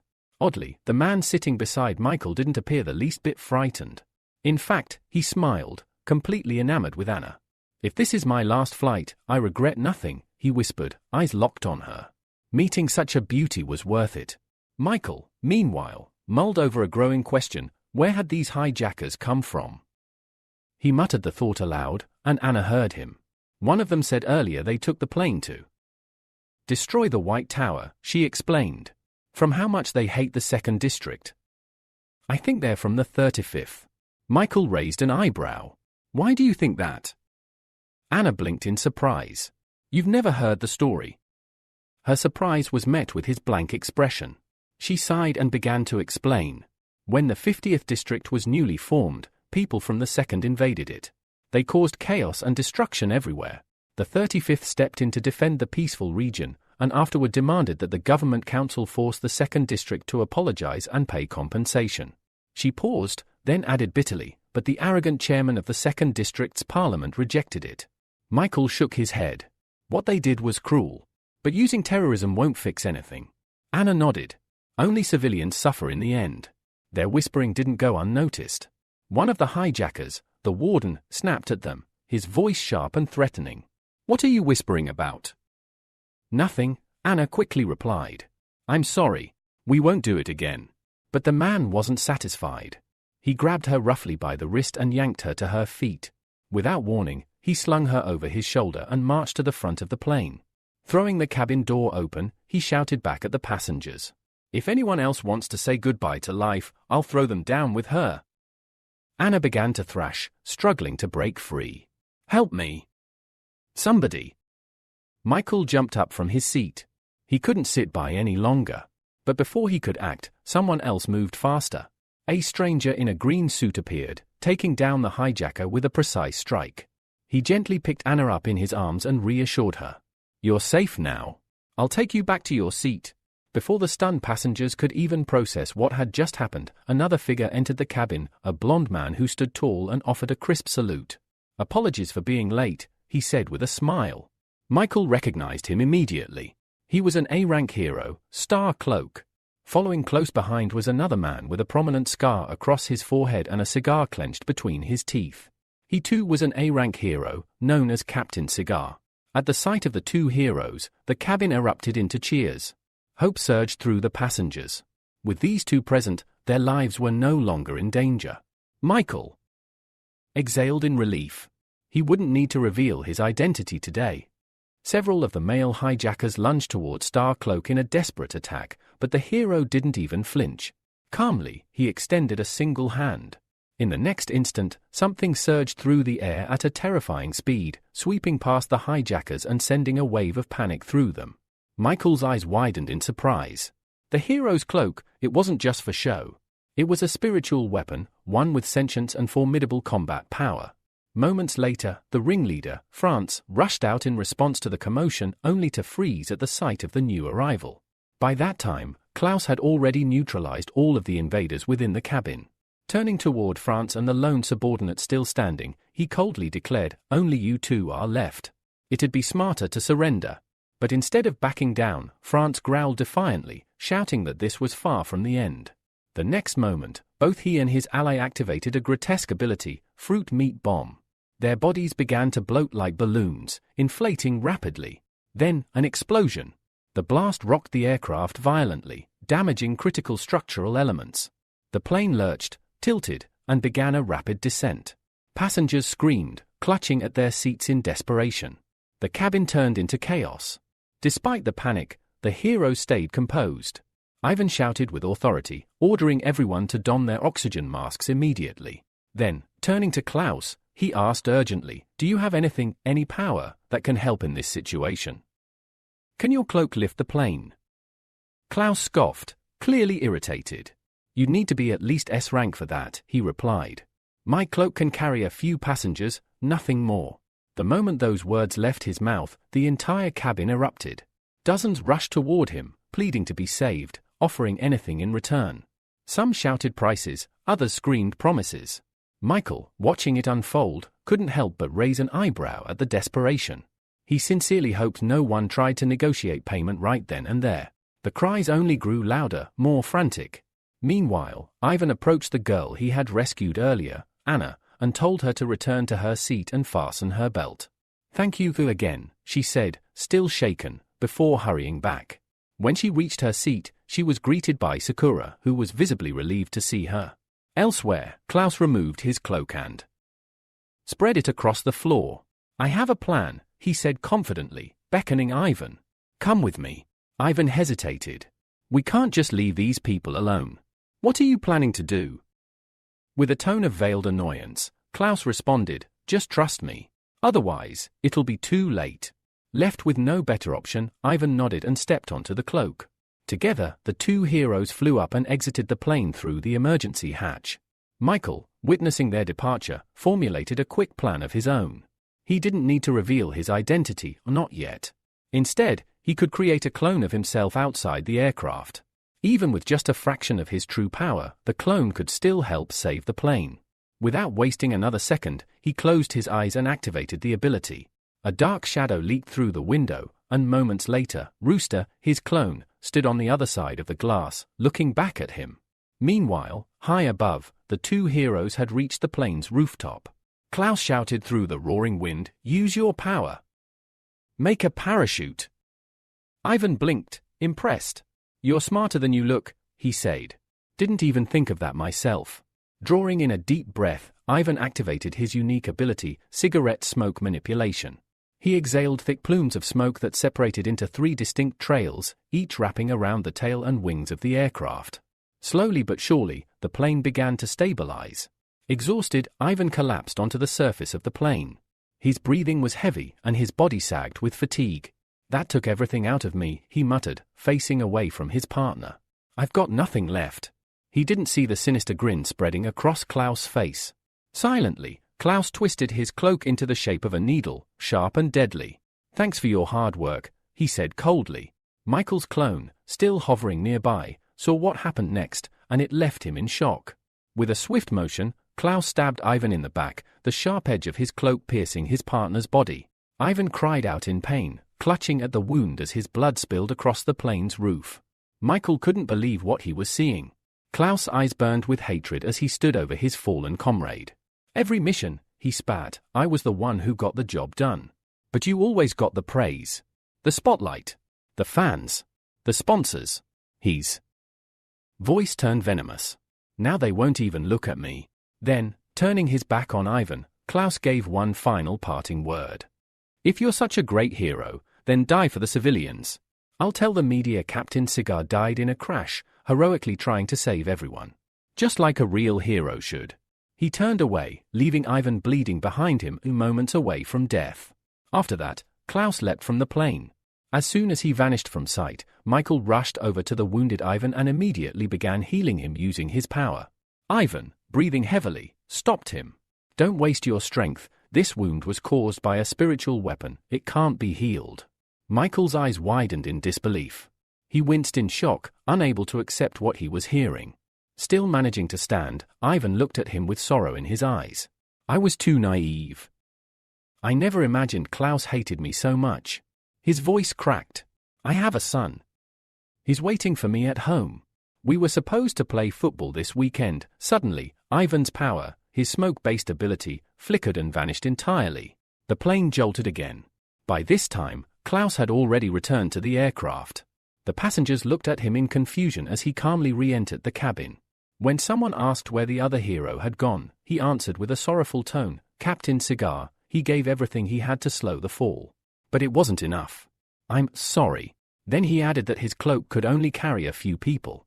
Before anyone could question him, the cloak surged to life, grabbing several girls at once. Among them was Sakura, who screamed as the cloak wrapped tightly around her waist. "I want to stay. I want to be with Anna," she cried out. But Klaus wasn't listening.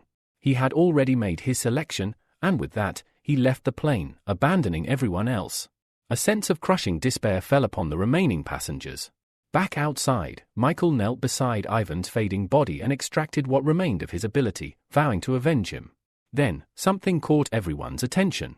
Crowds rushed to the windows when they spotted a familiar figure outside, the hero in the rooster mask. It was Michael's clone.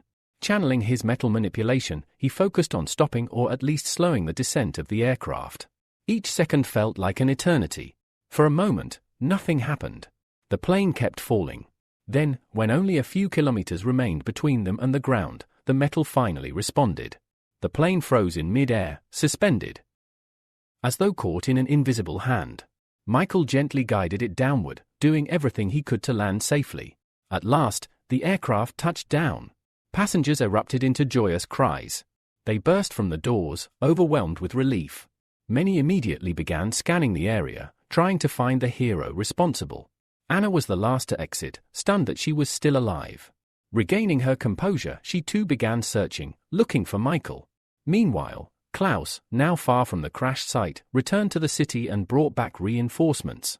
Soon, an association helicopter hovered over the area. Inside, a reporter gave a live broadcast, promising to update viewers on the events surrounding the hijacked plane crash. As Klaus landed from his cloak, he wore a look of practiced confusion. He had expected to return to a wreckage filled with corpses, yet everyone had survived. Anna spotted him and ran over, her voice trembling with emotion and fury. "Where are the girls?" she demanded. "The ones you dragged off the plane." The reporter landed nearby and began broadcasting. At the moment, details are unclear, but what matters most is that the plane landed safely. Eyewitnesses claim a hero in a rooster mask appeared just before the crash, someone who could control metal, but both he and Captain Cigar are missing. Klaus listened closely, already forming a story to fit that version of events. When reporters swarmed him with questions, he put on a mournful act. "Captain Cigar, he was my closest partner," he said, covering his face with his hand. At the final moment, he sacrificed himself. Gave everything he had to slow the fall. He died, from exhaustion. He claimed he had only been able to save a few passengers and had immediately called for ambulances. He said he never imagined so many would make it out alive. Then, a voice rang out from above. "Stop your performance." Everyone turned. Michael descended slowly, landing in front of the crowd. In his arms, he carried the lifeless body of Captain Cigar. Gasps broke out from the passengers, the media, and even Klaus, who went pale. Anna ran up to Michael. "Is it true?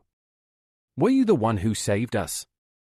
Michael gently laid Ivan's body on the ground. "I just helped a little," he said. "The one you should thank is Captain Cigar." Anna's eyes welled up with tears. She looked at Ivan's body, then whispered, "Did he really die? From using too much power?" But as she gazed down, she noticed something horrifying, a gaping hole in his chest. Her breath caught.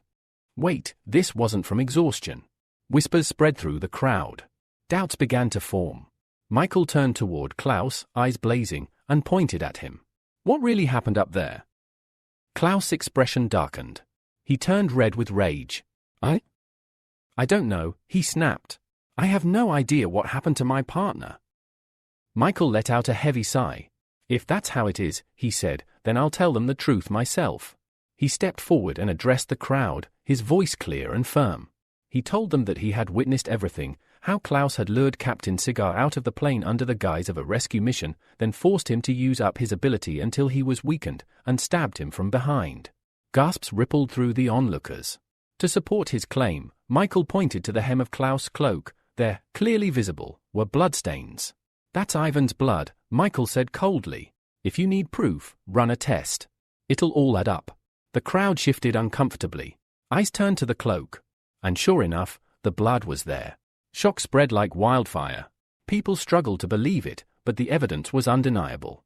Whispers turned to accusations. Reporters swarmed Klaus, shoving microphones in his face, demanding answers. The mask dropped. Klaus' face twisted with irritation. "This is ridiculous," he growled. "I didn't think some stray dog could ruin everything." His voice cracked, emotions breaking through as he shouted at the crowd. "Why was he always more popular than me?" he snapped, eyes burning with hatred. "I've always matched him, surpassed him even, but all the praise, all the glory, it went to him." "To Ivan?" Michael interrupted coldly. "You know, the people from the 35th region were surprised to see you. Their faces said everything. They felt betrayed." The implication landed like a hammer blow. Michael continued, "You struck a deal with them, didn't you? You sold out this flight." For a moment, Klaus was silent. Then, a low, manic laughter bubbled from his throat. He rose into the air, cloak fluttering wildly behind him. "Yes. That's right," he bellowed. "I'm from the 35th region too." He tore off his cloak, revealing a jagged scar on his chest and a twisted look in his eyes. "Thanks to your interference, Michael, the deaths of my brothers were in vain." Suddenly, the ground shook. A massive sand whirlwind burst from the earth, swallowing ambulances, medical crews, and innocent bystanders alike. Screams erupted as people were pulled into the spiraling vortex. As the chaos unfolded, Klaus' past began to surface in his mind, memories he'd long buried. When he was just a child, his mother gave him a tattered cape, one she said all true heroes wore. She died not long after. He had grown up in the 35th region, a land of ruin and ash where sunlight never touched the ground. Life was harsh. Food was scarce. And yet, he had been a happy child, believing this was simply the way the world was. That illusion shattered when he accidentally crossed into the 2nd region. There, he discovered that water could be sweet, that flowers could bloom in every yard, and that the sky was blue. But what truly broke him was the people. When they learned where he was from, they mocked him, beat him, humiliated him. At first, he thought he had done something wrong. But the deeper he dug, the more he realized they were the problem. The elites of the 2nd region hoarded resources, exploited the weak, and laughed as others suffered. That's when his cloak awakened, its spiritual power fueled by rage. He forged documents to stay in the 2nd region, secretly sharing intel with his homeland. He instigated terrorist attacks, then swooped in to play the hero. The public adored him. He rose through the ranks. Until Captain Cigar appeared. Suddenly, the spotlight faded. Applause that once echoed for him now belonged to someone else. Jealousy festered. He tried again and again to cause greater destruction, just so he could save more people and reclaim the fame, but Cigar always got there first. Now, his hatred had boiled over. All of you, Captain Cigar, the 2nd region, all these ridiculous rules, you deserve to die. He roared above the whirlwind, taking a step forward. Anna screamed, voice trembling. You're insane, she shouted. You're no different than the usurpers you hate. She turned to Michael, panic in her eyes. What do we do? This lunatic will kill everyone. Michael didn't answer.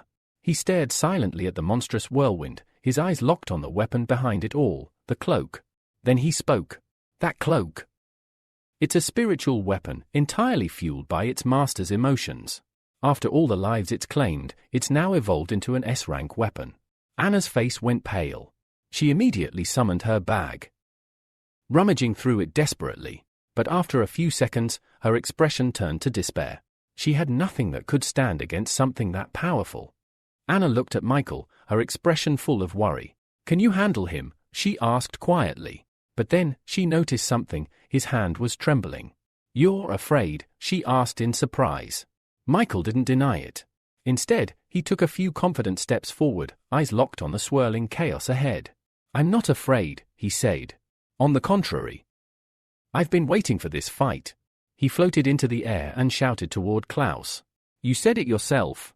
You've been secretly killing civilians in District 2 just to vent your frustrations.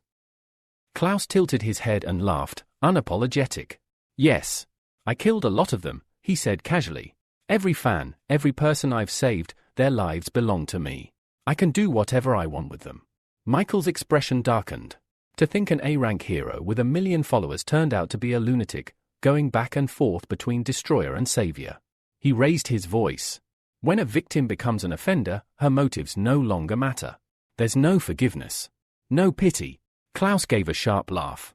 You talk just like Captain Cigar, he said with a sneer. Fine then.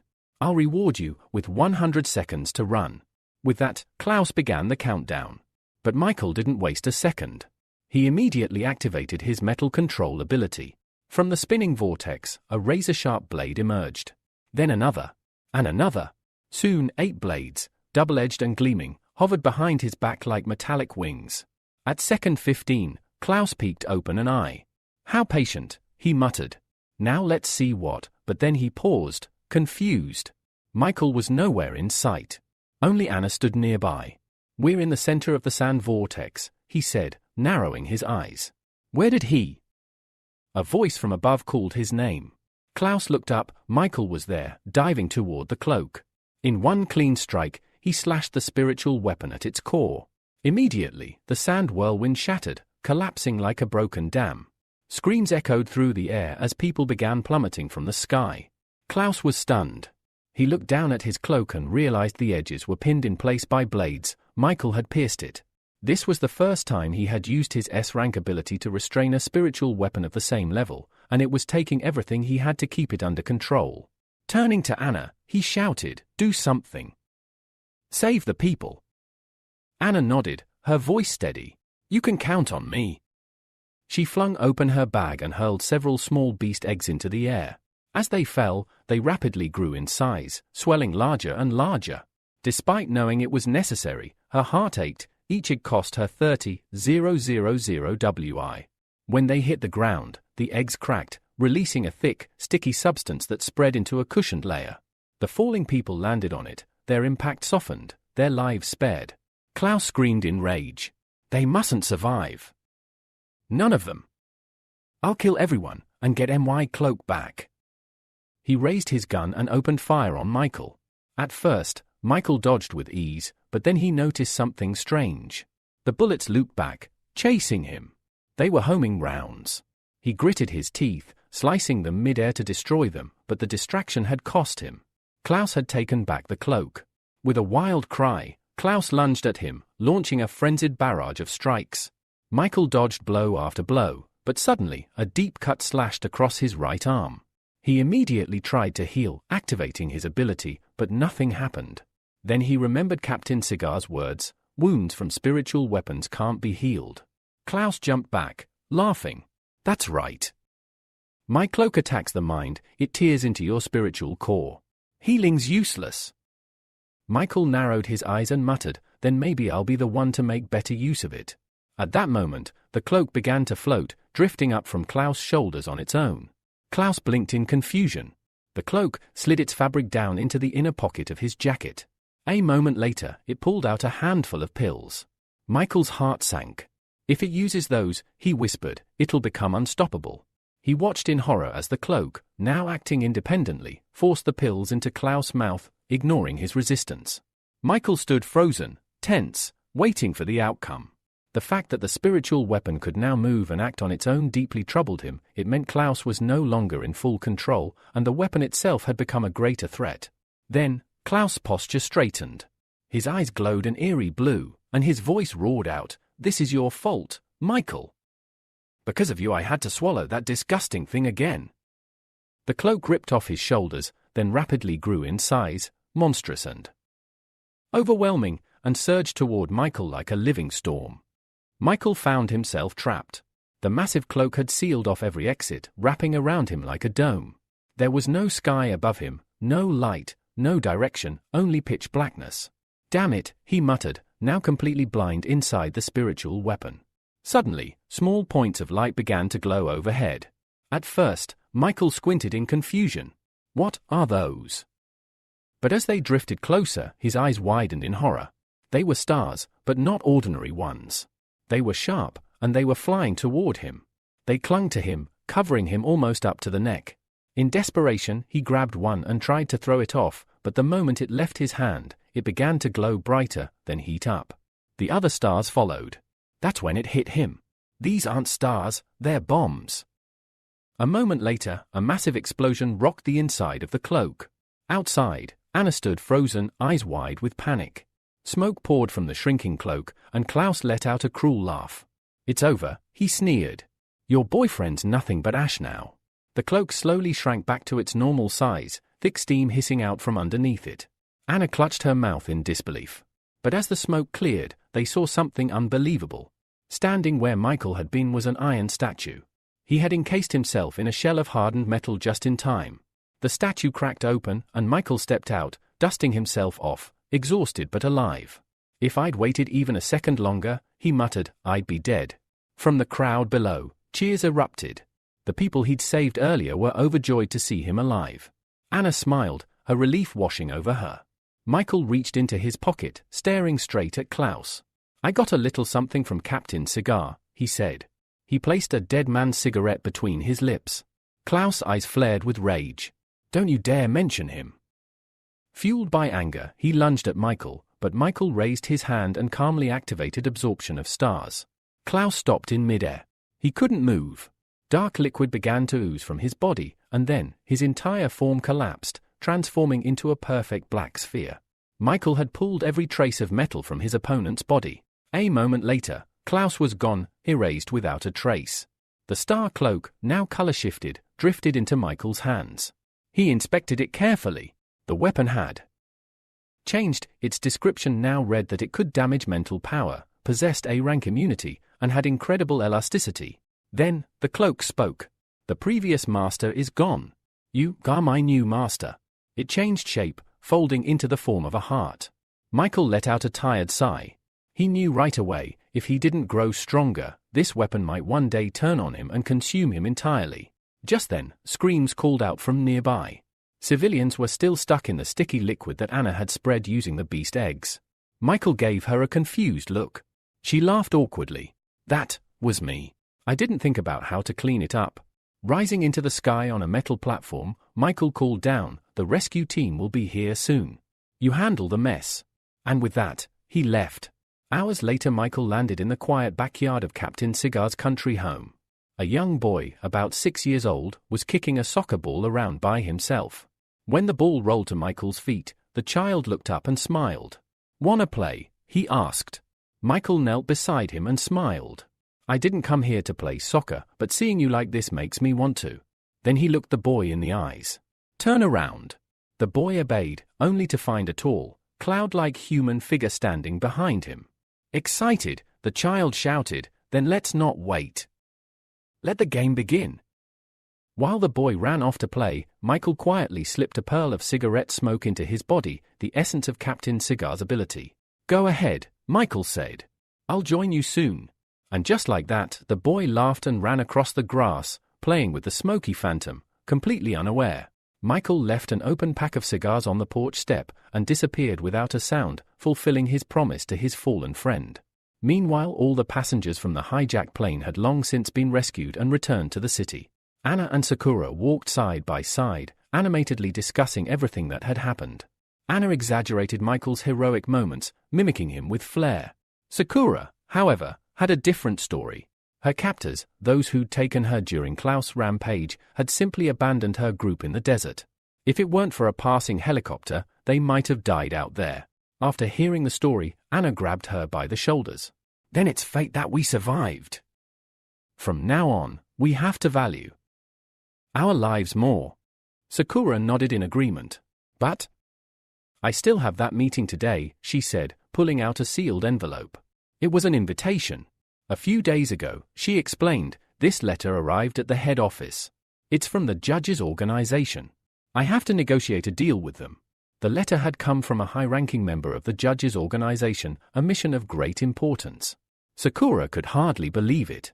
Being chosen for something like this was beyond anything she ever imagined. Excitedly, she spoke of the possibility of seeing the hero in the rooster mask again, the very one who had saved them earlier that day. But just then, a presence appeared behind her. A shadowy figure emerged from nowhere. Anna's eyes widened. She quickly pointed behind her friend. Sakura turned around and froze. A masked stranger loomed over her. "Who are you?" she asked cautiously. He said nothing at first. He just looked at her. Then, coldly, he asked, "Why so surprised?" Anna narrowed her eyes, studying him closely. "You look familiar," she said. Then Sakura remembered something. One time, Alexa, the heroine from the 2nd District, mentioned someone in the judges' organization named Snake. He wore a mask like an animal. Nodding slowly, Anna took a few steps forward. "I'm Anna, a friend of the hero in the rooster mask," she said. "The one who just risked his life out there." Still, the masked man said nothing. He just stared at her. Anna sighed, slightly annoyed. Despite being in the same organization, this one, Snake, was icy and distant. Not like the rooster at all. Turning away, she muttered, "Whatever. We were sent by HQ to help transport the goods. But there are no goods in sight." Suddenly, Sakura gasped. Snake had grabbed her wrist and yanked her a few steps back. Anna spun around, irritated. "What are you doing now?" Michael, still hidden under his snake persona, reached for a hanging chain, tugging on it with a wicked grin. "You wanted to know where the goods were, didn't you?" Then, he pulled. And the floor vanished beneath Anna. She let out a startled scream as she fell. Michael crossed his arms, smirking. She's needed a lesson for a long time. Sakura dropped to her knees in horror, crawling to the edge of the hole. "Anna! Anna, are you okay?" There was no response. Then suddenly, woo! "I'm rich!" Anna's voice echoed joyfully. From below. Sakura blinked, stunned. Anna's voice called up again, more composed this time. Sakura, jump down. You've got to see this. Hesitantly, Sakura lowered herself into the pit, and her jaw dropped. Mountains of jewels. Crates of gold. Treasures beyond imagination. Anna had already climbed inside a box of gold, her eyes glittering like the gems around her. I could stay here forever, she sighed blissfully. Michael finally descended and calmly explained. All of this belongs to the judges' organization. For some reason, they are re-handing it over to the MOPS Chamber of Commerce. Anna playfully pulled out her purse and winked. Don't worry. You can trust us. But then, lowering her voice, she leaned toward Sakura. Why do you think they're giving MOPS so much treasure? Sakura answered thoughtfully. MOPS is the largest business agency around. After the trade, they'll have a foundation of trust. That's crucial for future cooperation. Anna raised an eyebrow. What kind of cooperation? When powerful heroes level up, Sakura explained, they don't just rely on strength. They need high-quality weapons. Anna picked up a gleaming diamond. You mean, they can forge weapons from monster materials? Sakura nodded. Exactly. And if the judges' organization ever needs specialized gear, MOPS will be their supplier. As they talked, faint blue bubbles began to rise from Sakura's body, surrounding her. Suddenly, her expression twisted in pain. Still asleep, she clenched the sheets beneath her, and called out weakly, "Brother," later that evening. Michael returned from his mission. As soon as he stepped off the plane, someone called out his name. Michael! Valeria came running, her voice trembling with emotion. I saw the news. The hijacked plane, when I heard it crashed, I thought I'd never see you again. Michael caught her in a warm embrace. With a soft smile, he whispered, You're exaggerating. Gently, he stroked her hair, comforting her. But as he looked around, he noticed something amusing. All the men passing by were staring, glaring, even burning with jealousy. Valeria took a small step back, a faint blush on her cheeks. Tears welled in Valeria's eyes as she looked up at Michael. The next time something like this happens, promise me you'll at least send a message. I need to know you're okay. Michael nodded gently and pulled her into a reassuring hug. Then, with a calm smile, he led her toward the exit. Let me take you home first, he said. After that, I have to meet my godson. Valeria blinked in surprise. Godson? Michael laughed softly. It's not as serious as it sounds. My friends and I just call each other that. Elsewhere. Austin was drowning his frustration in alcohol, seated between two women who clung to him as he bitterly slammed back another drink. My godfather just used me, he muttered. All to get close to my dad. Now that he's done, I'm nothing. He stared blankly ahead, consumed by bitterness and completely unaware of what was coming. Suddenly, one of the girls beside him collapsed. Austin instantly sobered up, jumping from his seat. What the? Before he could react, ice-cold water was poured over his head. Ag! What the hell? He turned around furiously, only to freeze. Michael stood behind him, arms crossed, expression unreadable. You want to get rid of me? He asked with a mockingly amused tone. Go ahead. I'd love to see you try. Austin went pale. He stumbled backward, hands raised in surrender. No. I wouldn't. I didn't mean it. I swear. Michael chuckled and ruffled Austin's hair like a mischievous older brother. Weren't you just whining about being used? Yeah, Austin muttered, ashamed. Michael shook his head. You've got talent. I wouldn't waste that. Austin's eyes began to tear up again, but this time, from joy. No one's ever believed in me like that. Michael suddenly raised his right hand, joining his thumb and middle finger. Let's fix that, he said, raising his palm toward Austin's face. Flick! A burst of spiritual energy knocked Austin out cold. When Austin opened his eyes, he found himself in a vast shadowy space. A glowing pentagram floated in the air before him. Something instinctive guided him forward. Without hesitation, he placed his palm on the circle. His body moved on its own. He turned around, leaned back into the pentagram, and closed his eyes. The symbol blazed with light. A deep, echoing voice filled his mind. The spiritual contract is complete.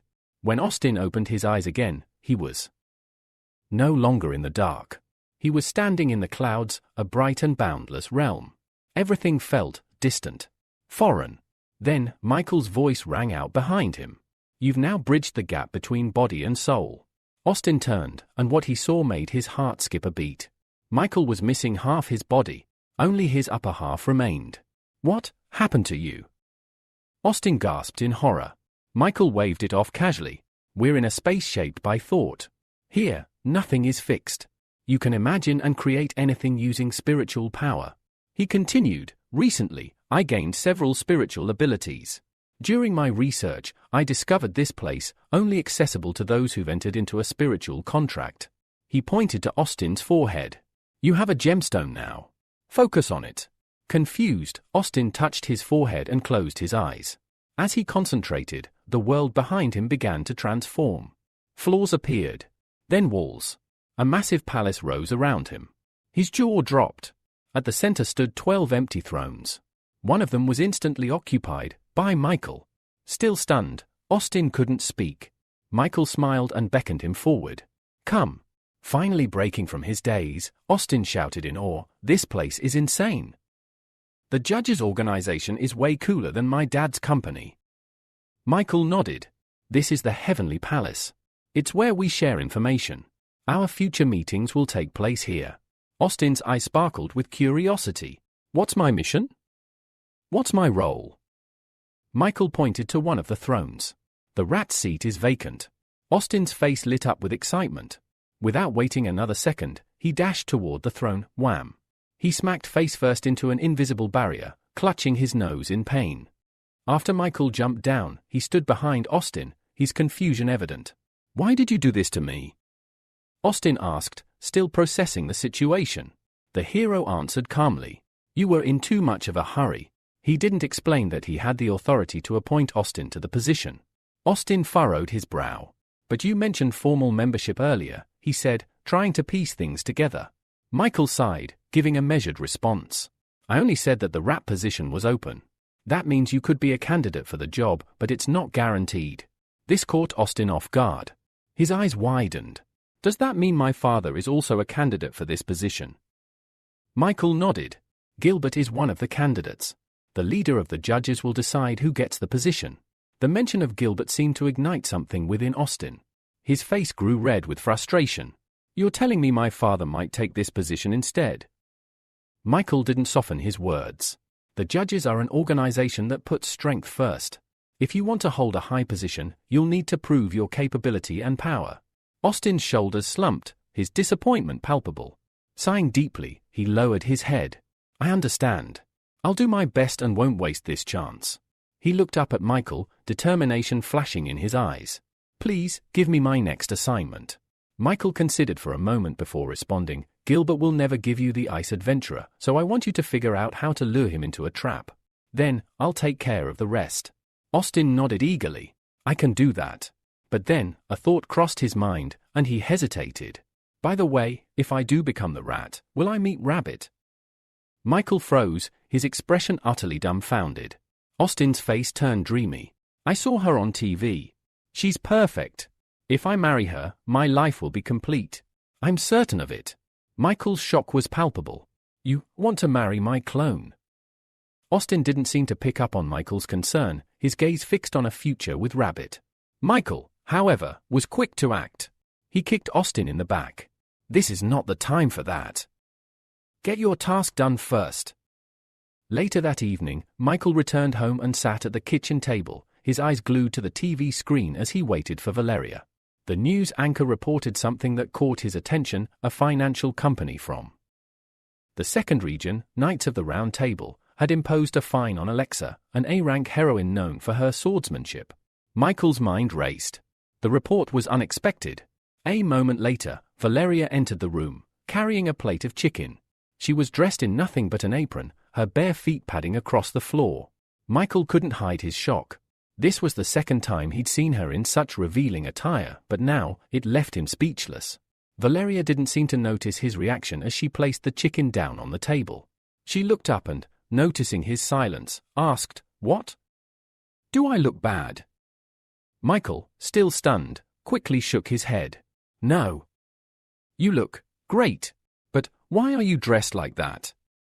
Valeria sat down across from him with a slight blush, explaining, I told you I was going to surprise you. It's not just the food, though. There's more. The tension between them hung in the air as Valeria nervously handed him a chicken thigh, telling him to eat. Michael took a bite, still lost in thought. Mid-meal, Valeria hesitated before asking, "Have you heard about Alexa?" Michael nodded while chewing. "Yes, I saw the news." "Why?" Valeria looked serious. "I heard from some of the other heroes that Alexa's been secretly colluding with another organization. She disappeared after a massive attack in the second region." Michael frowned. Alexa's reputation had always been impeccable, noble, strong, and beloved. Such rumors didn't make sense. He studied Valeria closely. Why would such rumors start?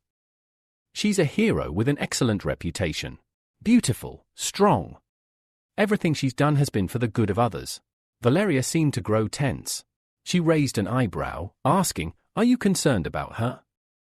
Michael's expression softened. "No. I just think someone with that much charisma has plenty of secrets. I'll look into it tomorrow." Valeria paused, the conversation turning more serious. But then, as if to change the mood, she suddenly put down her chopsticks, stood up, and snapped, "I can never be like Alexa. Maybe if I help more people, you'd notice me." Michael's eyes widened as he moved quickly toward her, grabbing her by the shoulders. He pulled her into an embrace, trying to explain. "I'm investigating this, Valeria. It's not about what you think." But before she could respond, he kissed her. It was soft at first, but soon deepened. Valeria, gasping for air, slowly pulled back, blushing deeply. Michael, his arms still around her, whispered tenderly, "For me, you're perfect." Valeria, still uncertain, looked up at Michael, asking, "What do you mean when you said earlier that it wasn't what I thought?" Michael took a step back but still held her close, trying to explain. "I'm a reporter, Valeria. It's important for me to know all the details about this case." Valeria looked at him, her eyes narrowing as she asked, "Is that really true?" Michael nodded. "All journalists are like that. I'm not interested in Alexa any other way. I only like you." Hearing his words, Valeria's face softened. She hugged him tightly, her voice filled with affection. "You're the best." As Michael held her, his thoughts turned to regret. He mentally apologized to her, promising that sooner or later he would return her ability to her. He felt the weight of his hidden truths pressing down on him. The next morning, Michael began his investigation, knowing he needed Anna's help. She responded more quickly than he expected, sending him a link to the dark web with all the information he needed. Without hesitation, Michael opened the link and was pleasantly surprised by the wealth of information it contained, almost everything about the heroes. He decided to start with Adam, the hero known for his hot and sour noodles. When he clicked the necessary link, a new page appeared, requiring a payment of 100,000. After the payment, Michael was granted access to Adam's personal and battle history, including an analysis of his combat skills. It detailed Adam's most recent battle, where he had gained a new ability and learned to better control his transformation. Michael was impressed by the thoroughness of the dark web information. It even included details about an incident in a park where they had taught an idiot a lesson. Satisfied, he moved on to his next search, the Ice Adventurer. However, when he clicked the link, the page displayed a message that there was no available information on him. Michael suspected that this was a deliberate concealment, but there was no way to know for sure. Next, he searched for Alexa, and this time, he was lucky. After making another payment, he gained access to her personal file. To his surprise, it revealed that Alexa had betrayed the Knights of the Round Table. The incident had begun because of Boxer in a mask, a hero from the Knights. After a series of investigations, it was found that Alexa and the judges' organization had killed Boxer in a mask. Now, she was wanted, with the last known sighting of her at the port of Shi. The revelation that Boxer in a mask was a hero from the Knights left Michael stunned. He couldn't wrap his mind around it. It was clear that this company knew something they weren't revealing. Michael believed that the Saints organization, to which the Boxer belonged, had something to hide. What really disturbed Michael, however, was the last line in Alexa's file. It revealed that she had been in a relationship with Snake, a member of the judges. The implications of this were troubling to him, particularly because of Victoria, who might react angrily if she found out. Additionally, there was information about the judges' organization now being available online, and the personal data of the hero known as the Rooster Mask was up for sale for 30 million. Michael was taken aback by the staggering sum. The idea that Alexa might be persecuted because of him filled him with guilt. He adjusted his glasses nervously, his mind racing as he thought about the consequences of this revelation. Meanwhile, a brewing conflict unfolded in Olympus. The enraged Black Dragon stormed into his father's office, demanding answers. Why did you give the ice adventurer a chance to participate in the White Region case? He's not even your son, the Black Dragon demanded. Gilbert, unfazed, maintained his stern gaze. Do you doubt my decision? He asked, clearly unbothered. The Black Dragon was furious. You promised me that I would be the one working with Explosive Fist and that we would go to the White Region together to train. What happened? Gilbert sighed and stood up. You're no longer suited for that role. I had to replace you with someone more suitable. The Black Dragon's anger only grew. What changed so suddenly? Is this about Rooster Mask? He threw a sharp glare at his father. Gilbert slammed his fist on the table, shouting, Don't bring Rooster into this. The Black Dragon was momentarily confused, his anger now mixing with uncertainty. He moved closer to his father. Do you realize how dangerous the White Region is? You're doing this for me, but you don't understand what it means. Gilbert placed a hand on his son's shoulder, trying to calm him down. You have no idea how dangerous this area is. I'm doing this for you, but you don't understand. But the Black Dragon wasn't moved. With a single, dismissive gesture, he shrugged off his father's hand and headed for the door, his voice cold as he threw one last remark over his shoulder. You don't take me seriously. As the door slammed shut behind him, Gilbert sighed deeply, a trace of regret in his eyes. He wished his son understood how dangerous the White Region truly was. It wasn't just the monsters, it was far more dangerous than anyone realized. In the corridor, Edgar, still furious, ran into Austin, who was sitting nearby. Edgar paused, noticing him. What were you and Dad arguing about? He whispered. The Black Dragon glared at Austin, his anger still simmering. Our father wants to send Pavel on an operation in the White Region. That's why I'm so furious. Austin was taken aback. He couldn't understand why Gilbert would make such a foolish decision. Everyone knew the White Region was a dangerous place, but it was also known for its lucrative rewards, especially the valuable materials gained from defeating monsters. Edgar stormed past him, his irritation clear. If people find out about this, they'll think Pavel is Gilbert's real son, he muttered under his breath. Austin's mind raced as he tried to make sense of the situation. The fact that Gilbert had made this decision without consulting him was almost unthinkable. Not wasting any more time, Austin rushed to the nearest bathroom.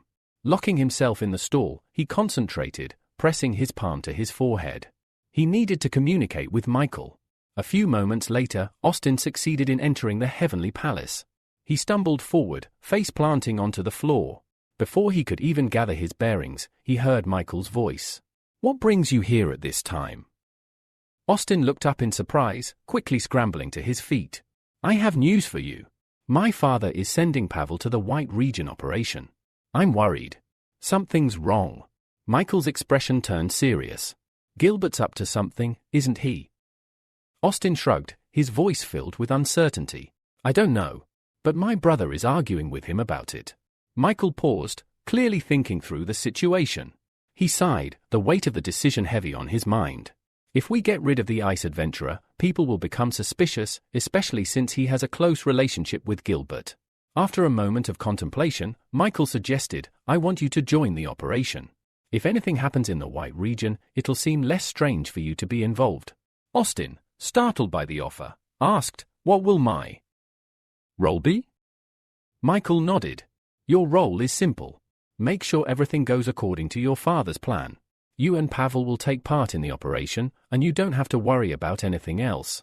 Austin, now standing at attention, placed his hand on his forehead, declaring with enthusiasm, You can count on me, Godfather. Once the discussion concluded, Michael shifted his focus. He didn't have time to waste. He needed to improve his abilities in preparation for the operation. First, he began enhancing his transformation and cloning abilities to B rank. To do so, he decomposed several abilities into dark matter cubes and then materialized them into 2 pearls of abilities. Filling them with dark energy, Michael worked for a couple of minutes before the transformation was complete. His upgraded abilities now allowed him to change his body size, appearance, voice, and even personality. The cloning ability also gained a new edge, extending the lifespan of his clones to 6 hours. Next, he focused on enhancing his Spirit of the Deep Sea and Fiery Fire abilities to A rank. He also unlocked 2 new abilities, Water Leader, which had several skills like Bloody Rain, River Defense, and Water Steel Spear, and King of Fire, which allowed him to control any territory engulfed in flames. Satisfied with his improvements, Michael knew that these new abilities would be perfect for dealing with the dragon. Meanwhile, at the port, a secret meeting took place. The man, holding a bag full of money, looked at Alexa with a mix of confusion and curiosity. Why would a girl who once bathed in fame and glory decide to get involved in smuggling? He asked. Alexa shot him a dark, irritated look. You shouldn't interfere in other people's business, she said coldly. If you're planning to stay alive, you better keep your mouth shut and pretend you know nothing. The man sighed. For his own safety, he decided it was better not to ask any further questions. I'll keep my silence, he muttered. As Alexa wandered the city late into the night, she couldn't shake the overwhelming sense that her life had drastically changed in such a short time. Just days ago, she was a superhero. Now, she was considered a criminal, hunted by A-rank heroes. Her thoughts turned to the one who had killed Masked Boxer. Maybe they were right. Boxer had been a servant of the Saints organization, and he didn't deserve any forgiveness. Alexa continued her walk, heading toward the park. She couldn't understand why the company wasn't interested in her reasons for killing Boxer, they only seemed focused on capturing her. She assumed she could find Snake in the city, especially since a hero in a rooster mask had been spotted nearby. Suddenly, a voice from behind her echoed in the still night, sending a chill down her spine. You will never escape from me. Before she could react, Alexa swiftly jumped to the side, narrowly avoiding an attack. As she landed, she looked up to see the lifeless body of the man she had just made a deal with, falling to the ground nearby. Horrified, Alexa realized the situation had escalated far beyond her control. If my hunter has come for me, she thought, I won't kill any more innocent people. But before she could gather her thoughts, a shadow moved at terrifying speed, circling around her. A mocking voice spoke. I've come for you. But your allies. They must die. And now, it's your turn to answer for your actions. Alexa unsheathed her sword with a determined motion, swinging it toward the shadows, hoping to catch her elusive attacker. She shouted, if you want to fight, stop hiding. But her hunter, laughing loudly, easily dodged the strike and threw several sharp needles in her direction. His voice rang out coldly, it doesn't matter. My goal is to kill you, Alexa, by any means necessary. The situation escalated too quickly for her to react. The sharp needles pierced her chest, and pain shot through her body, freezing her in place. Alexa couldn't move. She was preparing for death when, out of nowhere, Valeria appeared next to her. Valeria, agitated, asked, is everything all right? When she saw the blood on Alexa's chest, her worry deepened. Alexa, struggling through the pain, weakly urged her to leave immediately. At first, Valeria didn't understand why Alexa would say such a thing, but when she looked up, she saw more needles hurtling toward them. Acting quickly, Valeria threw herself over Alexa, covering her with her body. She screamed, hoping for help. In response, the needles were destroyed just in time, and both Alexa and Valeria looked up in surprise to see who had intervened. Standing before them was Snake, the bounty hunter. He was hiding behind a nearby tree, his eyes fixed on Michael, and he asked, are you really one of the judges who destroyed the Saints organization? Michael, unshaken, countered with a question of his own. Why haven't you run? We know each other. Snake laughed, revealing his intention. I'm curious to see what you're capable of. With that, Snake stepped out from behind the tree and released a powerful stream of energy from his palm. Michael immediately launched a counterattack, but Snake's energy was too strong, and Michael's strike was quickly neutralized. Surprised by the intensity of Snake's power, Michael remained unfazed but kept his guard up. Though Michael tried to shield the girls, several of Snake's rays hit them, tearing their clothes. Alexa, through the pain, managed to spot her old enemy. Stefan, she called out in disbelief. The man grinned, stepping into view. I'm surprised you remember me, he said, his smile as sharp as ever. Alexa, stunned, asked how he had escaped since she had put him behind bars 2 years ago. Stefan's smile didn't falter as he explained, someone helped me. And now, I'm not the weakling I once was. I'm a user of an S-rank ability. Alexa's grip on her sword tightened despite her pain. Even if it costs my life, I will send you back to prison, she declared, taking a step forward. Michael stood aside, watching the confrontation carefully. He knew that if Stefan's abilities were truly at such a high level, the battle could endanger Valeria. His only option was to scare Stefan off. With determination, Michael spoke to Stefan. "You may be strong, but you didn't come here alone. Rooster, an S-rank hero and one of the judges, will be here soon. It won't be hard for him to handle someone like you." Stefan laughed, confident in his power. "Then I'll just have to kill you first, before anyone else arrives." Michael summoned an electric ball in his palm, preparing to strike. But Alexa, realizing the danger, turned to Valeria and shouted, "Run! You need to get away quickly. The snake won't be able to stop him alone." Valeria, undeterred, pulled out her phone and began dialing. "I'm not going to leave you to your fate. I'll call for reinforcements from the Hero Association." Stefan, hearing her words, took a leap onto a nearby lamppost. "This time, you have the advantage. But don't think I'm done with you. One day, I will return for your lives." With those final words, Stefan vanished into the night. Valeria exhaled a sigh of relief, glad they had managed to scare him off.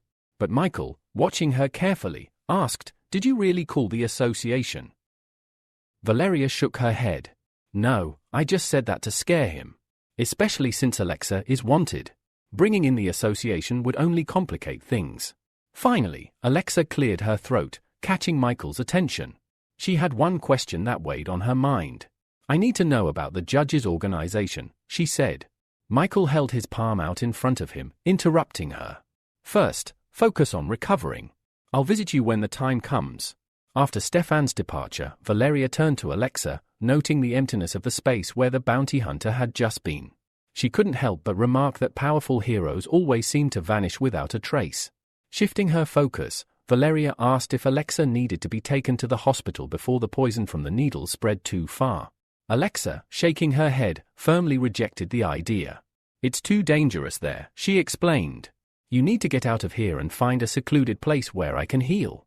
When Valeria suggested going to her house, Alexa's eyes widened in surprise. She hadn't expected such kindness from someone she barely knew. "Are you sure about this?" Alexa asked, still unsure of Valeria's offer. At that moment, Michael entered the park and immediately noticed Alexa standing there. Surprised, he asked, "What are you doing here, Alexa? A famous heroine like you, in this place?" Alexa hesitated, glancing at Valeria, who quickly responded, "She's my boyfriend. We went jogging earlier, and she needed to use the restroom." Valeria then briefed Michael on the situation, how she had found Alexa in danger and offered her a place at their house. She hoped Michael would support her decision. Michael, ever calm and collected, nodded approvingly. "In that case, I'll carry her," he said, his smile reassuring. With no objections raised, they set off towards Michael's house. As they walked, Alexa shared her story with Valeria and Michael, explaining everything that had happened since she had been branded a criminal. Valeria smiled gently. "Fate must have brought us together today," she said. Alexa, exhausted and emotional, closed her eyes and quietly thanked them. After all, she was a wanted criminal, and they had no reason to help her. But Valeria reassured her. "The Alexa I know always sacrifices herself to help others. You were the one who helped the children in Shu, so Michael and I don't think of you as a bad person." Tears welled up in Alexa's eyes. She finally admitted, "I didn't kill the masked boxer, nor am I working with the mysterious judges organization." Michael, ever perceptive, said, "I heard the masked boxer had ties to the saints in Shay. Even if you did kill him, it would probably have been for the best." Alexa shook her head, still troubled. "It doesn't matter how he died. The real issue is that someone is using his death to frame me. But there's more to this than just getting rid of me." She fell silent, contemplating whether to voice her theory. But before she could speak, Michael filled in the gap, suggesting, "It's a good chance to expose the judges' organization and make them public enemies number one." This revelation shocked Alexa. She asked in surprise, "Why would you think that?" Michael explained, "The rumors and news stories not only point to you but also suggest you're collaborating with the judges." Valeria spoke up at this point, offering her insight. "It won't be easy to take them down. The judges have a strong reputation, especially since Rooster has saved people on multiple occasions. And now Snake has helped us." Alexa responded gravely, "Recently, heroes from all regions have become afraid of the judges. Some even say they want to take control of all 53 regions, if not the entire world. This assumption greatly shocked Michael. He couldn't fathom how such wild rumors had spread. Alexa continued, explaining, "It's these rumors that made me realize that people from all over the world are hunting me down. And based on the bounty on my head, there will be many who will want to claim it." Valeria asked, "How did this happen?" Alexa explained, "In a country like ours, divided into so many regions, the distribution of heroes and their powers must be balanced. If one region gains too much power, it could dominate the others. So, the Hero Association often rotates its heroes to different regions. Some even call it a vacation." Michael, hearing this, recalled Senior from the recent rat attack incident. She had mentioned just returning from a vacation. This new piece of information made Michael realize that Senior's long absence and her words about vacation now made perfect sense. Alexa interrupted Michael's thoughts, explaining the increasing power of the judges' organization. She revealed that the most powerful member, Rooster, had gained immense power suddenly and uncontrollably. Because of this, the judges had become a powerful force, exerting pressure on other heroes from different regions. Someone, she suspected, was trying to use this situation to gather all superheroes together and eliminate the judges.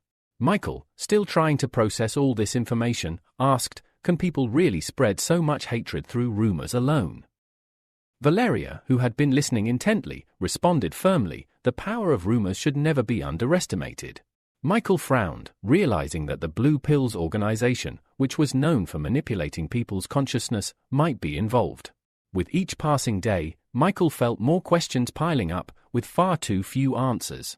On top of this, he hadn't figured out what the mysterious blue light surrounding his sister was, gradually draining her energy. He glanced over at Alexa, deciding to ask her, "Why did you come to the city?" Alexa's answer left him stunned.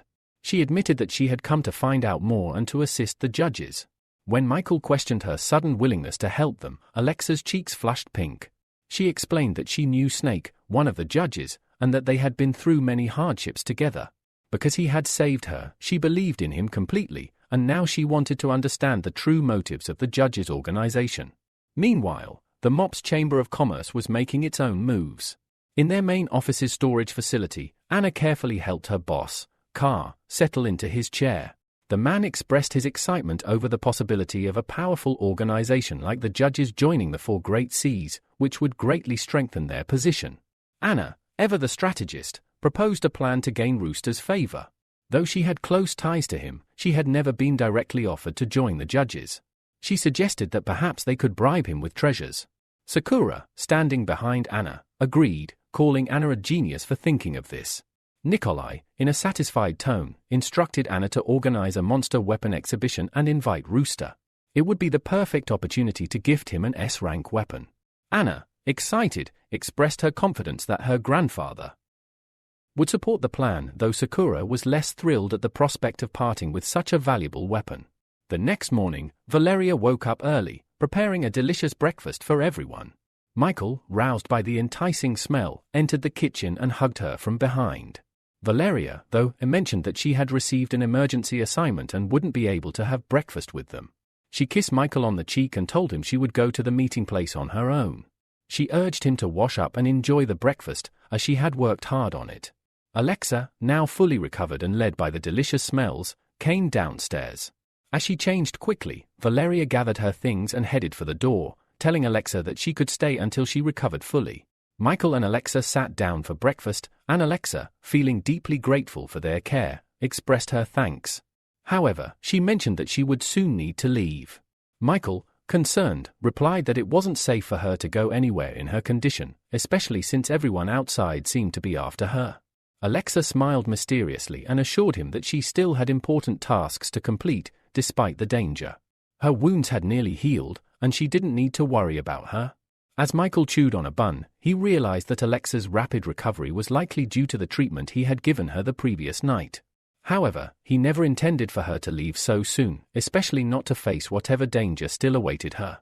Before he could voice his concerns, Alexa was gone, leaving only the empty space where she had been moments before. The moment Alexa left the house, Michael felt a sense of unease, but there was no time to dwell on it. A few hours later, he decided to use his transformation ability to head to one of the quiet, empty beaches to practice his newly acquired dragon abilities. Activating his water control power, Michael summoned a massive wave beneath him and, without hesitation, rode it out into the open sea. As he leisurely glided further from shore, he noticed a ship approaching. Michael paid little attention, not moving out of its way, until he recognized two familiar figures on board. However, they were completely oblivious to his presence, continuing to enjoy themselves with conversation and dancing. Sakura and Anna were both aboard the ship. Without missing a beat, Sakura stepped forward, her hands on her hips, and called out with irritation to the group standing opposite them. She bluntly told them that they weren't welcome there. A mischievous grin appeared on Jacob's face as he sarcastically replied that without the support of their organization, the Florence family would never have been able to acquire an S-rank weapon. Anna, visibly annoyed, shot back, commenting that Jacob had never stopped being a little dog chasing after her, and now, all of a sudden, he thought he was strong enough to bark at her. As she casually twisted a lock of her hair around her finger, Jacob admitted that for years, he had hated her family for their impulsive decisions. Even if he was just a dog, he believed he could surpass Anna this time. At that moment, Sakura stepped up, moving protectively in front of Anna. She warned Jacob not to embarrass himself by wasting their time. The cocky comment only made Jacob laugh, and he gave the order to his subordinates to tear Sakura's clothes off. His twisted excitement was clear. He couldn't wait to see what the second most beautiful girl in the 4CS looked like. As Jacob's subordinates began to approach the two girls, intending to carry out his orders, Michael, still seated on his wave, suddenly spoke up, asking if anyone knew the direction to the city of L. Upon hearing him, Anna immediately brightened, recognizing him as one of Rooster's associates. With a confident smirk, Michael introduced himself as Dragon, one of the members of the judges' organization. The other people on the ship grew intrigued, curious to see what he was capable of. Sakura, not missing a beat, dashed over to the ship's side and asked if Dragon could help them escape. Michael barely glanced at her and, with a wave of his hand, told her to shut up, firmly stating that he couldn't do that. He then turned his gaze to Jacob's subordinates and coldly offered to help eliminate the obstacle in front of them. Jacob's face twisted with anger, his voice dripping with disbelief as he asked how someone like Dragon dared to provoke the Love Organization. Without another word, his subordinate, Wilson, charged at Michael, launching several bolts of dark energy in his direction. Remaining completely relaxed, Michael activated his river defense ability.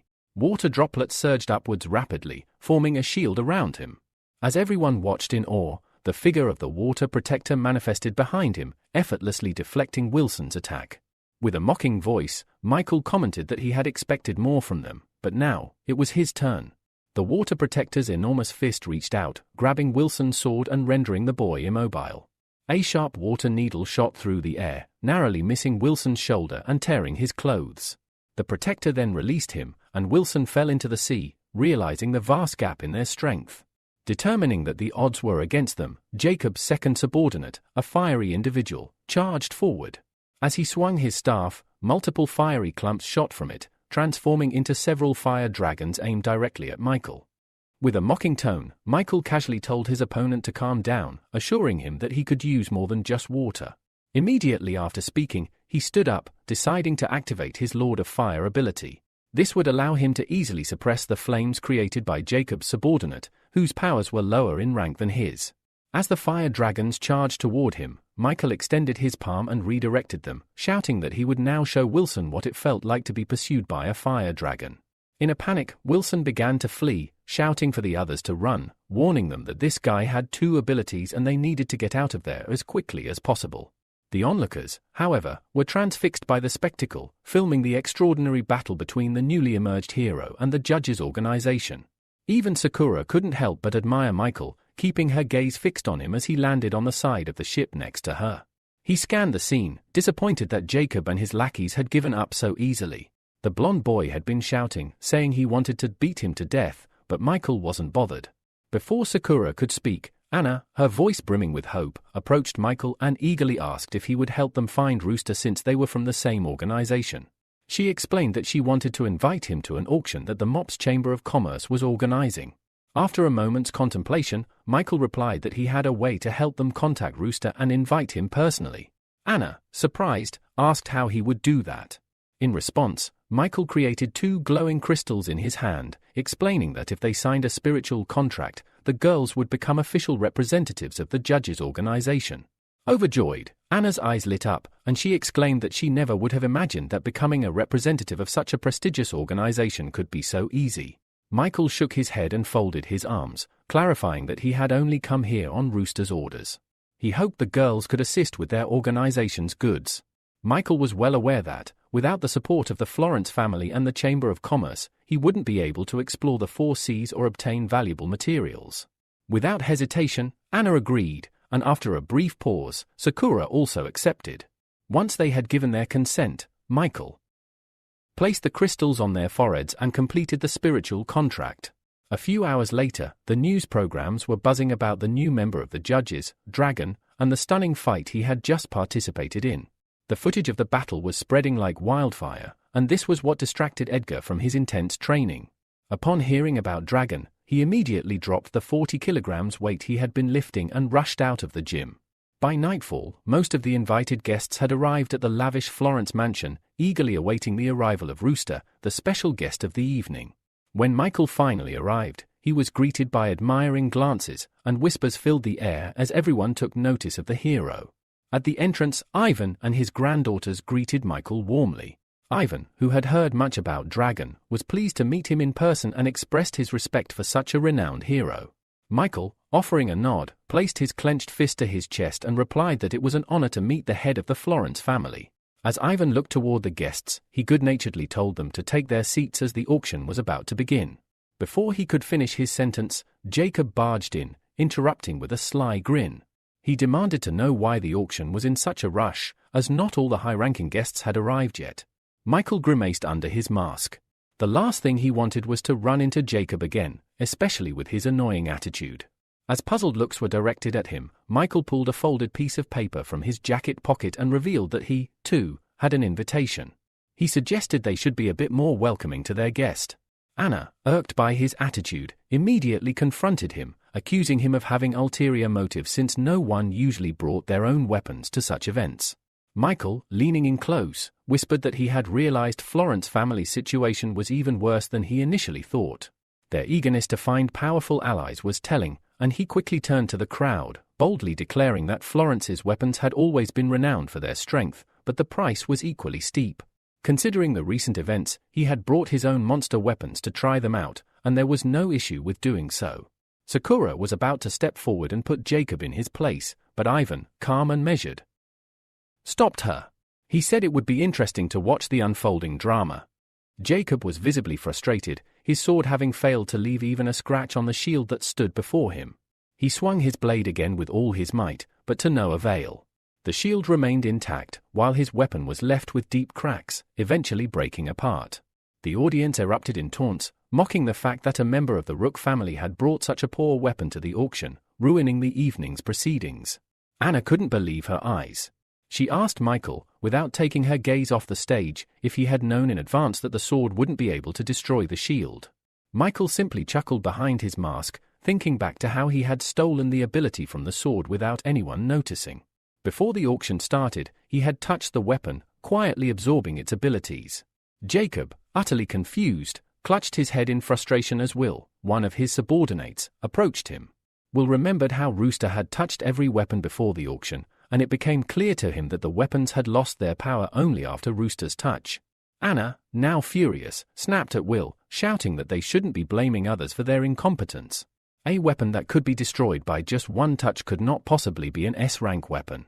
Will smirked, replying that Rooster himself was a man of S-rank abilities and suggested that he might be capable of altering the internal structure of objects he touched. This revelation sparked another round of discussion among the guests.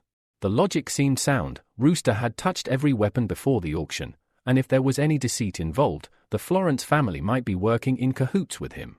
Determined to prove his point, Jacob looked at Michael and suggested they settle the matter by testing another weapon. Michael nodded, agreeing to the idea of a check. Jacob immediately donned his helmet and picked up a magical horn, blowing into it. The sound waves emanated from the horn, golden and vibrating through the air. As he aimed it at the guests, they instinctively covered their ears, feeling the intensity of the vibrations that almost caused their heads to split apart. Once he confirmed that the horn was functional, Jacob removed his mask, his face reflecting real confusion.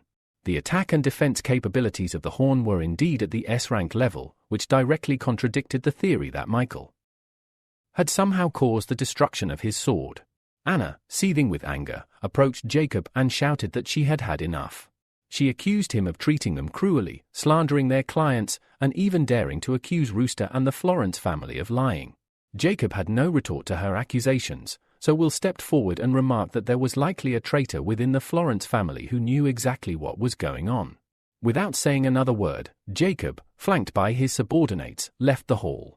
As they walked out, Michael mentally rejoiced, knowing that Jacob had failed to stop him before he could remove the dark energy from another magical weapon.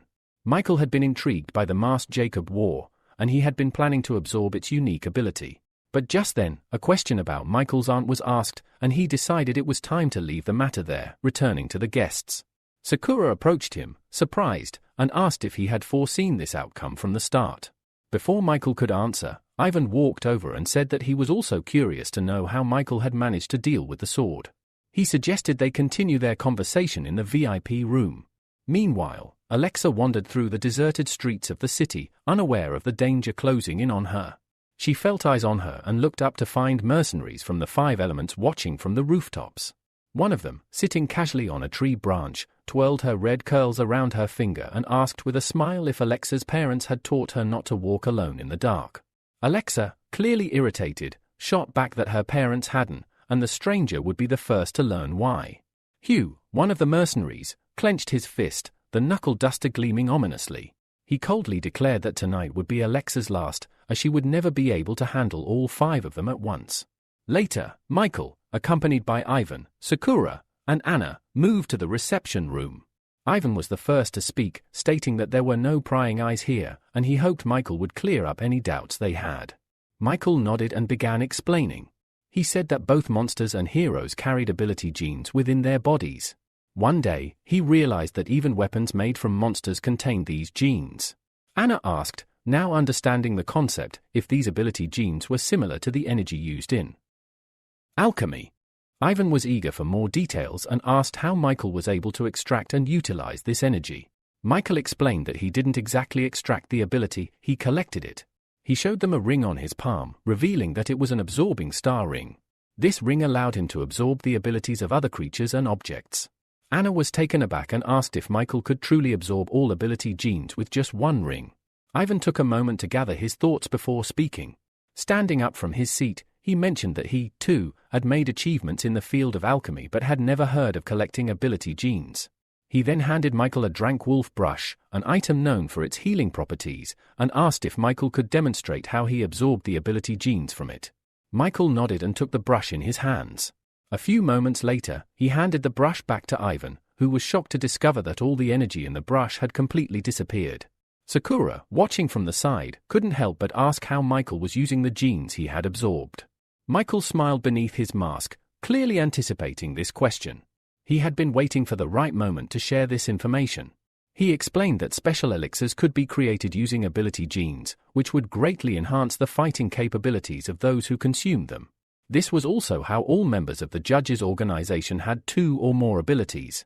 Anna, clearly excited by this revelation, eagerly asked if these ability genes could be used to create equipment. She went on to mention that it could potentially lead to the creation of the 7 mythical S-rank weapons, which until now had only existed in theory. However, Michael shook his head, expressing his regret that it was not possible. Despite his desire to disappoint her, he explained that the creation of such weapons remained out of reach. Looking at Ivan, who stood in front of him, Michael finally asked a question he had been wanting to ask for a long time. Ivan, with a smile, encouraged Michael to ask whatever was on his mind. Michael explained that he knew weapons were often crafted from parts of monsters, but he was puzzled as to why a small part of the monster's genes could only account for 30% of the total mass. Ivan was happy to explain, diving into alchemy. He said that when a monster died, a phenomenon known as an energy beam occurred. All of the monster's energy would concentrate in a specific place, and it was from this charged area that they extracted the energy. Special techniques, combined with an alchemical matrix, were then used to turn this energy into a weapon. As Ivan walked to the far corner of the room, he offered to demonstrate his accumulated alchemy experience for Michael if he was interested. Michael, clearly intrigued by the offer, followed him. Meanwhile, a drone had been recording the skirmish between Alexa and the 5 elements. The TV presenter explained that about 10 heroes had gathered on one of the city streets. Hugh, noticing the drone, frowned in confusion, unsure why it was focusing on them. But before he could figure out what was happening, a black dragon appeared, accompanied by the lazy swordsman and the explosive fist heroine. The black dragon, enraged, demanded to know how anyone dared to interfere with his precious prey. Hugh calmly explained that it was the five elements who had found Alexa first and that it wouldn't be fair for them to simply take her away. Edgar, the black dragon, was unfazed. His body was covered in dark flames as a sinister smile curled on his lips.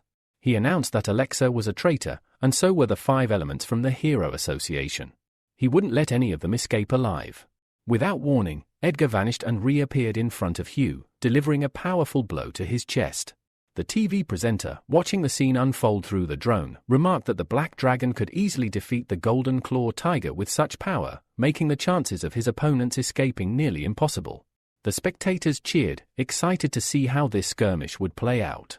Meanwhile, the five elements decided to strike first. 3 of them attacked Edgar simultaneously from different sides, activating their abilities. But the black dragon effortlessly dealt with them, overpowering them without breaking a sweat. As Hugh attempted to attack Edgar from behind, taking advantage of the moment, Edgar simply threw him over his shoulder, knocking him out cold. Cassandra, one of the members of the five elements, stood by, terrified and too afraid to engage with such a powerful enemy. Realizing she had no chance, she turned to run.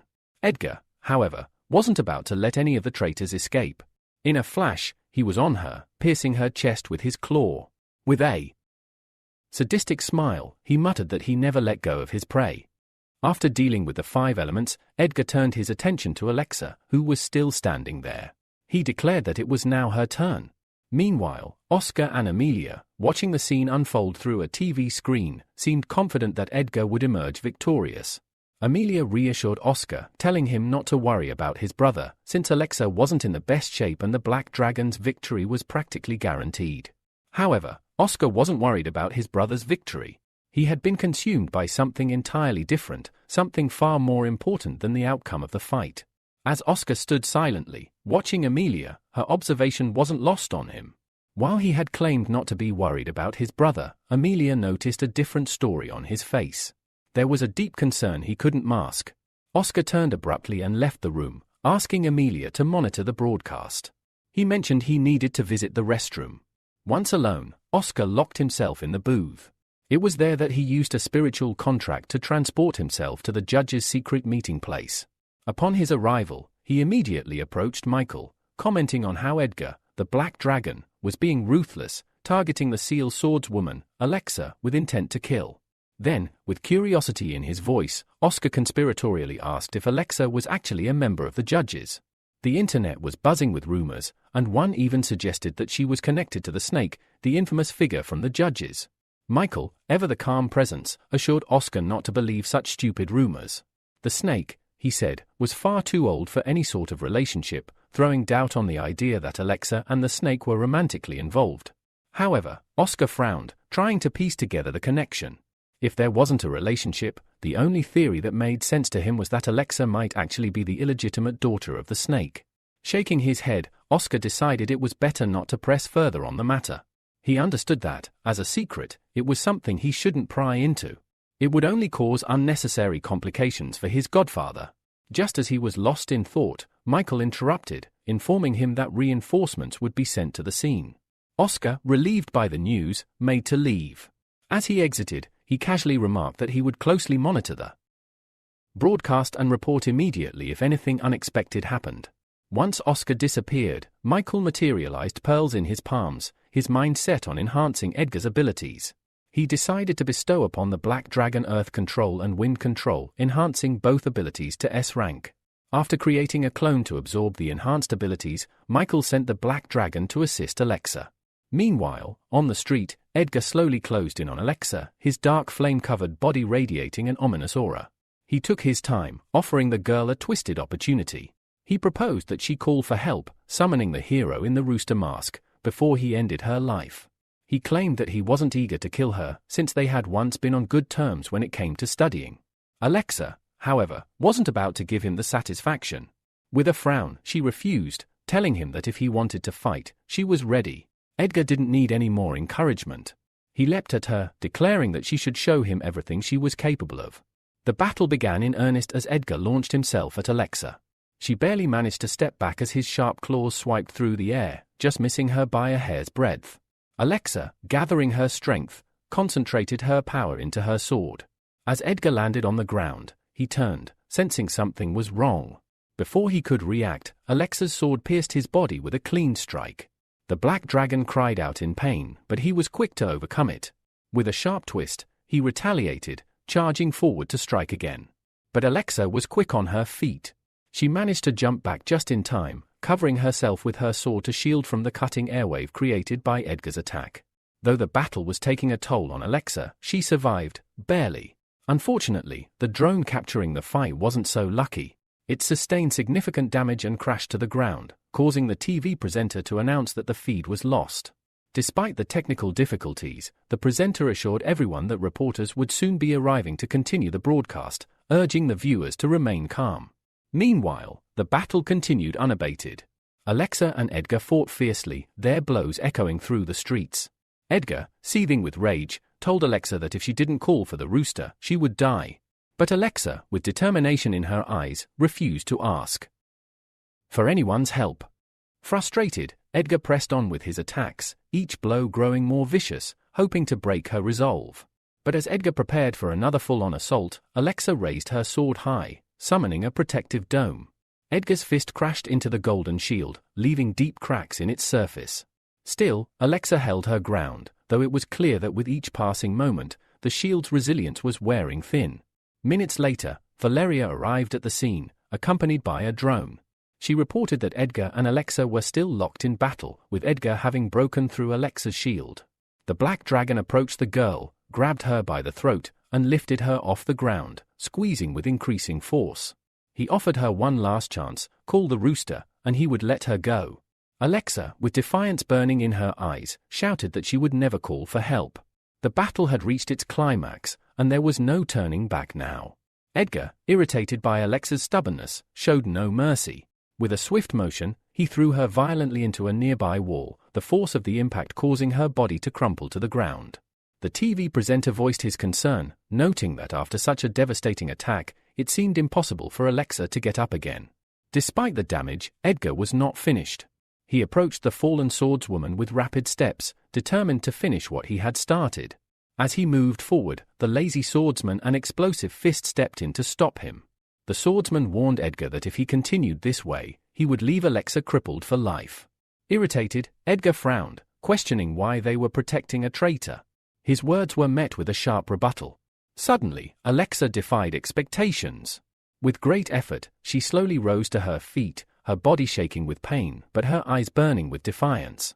She made it clear she was still capable of fighting, despite her injuries. Her voice carried a challenge, showing no trace of fear.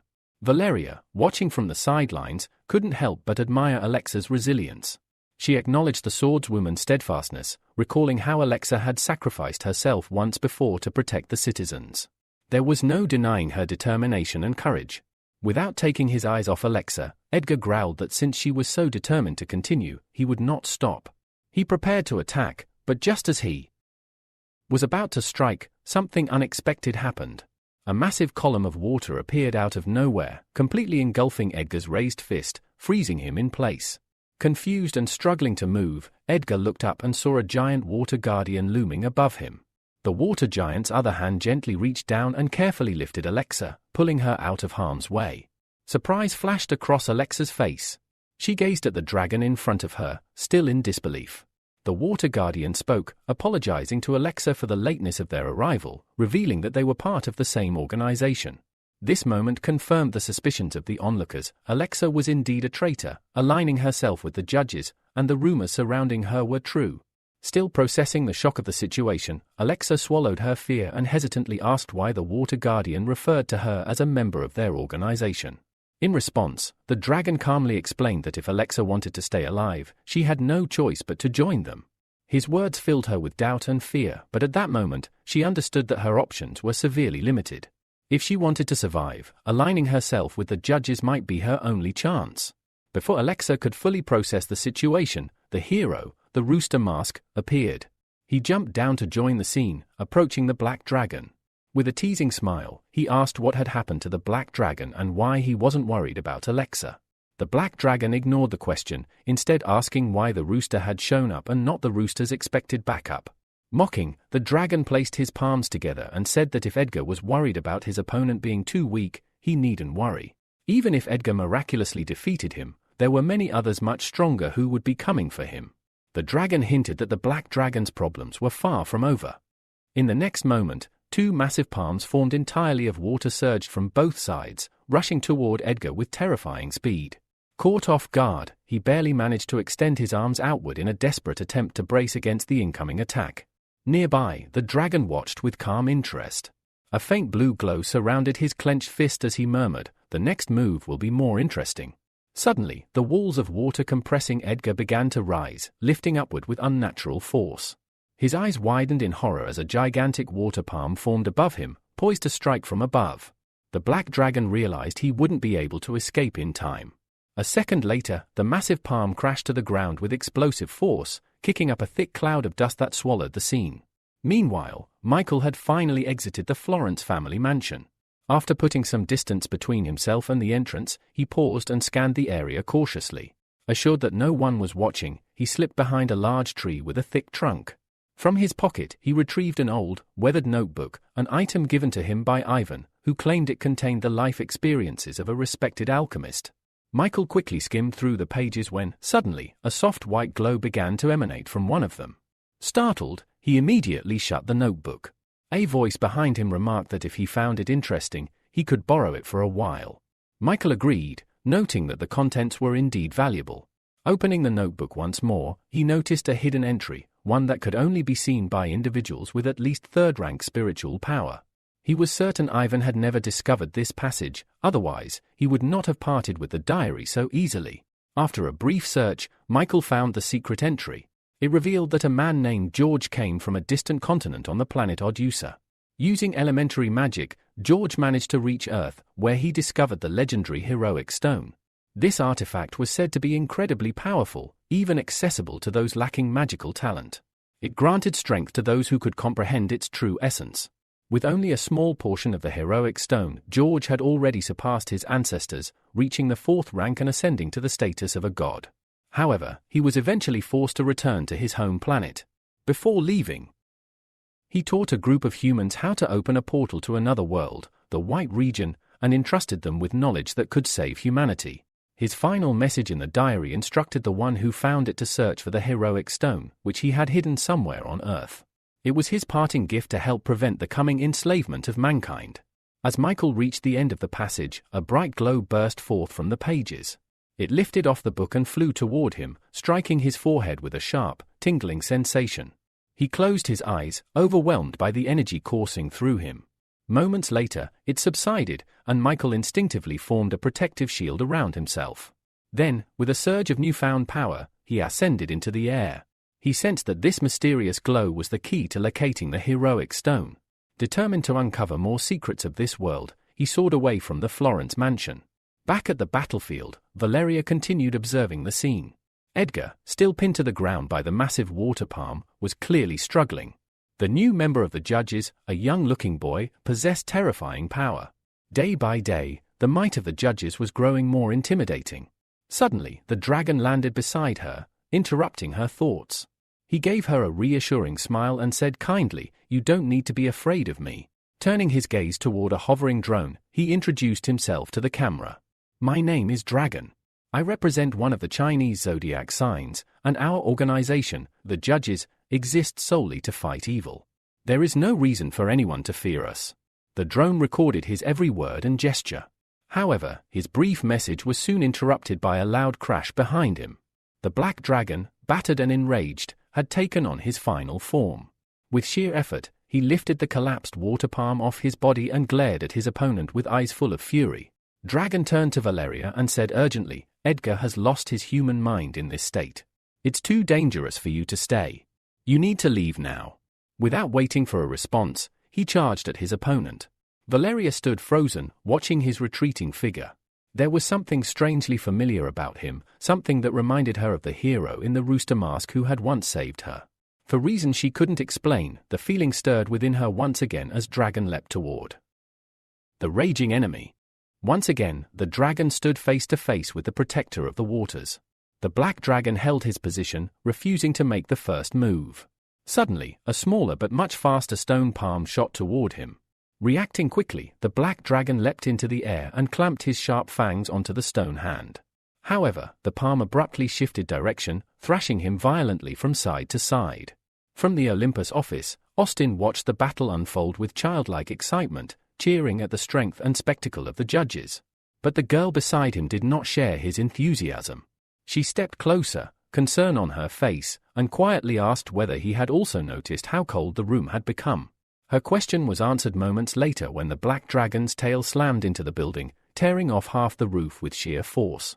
Amelia's expression turned to horror as she imagined what could happen if they too were caught in the destruction. Perched on the rooftop of a nearby house, the black dragon struggled to restrain the stone hand. It proved too strong.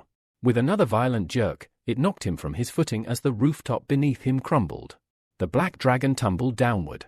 On the ground, Valeria watched in frozen terror as a massive chunk of the collapsing roof hurtled toward her. She instinctively shut her eyes, bracing for death. But when several seconds passed and nothing happened, she hesitantly opened them.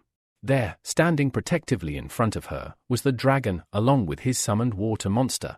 The creature had caught the falling debris just in time. Valeria waved timidly in gratitude and thanked him for saving her life. The hero returned the gesture with a brief wave of his own. But in his mind, he knew the battle needed to end quickly. If the black dragon continued rampaging, there would be casualties, something he could no longer allow. Just then, a sharp pain pierced through his chest. His mouth filled with the metallic taste of blood. He had been stabbed from behind. Behind the water protector stood the so-called lazy swordsman. With a faint, tired smile, he admitted that he had been waiting a long time for the dragon to let his guard down. The attack had taken everything he had left. Dropping his sword, the swordsman collapsed to the ground, whispering that his role in this battle was now complete. Watching in disbelief, the TV presenter announced that the lazy swordsman had used the wind sword pursuit technique, an ability equivalent in strength to an S rank. But in doing so, he had ignored the consequences to his own body. The commentator's voice trembled as he realized the danger. The black dragon was now vulnerable. If he were struck again, it could be fatal. At the same time, the reporter noted that the dragon had taken a serious risk to protect an innocent bystander, sparking debate among viewers. Edward, who once stood as a protector, now brought destruction, while the dragon's true intentions remained unclear. Explosive Fist couldn't watch idly any longer. Gathering all her strength, she struck the massive water monster. But the blow only tore off a small chunk of its body. Water splashed down onto her, leaving her drenched. Valeria observed that only through the combined efforts of all three heroes had they managed to injure the water creature at all. Meanwhile, the dragon launched a flurry of S-strikes at his opponent, sending a dozen blades of compressed wind through the air. The black dragon fought back using his tail to deflect them, but one blade broke through, striking him and causing severe damage. The dragon saw his chance. Transforming his fist into a massive block of stone, he charged at the weakened enemy. The black dragon, eyes wide in horror, watched death race toward him. The dragon's stone fist slammed directly into his chest. As the blow landed, the stone fist vanished, and the hero declared that it was time for Edward to surrender. This time, he was truly finished. Mirroring the dragon's strike, another massive stone hand erupted from the ground, seizing the black dragon in an unbreakable grip. No matter how hard he struggled, he could not break free. The hand dragged him downward. A few moments later, a deafening roar echoed through the area, followed by a towering cloud of dust. When the dust settled, Edward was revealed, unconscious and reverted to his human form. The dragon wrapped water vines around both Edward's limp body and the collapsed lazy swordsman. Then he spoke, directing his message toward Gilbert, who had been watching the entire fight from his company's conference room. The dragon's words sparked a furious reaction in Gilbert, who clenched his fists in anger, unable to contain it. Valeria, still nearby, was confused. She didn't understand what choice the dragon had referred to. No matter how many theories crossed her mind, she knew the truth would only be revealed in time. A few minutes passed before she noticed someone approaching. It was the mechanical hero, slowly descending from the sky. Dragging the defeated ice adventurer behind him, he landed near the dragon, who stood waiting. The dragon said there was no need for further discussion. he had already figured everything out. But his attention was abruptly drawn to a strange blue liquid slowly seeping down the armor of the fallen ice adventurer. As if sensing an unseen presence, the liquid began to move on its own, slithering toward the dragon. Sensing danger, the dragon reacted quickly, leaping to the side and dragging the mechanical hero with him to safety. But the mysterious slime had no intention of letting its prey escape. It sprouted multiple tentacles, each ending in sharp, fang-like teeth. The tendrils shot forward, catching up with the fleeing heroes and wrapping tightly around their bodies, rendering them completely immobile. Gilbert stared at the dragon in disbelief. "What the hell is this?" he shouted. The dragon, equally stunned, admitted that he had no idea. Desperately, he asked Gilbert if he could fire off a few blasts to destroy the tentacles restraining them. Before they could act, both men noticed something terrifying. Pavel, who was supposed to be dead, had risen again. Standing in the very center of the slime, he laughed maniacally, his expression twisted in joy.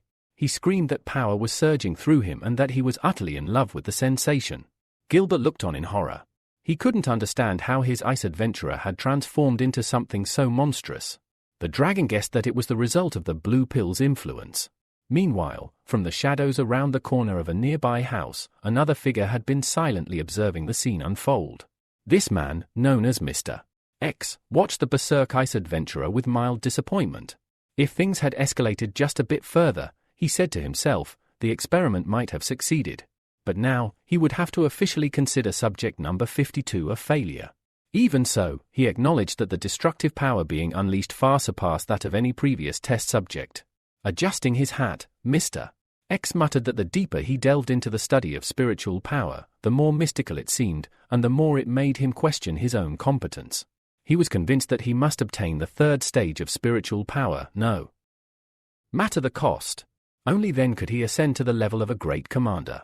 With that thought, he decided to wait for the battle to reach its climax, then seize the dark blue fragment for himself. But lost in thought, Mr. X failed to notice that he was being watched as well. Michael, lurking nearby, whispered that Mr. X wasn't the only hunter lying in wait. Others, too, were stalking their prey. Meanwhile, Valeria reported that no drone could get close to the epicenter of the battle. The signal was too unstable. The camera crew had been forced to retreat to a safe zone. Describing the scene, she said Pavel's transformation looked more like a spreading infection than any form of controlled evolution. The dragon had managed to break free from the tentacles and was now unleashing a flurry of wind blades upon them.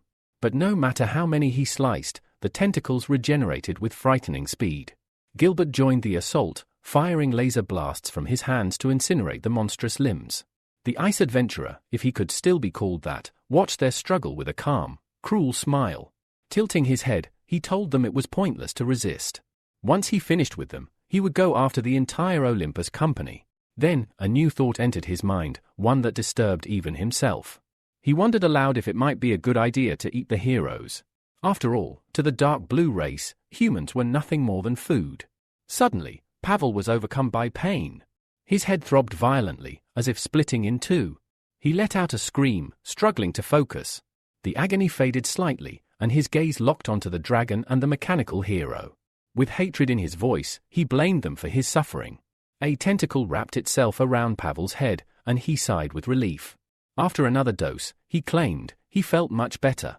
The clone, observing the situation, warned that Pavel's body was no longer his own, it was being controlled by someone else. If they wanted to end this, they would need to find the real body of the enemy and deliver a critical blow. Gilbert had an idea. He shouted that he could use the exploding egg to destroy the monstrous slime. But for that to work, the dragon would have to figure out how to free him from the tentacles.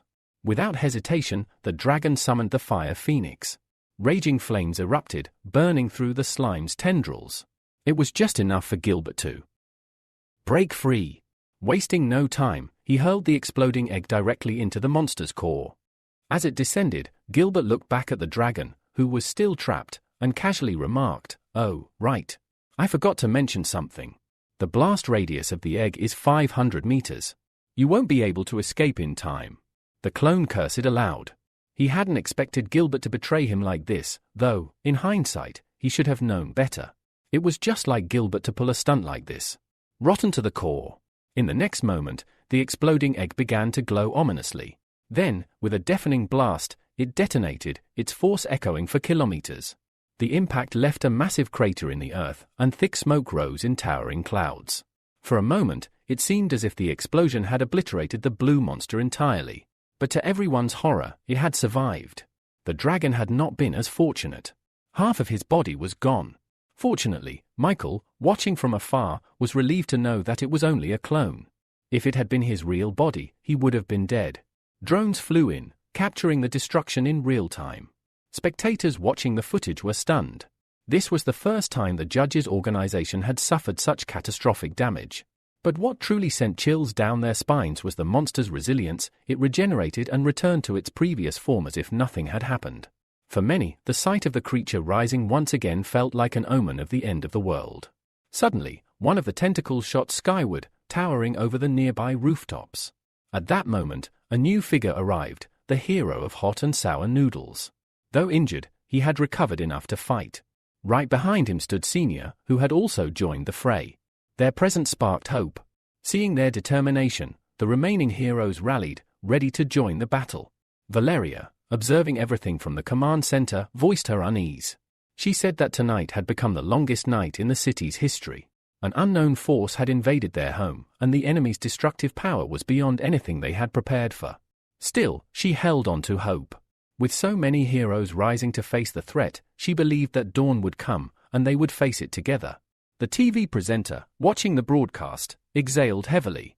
He admitted that a part of him felt it might have been easier to simply give in, to nobly sacrifice himself. But seeing the heroes below, he couldn't help but feel a renewed sense of awe. From the battlefield, the wounded dragon, still breathing despite the loss of his legs, gazed at the gathered heroes and asked sarcastically if they had all come just to serve themselves up as food to the monster. Senior met his gaze head-on, defiance burning in her eyes. "Do you have a better plan?" she asked sharply. The dragon turned toward the monster and nodded. He asked everyone to clear the area. He didn't want to hurt them in what he was about to do. As they stepped back, he began forming a powerful wind blast technique in his palm. Being a clone, Michael didn't fear death, but he still didn't want this to be his end. Senior kept a close eye on him, trying to discern what he was planning. Standing next to her, Adam explained that ranged attacks were futile. The monster's skeleton was buried too deep. The only way to kill it was for someone to get close and strike directly at its core. Once the wind blast was ready, the dragon launched himself at the monster at high speed. The technique generated violent currents of air, slicing through the surrounding area like blades. Wounds covered his body, but he didn't stop. Then, impact. A terrible explosion shook the battlefield, and hurricane-force winds blew out from the center in all directions. Senior shielded her face from the debris. The hero of hot and sour noodles did the same, momentarily blinded by dust and stone. When the smoke began to clear, they looked toward the center of the blast. But there was nothing. Only thick columns of smoke remained. No movement. No sign of the dragon. The TV presenter shot to his feet, stunned. No one had expected this. The dragon had given his life to destroy the monster. Even after losing both legs, he had fought to the very end. A true hero.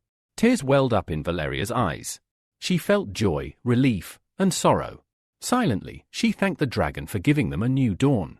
Elsewhere, Michael created another clone and appointed it as the new dragon. He confirmed the clone would retain all of the same elemental powers: earth, water, fire, and air.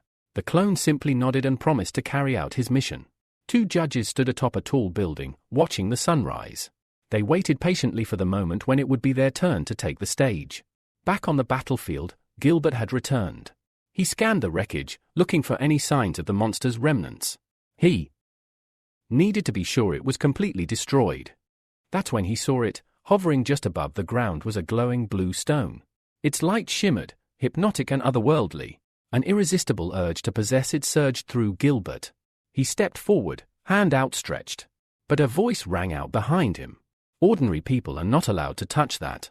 Before he could react, Gilbert felt a sharp, cold pain. A weapon had pierced straight through his body. His eyes widened in shock. He looked down. His armor had not been breached. The alarm systems hadn't even activated. Somehow, the enemy had bypassed all his defenses. Behind him stood Mr. X, his expression filled with disappointment. He pulled his blade free and muttered, "Heroes these days rely far too much on magical enlightenment." The TV presenter watching was stunned. Where had this stranger come from? How had he gotten so close to Gilbert, one of the most well-defended mechanical heroes, and landed a blow without being seen? Gilbert stumbled back, trying to get some distance. Holding his wound, he demanded, "Who are you? How did you injure me?" As he moved, he saw Mr.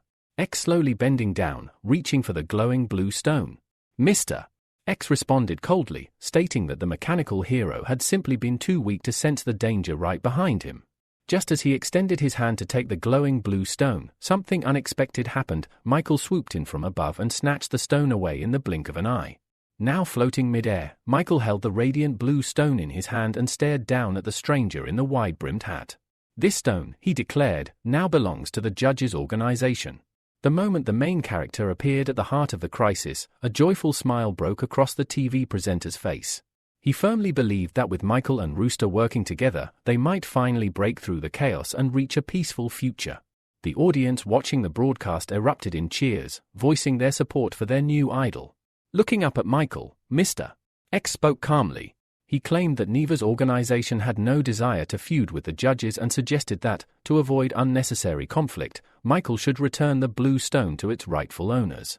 Meanwhile, a cameraman who had just arrived at the scene glanced at his equipment in confusion. "Strange," he muttered, "the camera isn't recording anymore." He assumed it was a technical failure. But Valeria, examining one of the nearby drones that had landed and gone inactive, disagreed.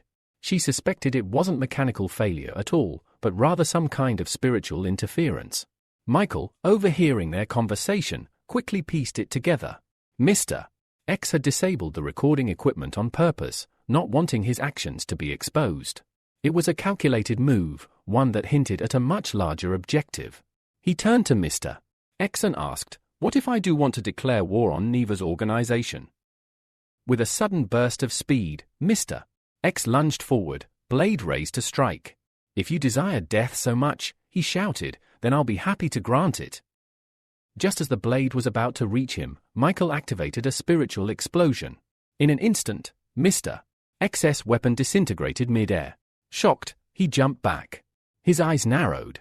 "Our leader reached the third stage 15 years ago," he muttered. "He said our dark blue trump card was the only one capable of breaking the human limit. I didn't think there were others out there, but you..." Or his words made Michael pause. He recalled Lucia's strange spiritual particles and began to suspect a connection to this so-called dark blue race. If he wanted to save his sister, he would need to learn everything about them. Adjusting his hat, Mr. X straightened up and said with a calm but firm tone, "I'd love to fight you properly, but I've been assigned to an urgent mission." He turned to leave, offering a final remark. "Take care of the stone until we meet again." But Michael wasn't about to let him go. Suddenly, Mr. X froze in place, unable to take another step. Before he could even turn around, a powerful spiritual blast struck him in the back, launching him several meters forward. Gritting his teeth, he summoned a spiritual shield to block the next attack. But deep down, he knew the truth: this boy was too strong. His shield wouldn't hold for long. And it didn't. Michael's next strike pierced his shoulder cleanly. Mr. X fell to the ground, swearing in pain. The blade Michael had used dissolved immediately after the blow, and he stood towering above the fallen man. "You're now a prisoner of the judge's organization," Michael said coldly. The damage was too severe. Michael stepped closer and asked, "How do you feel about this now?" Grimacing, Mr. X shouted, "Fine. I admit defeat. If you're going to kill me, then go ahead, do it." Michael leaned in slightly. "That depends. If you answer my questions obediently, I'll let you live." Without waiting for permission, Michael launched his interrogation. "Tell me, how is the ice adventurer connected to that blue thing?" Mr. X hesitated, then finally spoke in a low voice. "It won't matter if I tell you about the elemental particles." He explained that the spiritual bodies of the dark blue race typically contain a high concentration of these particles.